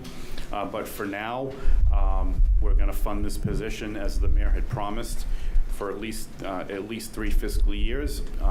The person in this position knows that it is not permanent. They were hired under that condition. And so it'd be my recommendation that we grant C-107 and continue to fund this position out of these funds. And I'd ask you to check with members of my committee. Councilor Pauline Cormier? I agree. Councilor Tossi? I agree. You heard the unanimous recommendation of the Finance Committee to grant C-107. Is there any further discussion? Seeing none, all those in favor, please recognize usual manner. The C-107 is granted by a vote of 9-0. Does the chairman have an order? Yes, Mr. President, ordered that the sum of $77,513.06 be made to the police department salary and wages account, the same amount to be transferred from the opioid stabilization fund. Move for the adoption of the order. You've heard the request to adopt the order. Is there any discussion? Seeing none, all those in favor of adopting the order, please indicate by saying yay. Yay. Anyone opposed? The order is adopted by a vote of 9-0. Moving on to C-108. C-108, Dean J. Mazzarella Mayor requests an appropriation of $4,410 be made to the Art on the Rocks out of the mayor's capital expense line in the general fund, the same amount to be transferred from the opioid stabilization fund. I have a letter here from Stacy Ciccolini. She's a public health nurse, just explaining that on May 28, 2025, a paint night was held at City Hall in honor of Mental Health Awareness Month, hosted by the Health Department. Art on the Rocks was hired to teach this painting class. This event falls under the guidelines to appropriate funds from the opioid abatement funds per section 37-E of the opioid abatement terms. So basically, I know that Councilor Shalfo-Zephyr had a question. I believe that the event had already taken place, and they have not asked for the money yet. I did ask that question today, and basically what happened was this kind of an event is they charge the city per person. They don't know if there's going to be 5 people that are going to show up or the 98 that ended up showing up. So they don't get billed, they don't get an invoice until the event has already happened and there's a head count. So I asked, if the city council didn't approve this or something of that nature, like now have we deficit spent? I asked that question directly to Jen Reddington, the comptroller, and the plan was if the city council doesn't approve this, there is a fund that the mayor has for activities. That's where they would have taken the money out. So this is basically at this point an accounting matter. They can use opioid funds for this, so they want to transfer that money and account for that. And if we don't choose to do that, they take the money out of an activities account. It would be my recommendation that we we acknowledge that we are in favor of spending funds on these sorts of things. From what I understand, everyone enjoyed themselves that day. It was a great event, and I'd like to see it continue, and it would be my recommendation that we grant C-108, and I ask that you check with members of my committee. Councilor Pauline Cormier? I agree. Councilor Tosse? I agree. You've heard the unanimous recommendation of the Finance Committee to grant C-108. Is there discussion? Councilor Shalfo-Zephyr. Yeah, through the chair to the Ward 3 chair. No, I appreciate the explanation. I mean, that, if they don't bill until they know how many people participate, then I understand why it was submitted the way it was. So I'm fine, thank you. All right, thank you, Councilor. Anybody else? All right. All in favor of granting C-108, please recognize the usual manner. C-108 has been granted by a vote of 9-0. Does the chairman have an order? Yes, Mr. President, order that the sum of $4,410 be made to the Art on the Rocks out of the mayor's capital expense line in the general fund, the same amount to be transferred from the opioid stabilization fund. Move for the adoption of the order. You've heard the request to adopt the order. Is there any further discussion? Seeing none, all those in favor of adopting the order, please indicate by saying yay. Yay. Anybody opposed? The order is adopted by a vote of 9-0. Moving on to C-109. C-109, Dean J. Mazzarella, Mayor, requests an appropriation of $8,785.59 be made to the Leominster Public Television, the same amount to be transferred from the PEG Access and Cable Fund. These are Q3 funds to be dispersed per our contract. I just want to explain that nothing has changed in terms of these funds. The only difference is that some of us may remember some time ago, I think it was within the past year, we set up an account, a special account for PEG Access. And so what happens is instead of the payments being made directly to LTV, the payments are now required to come through the city and with our authorization get forwarded on to LTV. So it's just, as it was explained to me at the time when we set up the account, that's how they want us to, the city to account for these funds instead of directly going to LTV. They're going to come through us for approval. So at this point, we're the middleman for this money, and it'd be my recommendation that we grant C-109, and I'll ask that you check with members of my committee. Councilor Pauline Cormier? I agree. And Councilor Tosse? I agree. You've heard the unanimous recommendation of the Finance Committee to grant C-109. Is there any further discussion? Seeing none, all those in favor, please recognize the usual manner. By a vote of 9-0, C-109 has been granted. Does the chairman have an order? Yes, Mr. President, order that the sum of $8,785.59 be made to the Leominster Public Television, the same amount to be transferred from the PEG Access and Cable Fund. Move for the adoption of the order. You've heard the request to adopt the order. Is there any discussion? Seeing none, all those in favor of adopting the order, please indicate by saying yay. Yay. Anyone opposed? The order is adopted by a vote of 9-0. Thank you, Mr. Chairman. Moving on to Ways and Means and Appointments. Is the chairwoman ready to report? Thank you, Mr. President. C-91, Dean J. Mazzarella, Mayor, requests the appointment of the following individuals to the Leominster Housing Authority. Term to expire April 15th of 2030. We met Tamara Camacho, who was in here today, and I said it earlier, and I'm going to repeat it today, is we are very fortunate with the people, the quality of the people, their education, their background, their willingness to help out, their commitment to the community. So it's my great pleasure to recommend Ms. Camacho, and I would ask you to check with members of my committee. Sure. Councilor Arndinger? I agree. Councilor David Cormier? I absolutely agree. Okay. Any discussion? This will be by roll call, starting with Councilor David Cormier. Yay. Councilor Pauline Cormier. Yay. Councilor Arndinger. Yay. Councilor Tosse. Yay. I'm sorry, Councilor Nodsworthy.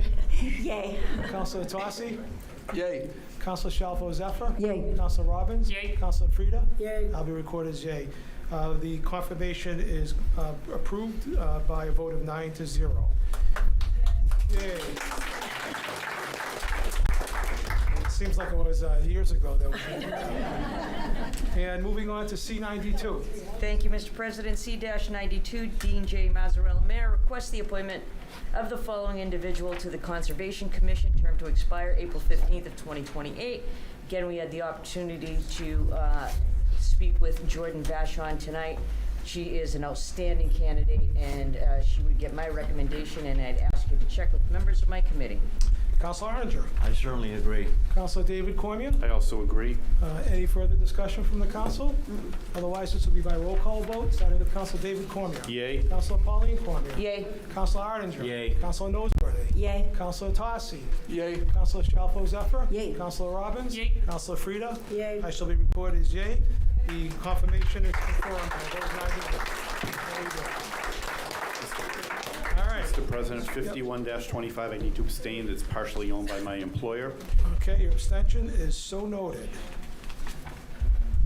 And this is 5125. Is the Public Service Committee ready to report? I am. Thank you, Mr. President. 51-25, Massachusetts Electric Company doing business as National Grid and Verizon New England, Inc. requests permission to locate poles, wires, and fixtures, including the necessary sustaining and protecting fixtures along and across the following public way. Walnut Street, National Grid to install one jointly owned pole on Walnut Street beginning at a point approximately 126 feet west of the center line of the intersection of Washington Street. Installing PE 16-2 in right-of-way Leominster, Mass. Location approximately as shown on plan attached.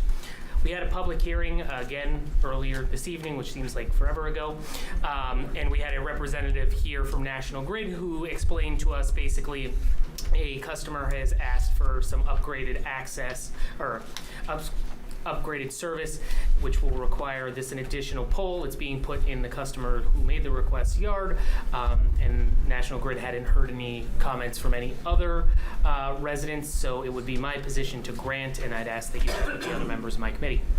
Counselor Frida? I agree. Counselor Noseworthy? I agree. You've heard the unanimous recommendation of the Public Service Committee to grant 51-25. Is there any further discussion? Seeing none, all those in favor, please indicate by saying, in the usual manner. 51-25 has been granted by a vote of 8-0. Moving on to Legal Affairs and C-94. The C-94 Dean J. Mazzarella, Mayor, request an increase of $1,000 for Leominster School Committee members along with an annual cost of living increase based on the Consumer Price Index. This increase would begin at the start of next term. We had a brief discussion earlier during the public hearing on this. We are still waiting for some clarification from the mayor's office. So my recommendation at this point would be further time with additional follow-up by the city clerk. All right. And would you check with my committee? I will. Counselor Pauline Cormier? I agree. And Counselor Tossi? I agree too. All right, so is there any further discussion? The recommendation is further time, continue public hearing to 7:28, and I think the yield signing was 7:30, right? If I'm not mistaken. 6:30, right, what I'm talking about. So the last one was this one, so we'll go 6:35 on this. If that's okay, Counselor? Sure. All right. All right, so all those in favor, please indicate in the usual manner. All right, now, before we get to the main course, I'm going to ask for a motion to recess for like 5 minutes so I can use the men's room. That's a great idea. All in favor? Okay, we'll be back shortly.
All right, we're back in session. Yep. And we're on 41-25. Can I waive the reading? Can I just read the first part? Yeah, Waive the rest that's of it? fine. Okay, is that okay? Yep. Good, okay. So this is petition 41-25. Lisa Nugent of 45 Beth Avenue, Leominster, requests that the city council prohibit all horse and dog racing and any associated betting or wagering anywhere within Leominster, Massachusetts by the following. Council President and our attorney has agreed that we can waive the rest of the reading because we read it earlier at a public hearing. So at this point, my recommendation on 41-25 would be to grant. And I would, before I go guest my committee, earlier in the evening I had given out to the city council information. We had voted on a similar petition previously on short-term rentals. I just want to remind the council of this. And the council passed a similar petition on short-term rentals, which included putting specific language in the zoning ordinance, right? If something is not in the zoning ordinance, it is not allowed. So adding language, some people think is redundant, but on the other hand, it could be, err on the side of specificity, and then it's very clear, right? So for short-term rentals, the city council did pass a petition authorizing additional language to be put in the zoning ordinance. So I just brought that just to remind folks about this, what had been worked on previously. And also at the time, we did get a planning board recommendation. The planning board voted 8-0 to make a positive recommendation on putting that language in the zoning ordinance. So this, to me, is the same exact thing as what we're looking at tonight. We just want to be clear. Right now, horse racing and dog racing is not in our zoning ordinance, so that means it's not allowed. But if we put the language in, erring on the side of being really clear and specific, I think is a good thing in this case. So my recommendation is to approve 41-25, and I would ask that you poll my committee. Councilor Tossi I agree. and Councilor Pauline Cormier. I agree. Madam Chairwoman, before I open this up for debate, I was remiss during the public forum.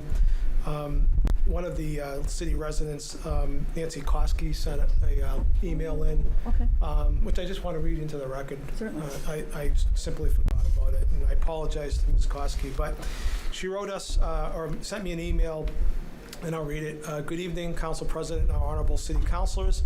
It has been a journey for us since February, bringing us to the culmination vote this evening. You have listened intently to the facts presented to you via hearings, subcommittee meetings, emails, phone calls, and from your constituents.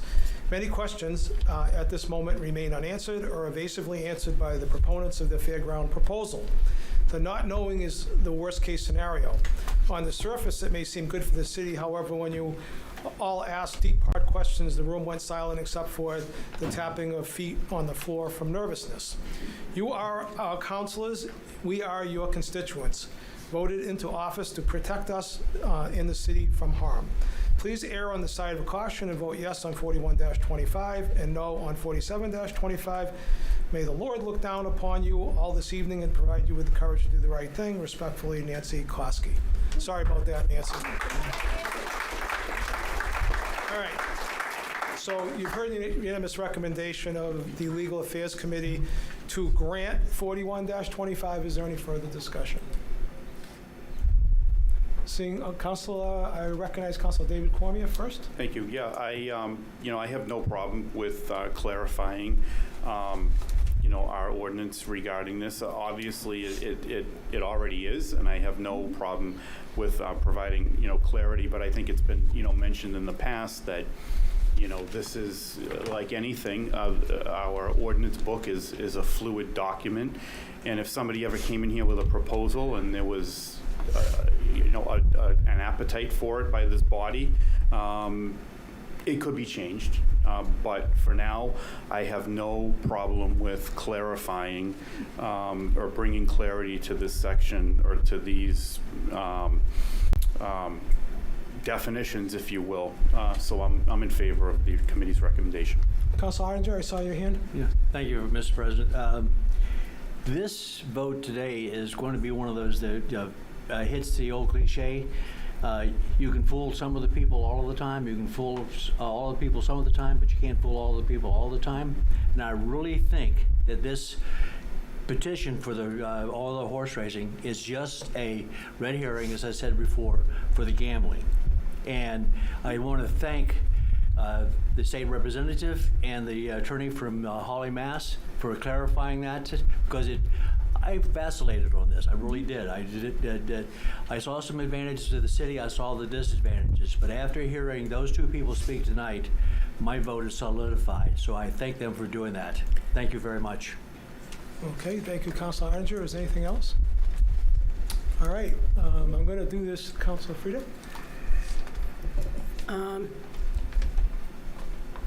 When we voted on the short-term rentals, we had a lot of discussion about that, and we had a lot of people come forward, the Realtor Association and a number of other people at that point that had some real serious concerns about the short-term rentals, especially where the building inspector had said that it was in the ordinance.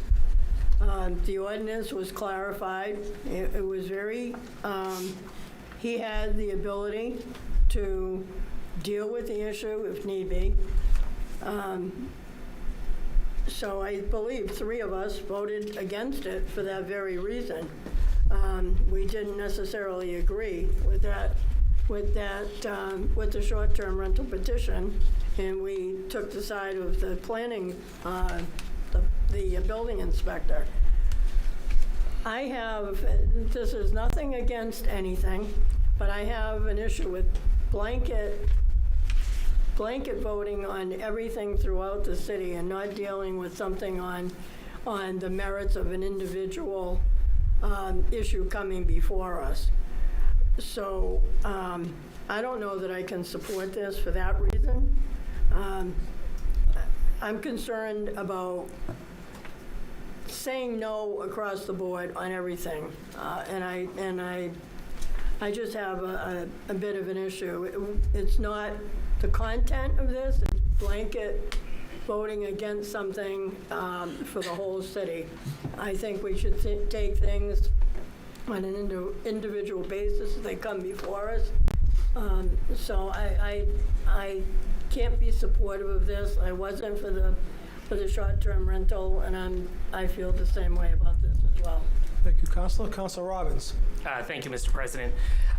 As one of the 3 referenced by the at-large councilor to my left in regards to the short-term rental petition, I think that the point was made by the Ward 3 councilor earlier and has been made countless times before that as well, that even if we put this in the ordinance, it doesn't mean that somebody can't try to change that tomorrow. So I really just don't see any harm in putting this in. Maybe it's a statement about what we as people of Leominster believe in. Maybe it's not, but that can be kind of left up to the reader. So I'm definitely going to be supportive of this. Okay. Anybody else? Councilor Pauline Cormier? Yeah, I'm just going to echo what Councilor Robbins said, is the people of Leominster, the citizens of Leominster in particular, the people that would, and we know that these two are basically connected to a certain degree. There's no appetite for that here in Leominster. I think they've been clear and loud. They don't want this here. They don't want this in the town, so I support it. Okay. Councilor Noseworthy. I just want to add to what's already been said, and I forget who said it in the audience, but I think sometimes a vote, even if it seems repetitive, is important because it's a matter of principle. So I will be supporting this. Thank you. Anybody else? Councilor Frida. Yeah, I'm looking at the next petition as possibly what the people of Leominster want. We all got phone calls as well from people that support this. I mean, whether we want to admit it or not, they have been there. I don't look at this as part of the gaming aspect of what's being presented tonight. I look at this as something that's completely different. I'm not going to sit here and say I don't care about the city of Leominster or what the people want in the city of Leominster. What I'm saying is I have a concern about blanketing any kind of a decision on the whole city without looking at any kind of merits on something. We can vote everything down if we want to vote everything down. The building inspector has the ability to do that. But I'm not going to sit here and be made to feel because I have a particular issue on the area and how it's looked at, to suggest that I don't support the people of Leominster, because that's absolutely not the case. Okay, does that conclude our public debate?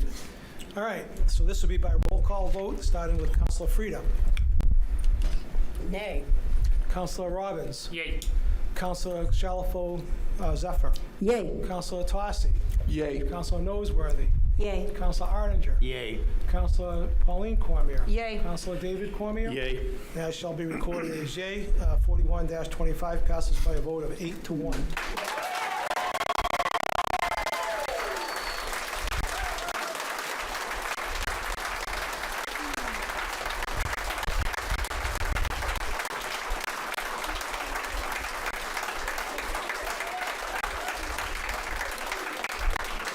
Council Shalfo Zephyr, the next item is 52-25, which is the protest petition. That's right.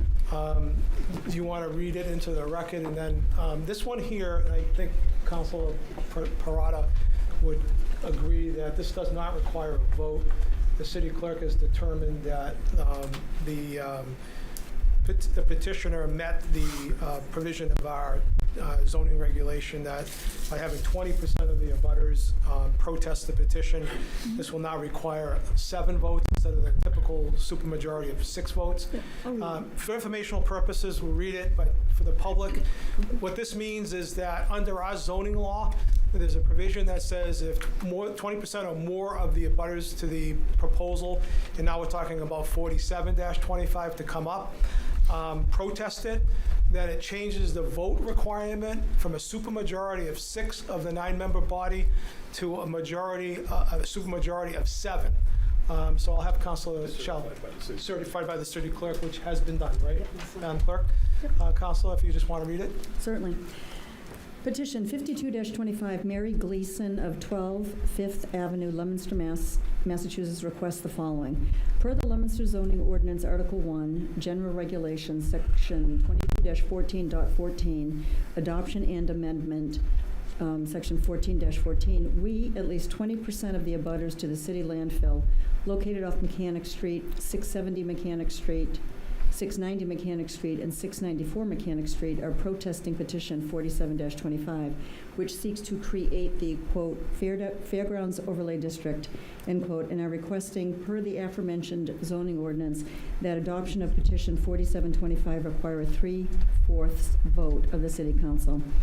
Petition 47-25, which seeks to create the, quote, Fairgrounds Overlay District, end quote, not only clearly fails to meet the purposes it lists, 34.1.2, enhance revitalization and growth while preserving the integrity of adjacent neighborhoods, and 34.1.3, reduce conflict caused by incompatible development. It will, to our detriment, actually have the opposite effects. Additionally, the uses stated for purpose 34.1.1 in petition 47-25 are not active recreation, but are commercial and ones that will bear negative impacts on the entire community of Leominster. Okay. And yep, that's been, the city clerk, as mentioned earlier, has certified that all of the signatures met the zoning ordinance, and thus we have a 7 vote requirement. Very well. All right, thank you, Councilor. Councilor Frida. Mr. President, just before we start, I'd like the record to note, for the first time in 8 years, you decided to reverse the voting program. You sure did. I just want that noted. You can have that noted in the record. Thank you. You're welcome. Maybe I'll do it more often. Might as well. You got to start it. There are many times I like to be the first. Well, we can meet that. We can meet your request. All right, Councilor Shalfo Zephyr, 47-25. I'd like to make the same request to read the first section of it and then waive the rest of the reading. Thank you. So petition 47-25, Brian R. Falk, attorney on behalf of Crossroads Office, Park LLC, requests to adopt the proposed Fairgrounds Overlay District zoning amendments. And this covers 670 Mechanic Street, 690 Mechanic Street, 694 Mechanic Street, and the city landfill property, which is off of Mechanic Street.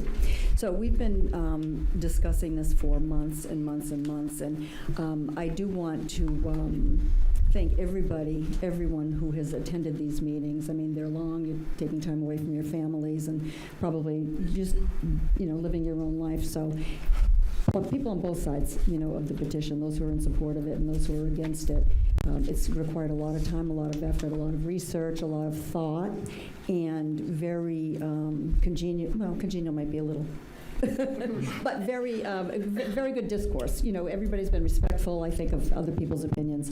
So with that said, I have a lot of thoughts about this, but I'm going to keep my comments really brief. My recommendation would be to deny 47-25, and for a number of reasons. There are environmental concerns. I have serious concerns about the traffic in that area. I go up and down that stretch of Mechanic Street frequently. Every time I take that turn to go up the hill, I'm always afraid I'm going to get hit from somebody coming from Home Depot. So there are existing serious traffic problems in that area that I think this would only exacerbate. The neighborhood concerns are really at the top of my my priority is really the neighborhood concerns. Years ago, some people here might remember Jack McLaughlin, who was a city councilor in Ward 1. And Jack was kind of a senior statesman. He had been mayor. He had been the Ward 1 councilor. And he gave me, when I came onto the city council a long time ago, he gave me one piece of advice. He said, "Sue, never hurt people where they live." And that has really stuck with me. I think if I thought, that if this was a really tough decision, if I thought it really was quality economic development for the city, if I thought it was really going to provide a lot of income, a lot of revenue for very important things that the city needs to do, I'd be much more conflicted about this. But I have very strong feelings about it. I don't think that the proposal that was put forward really provides enough for the city to offset any kind of the potential downside.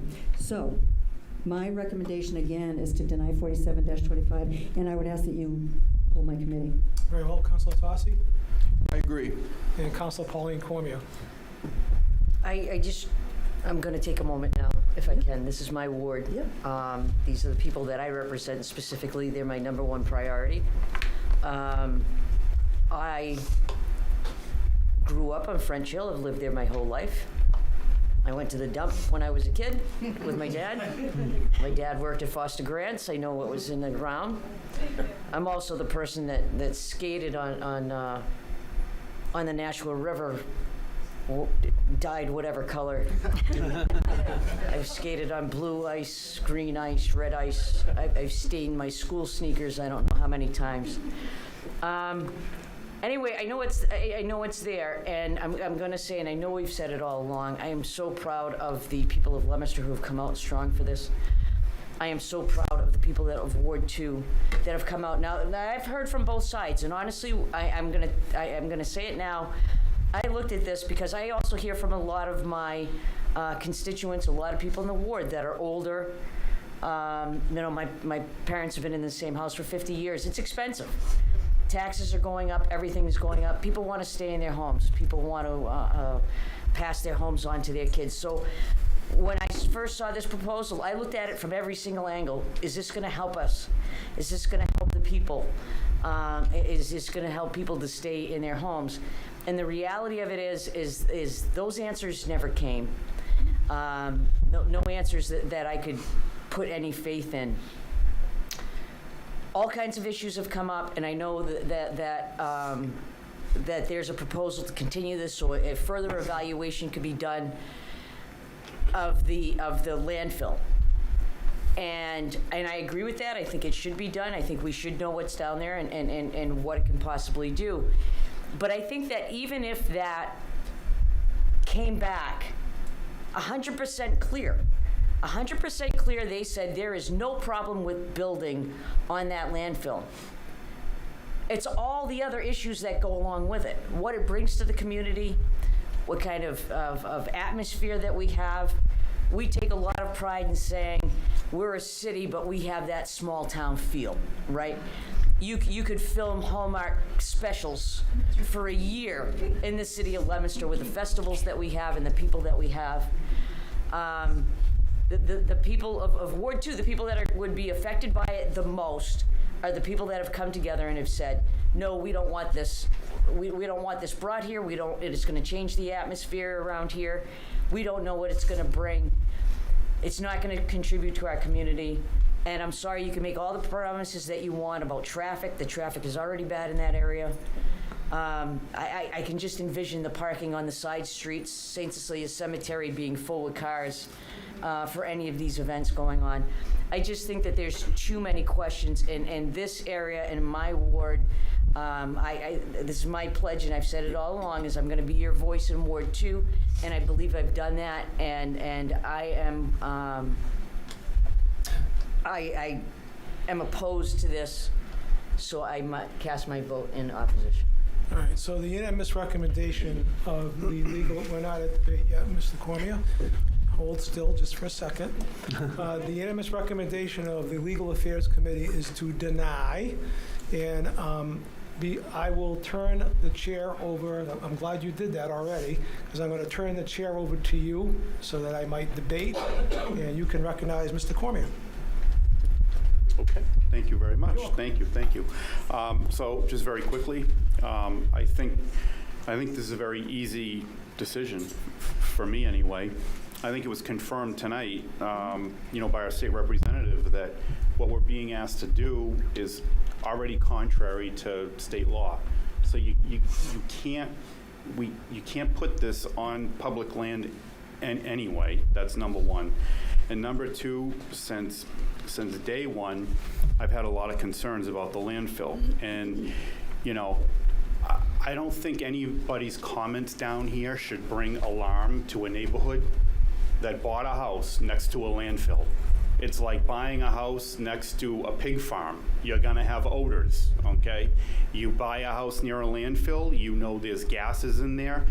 And this isn't the first time this has been brought up about the landfill and what we should put near it.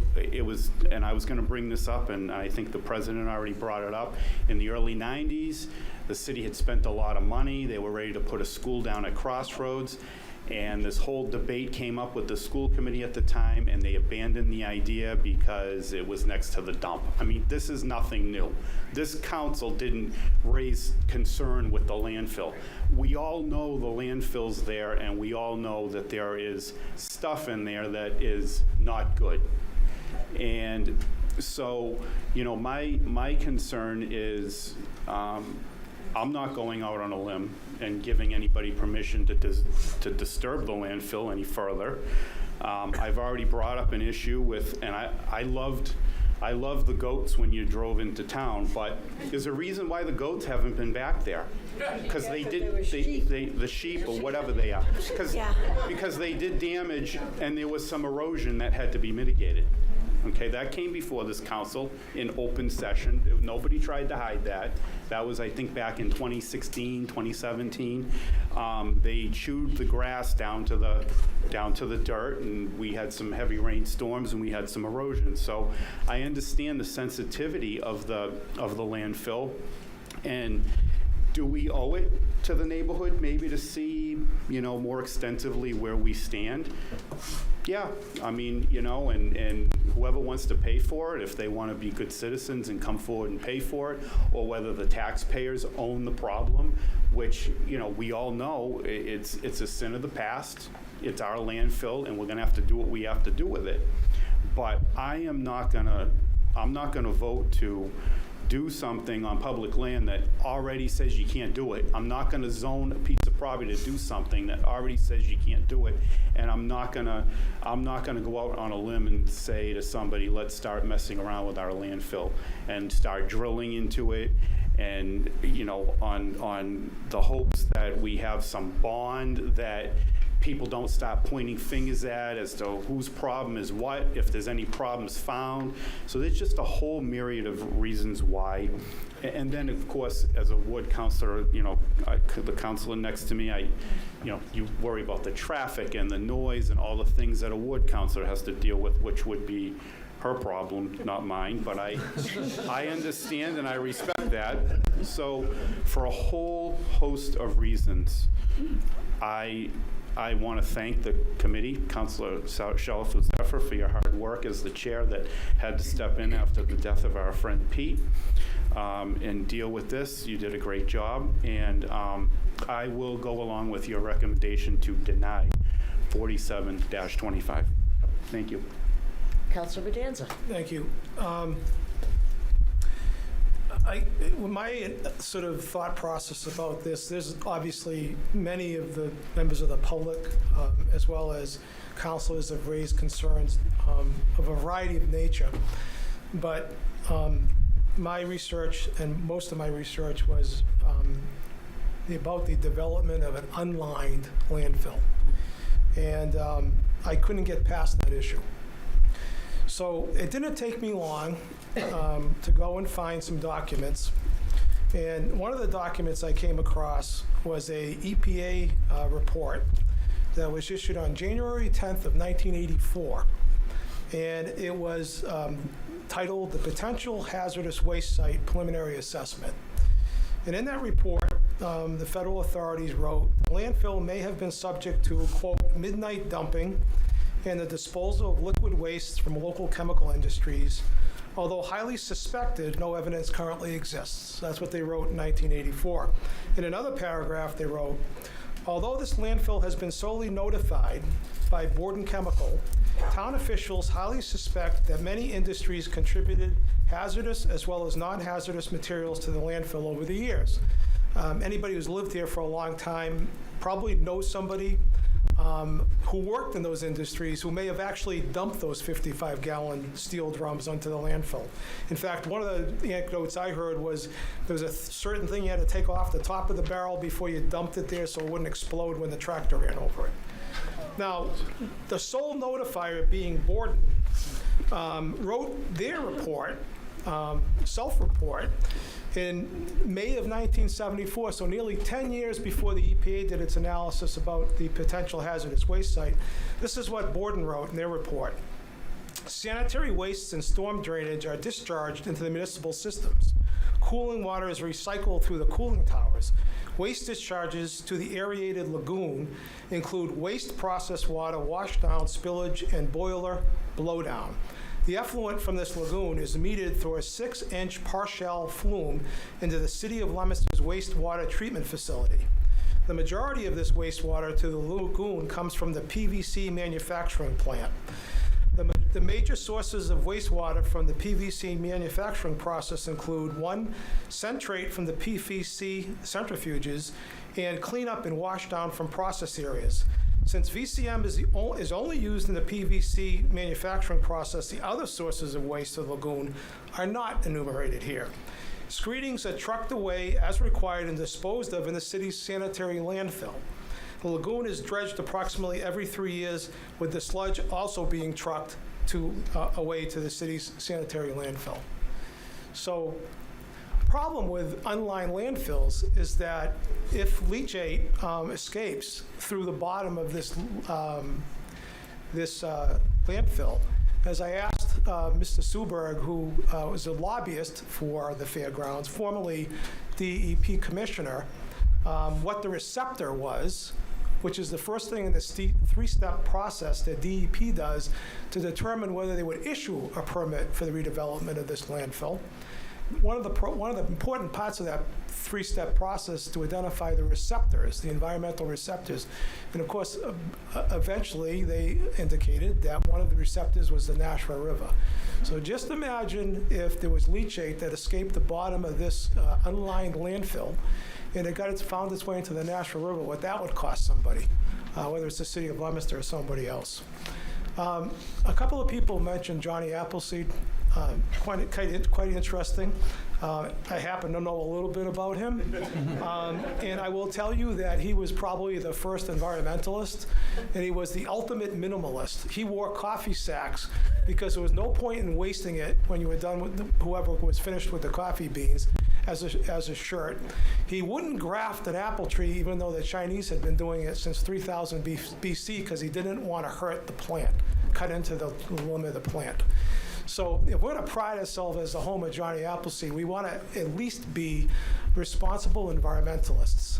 Long ago, back in the early 90s, I was the city solicitor, and I was called in at the last minute because the city solicitor before me quit. We had 3 school additions going on at the same time. 2 of them had gone bad. We had a 150-store mall subdivision going in on Jungle Road, and the city of Fitchburg was trying to build an industrial park right across the street from our drinking water, our primary drinking water source, the No Town Reservoir, which I believe supplies about 60% of our drinking water to the city of Leominster. And I want to say proudly, with my dear former colleague, Peter Angelini from Ward 5, we worked hard and long on that. And those 3 things really caused our poor beleaguered former city solicitor to give it up. And I wanted to make sure that that industrial park never got built. I had somebody from the environmental firm that did the feasibility study of that, revealed to me that there was a feasibility study when everybody else denied that one ever even existed. I just got that confirmed about 6 months ago by somebody who actually works in that company, that there was a feasibility study. I'm proud to say when you drive up Route 2, you do not see an industrial park. So there's no way I can put my name on this. End of discussion. Councilor Robbins. Thank you, Madam Vice Chair. I guess I want to start with some of the similar comments. Just thanks to the Legal Affairs Committee for all of your hard work, and thanks to the public for your participation in this process. I think that, you know, what we've seen over the past couple of months makes me even more proud to be from Leominster, because this is a tough issue that we dealt with dignity and really what discourse is supposed to look like, and doesn't look like across other forms of government, as we all know. So I want to thank the public for that. For those of you who don't know, my wife Carly and I actually welcomed our baby girl Mabel to the world on July 3rd. I was trying to avoid this, but I feel like that's important context, because since she's been born, one thing has stuck in my mind. And all of the other concerns that councilors who spoke before me have been important. But a question was posed to us at the last meeting about the legacy we as a council want to leave and the legacy that I want to leave behind for my daughter. And somebody who spoke earlier tonight, I think it was Catherine Miller, talked about how she lived in Hawaii and, you know, chose to come back to Leominster. And I've never left Leominster in the manner that she has. But I'm proud to be raising my daughter here because of the small town feel and the community that we have here. And I really, really worry that this will take that away from us as a community, my daughter, my grandkids someday, and I just really don't want to set us on that path.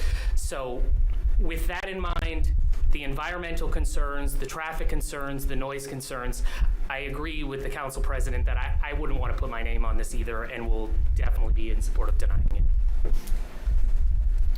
Councilor Arndinger. Thank you very much.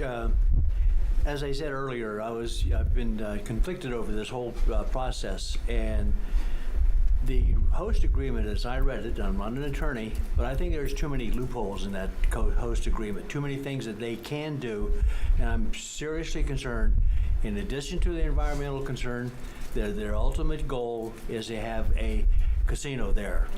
Whether you like it or not, that's what they're going to do. And there is no way, I think the city has already made its feelings felt on having a casino in town, so I think there's no way that I could ever support a casino in this city. So, thank you. Councilor Noseworthy.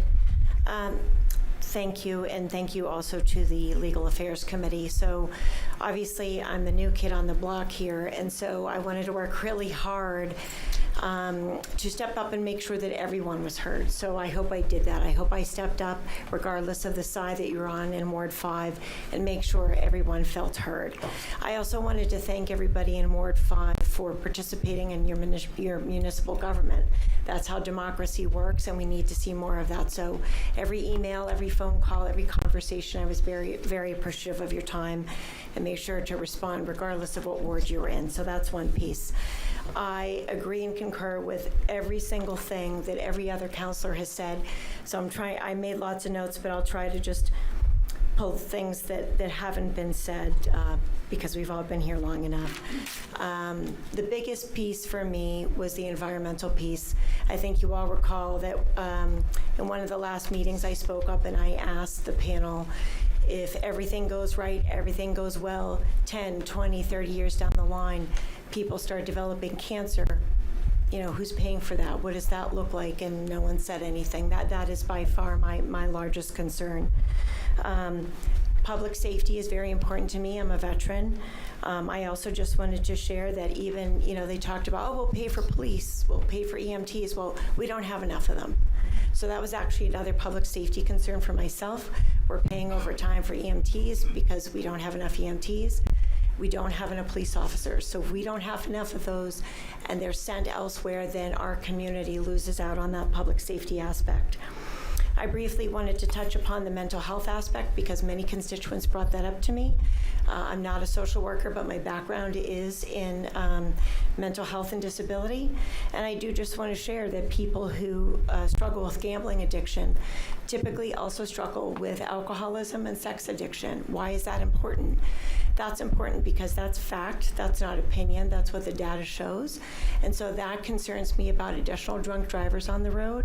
That concerns me about prostitution. That also concerns me with regards to human trafficking. I'm obviously the Ward 5 counselor, but I really feel for everyone directly impacted and on Mechanic Street and the abutters. I want to just say to you that I saw your anguish, I saw your suffering, I saw your pain. That really impacted me. And I think most people know, but most accidents in a car happen within 5 or 10 miles of your own home. You can look up that statistic. And 99% of people in my ward were vehemently against this. But in addition to that, I thought of everybody impacted on Mechanic Street, and I thought, if there's additional traffic, additional drunk drivers on the road, who's going to be most impacted? The people going home who live on Mechanic Street, and that is just not right. So I guess those are really my main concerns, again, just about the public safety piece. There were a handful of people in Ward 5 who were for this, but honestly, it was like 99.9% of people were vehemently against it. But that mental health piece is very important, and I know we glossed over it a little bit, but many people came to me very concerned about family members, and a lot of the reports I read and emails that we received talked about that a giant chunk of gambling revenue actually comes from problematic and addictive gamblers. And who's going to be there the most? People in Leominster. Times are tough, and I don't think we need a double whammy of ruining and wrecking people's lives and families. Thank you. Councilor Frida? Thank you, Madam Vice Chair. Walking down history from the council president, I was there for all those, for the industrial park, for the fight with the industrial park. I was on the school committee when we had 3 buildings that were all going bad, 3 additions all at the same time. I was there when we talked about putting a school at Crossroads. I was here for the fight against the Super Walmart that ended up in Jungle Road. I was here for the casino argument, whether we should have a casino in Leominster or not. I was here for the marijuana issue that got heated on occasion. I've been here through a lot of the arguments and a lot of the issues. But every single time we had those discussions, it was with all the information. I'm very disappointed that we did not have Woodard and Curran sitting in front of us at some point in time to ask those questions. They've been monitoring that landfill. I was observant when they capped the landfill. He's retired now, but could have shed a lot of light on exactly what the future was to be for that landfill when they capped it. We've had a sign on that landfill forever. There are a couple of us on this council that voted in total support of a ballpark there, which also included a hotel. So what was the information that was given to us at that point? I don't remember the word toxic ever being used at that point.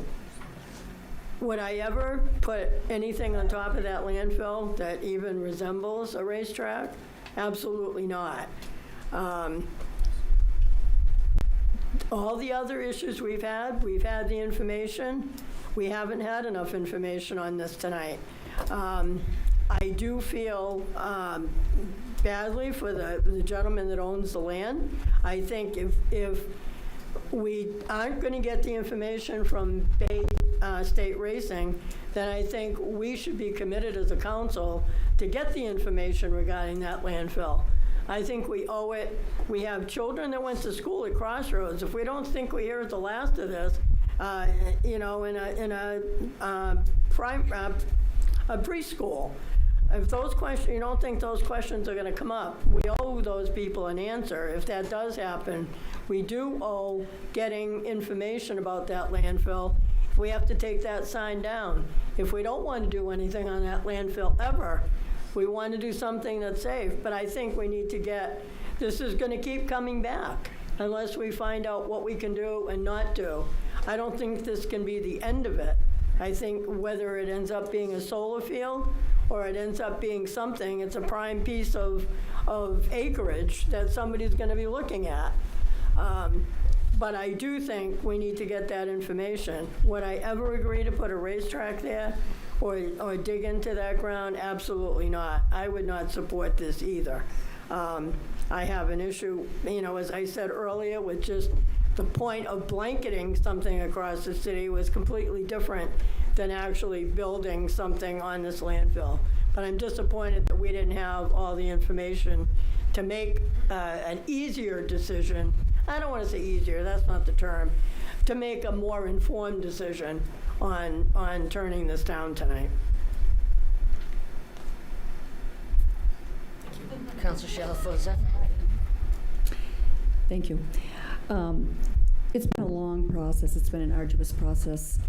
I dug through numerous pages of reporting that Woodward and Curran, because they have done the testing at the landfill for so many years. I have the exceedances reports. Those are when the methane level and the benzene level are higher than the minimum or the maximum combustible limit. And there's another term that I can't remember off the top.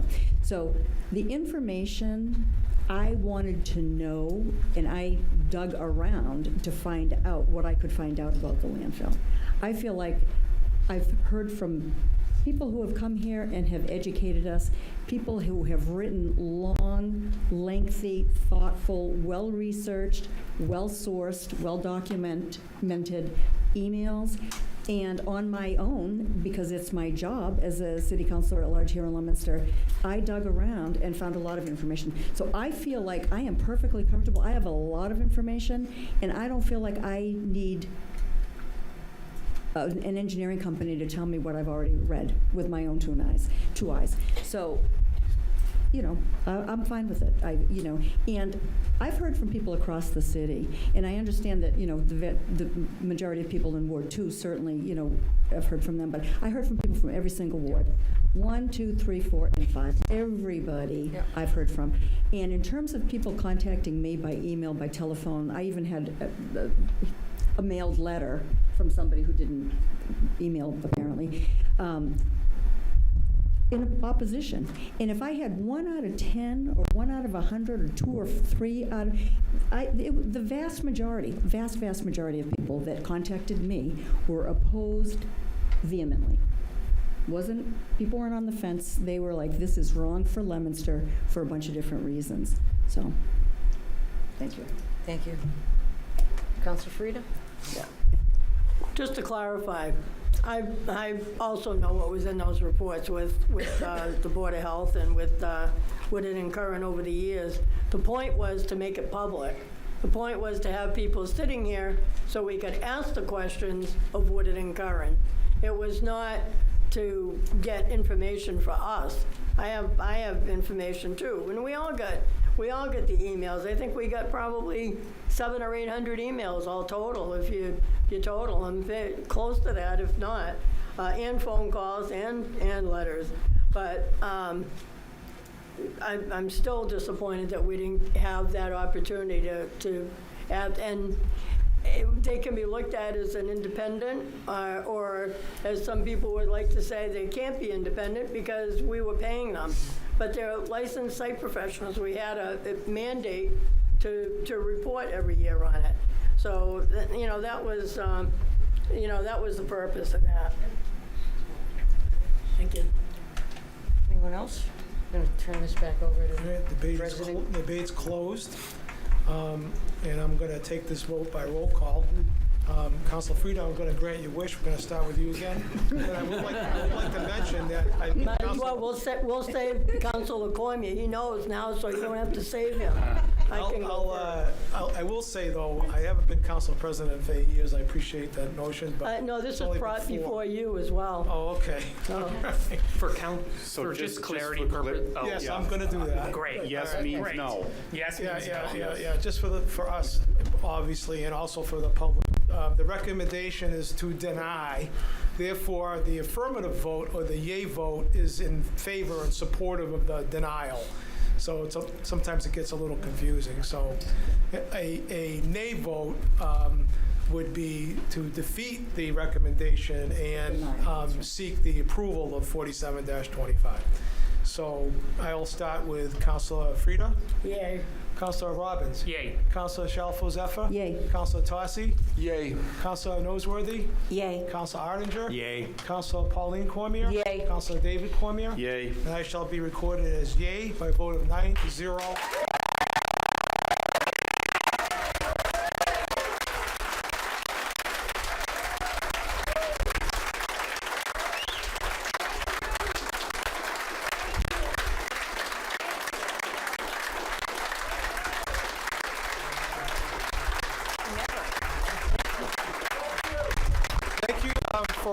For doing your civic duty and being respectful to all sides of this throughout the process.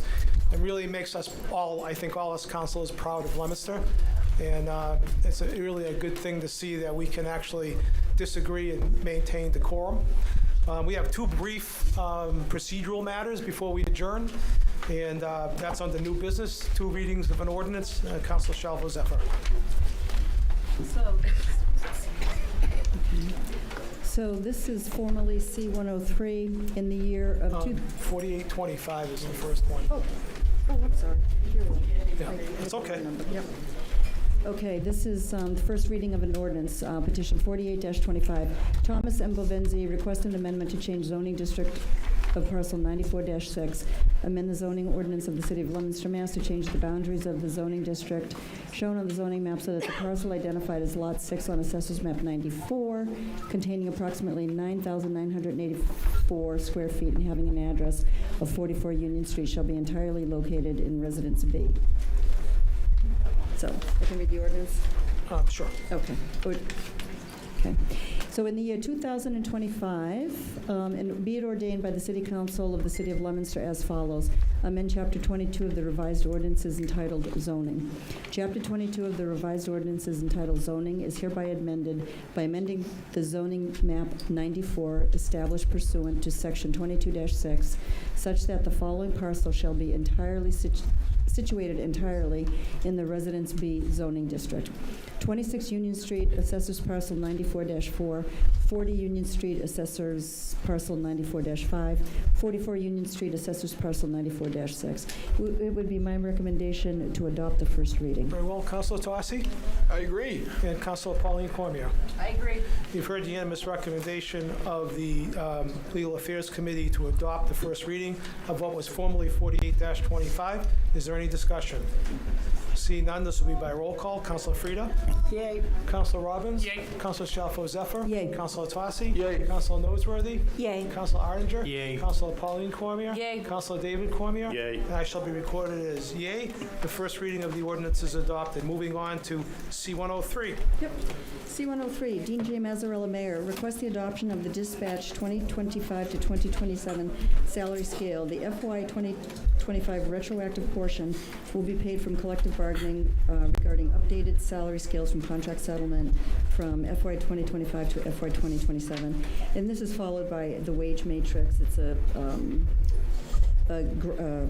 chart that is available if the public or anybody else would like to get some more detail on these wage numbers.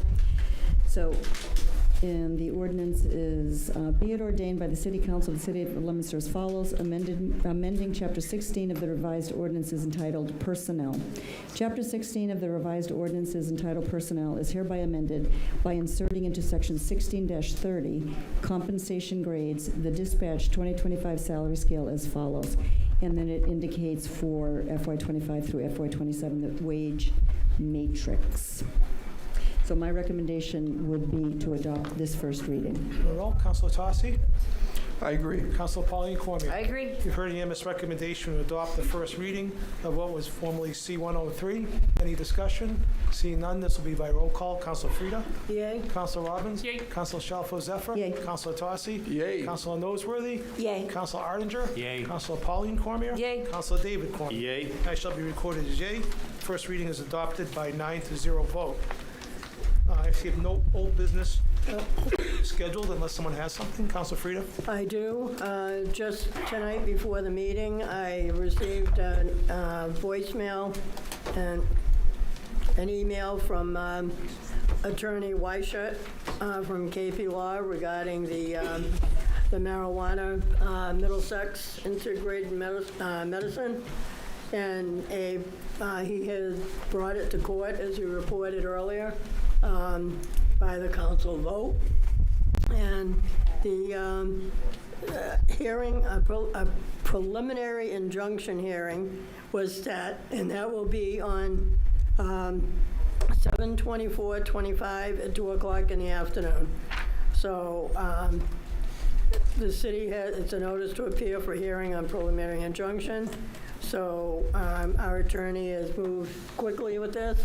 So hopefully that'll wake everybody up, and he's notifying the opposition. So we're in good shape as far as that's moving forward. Thank you for that report. Any other old business? Any community calendar? Motion to adjourn? Seconded? All in favor? We're adjourned. Thank you all for your good work.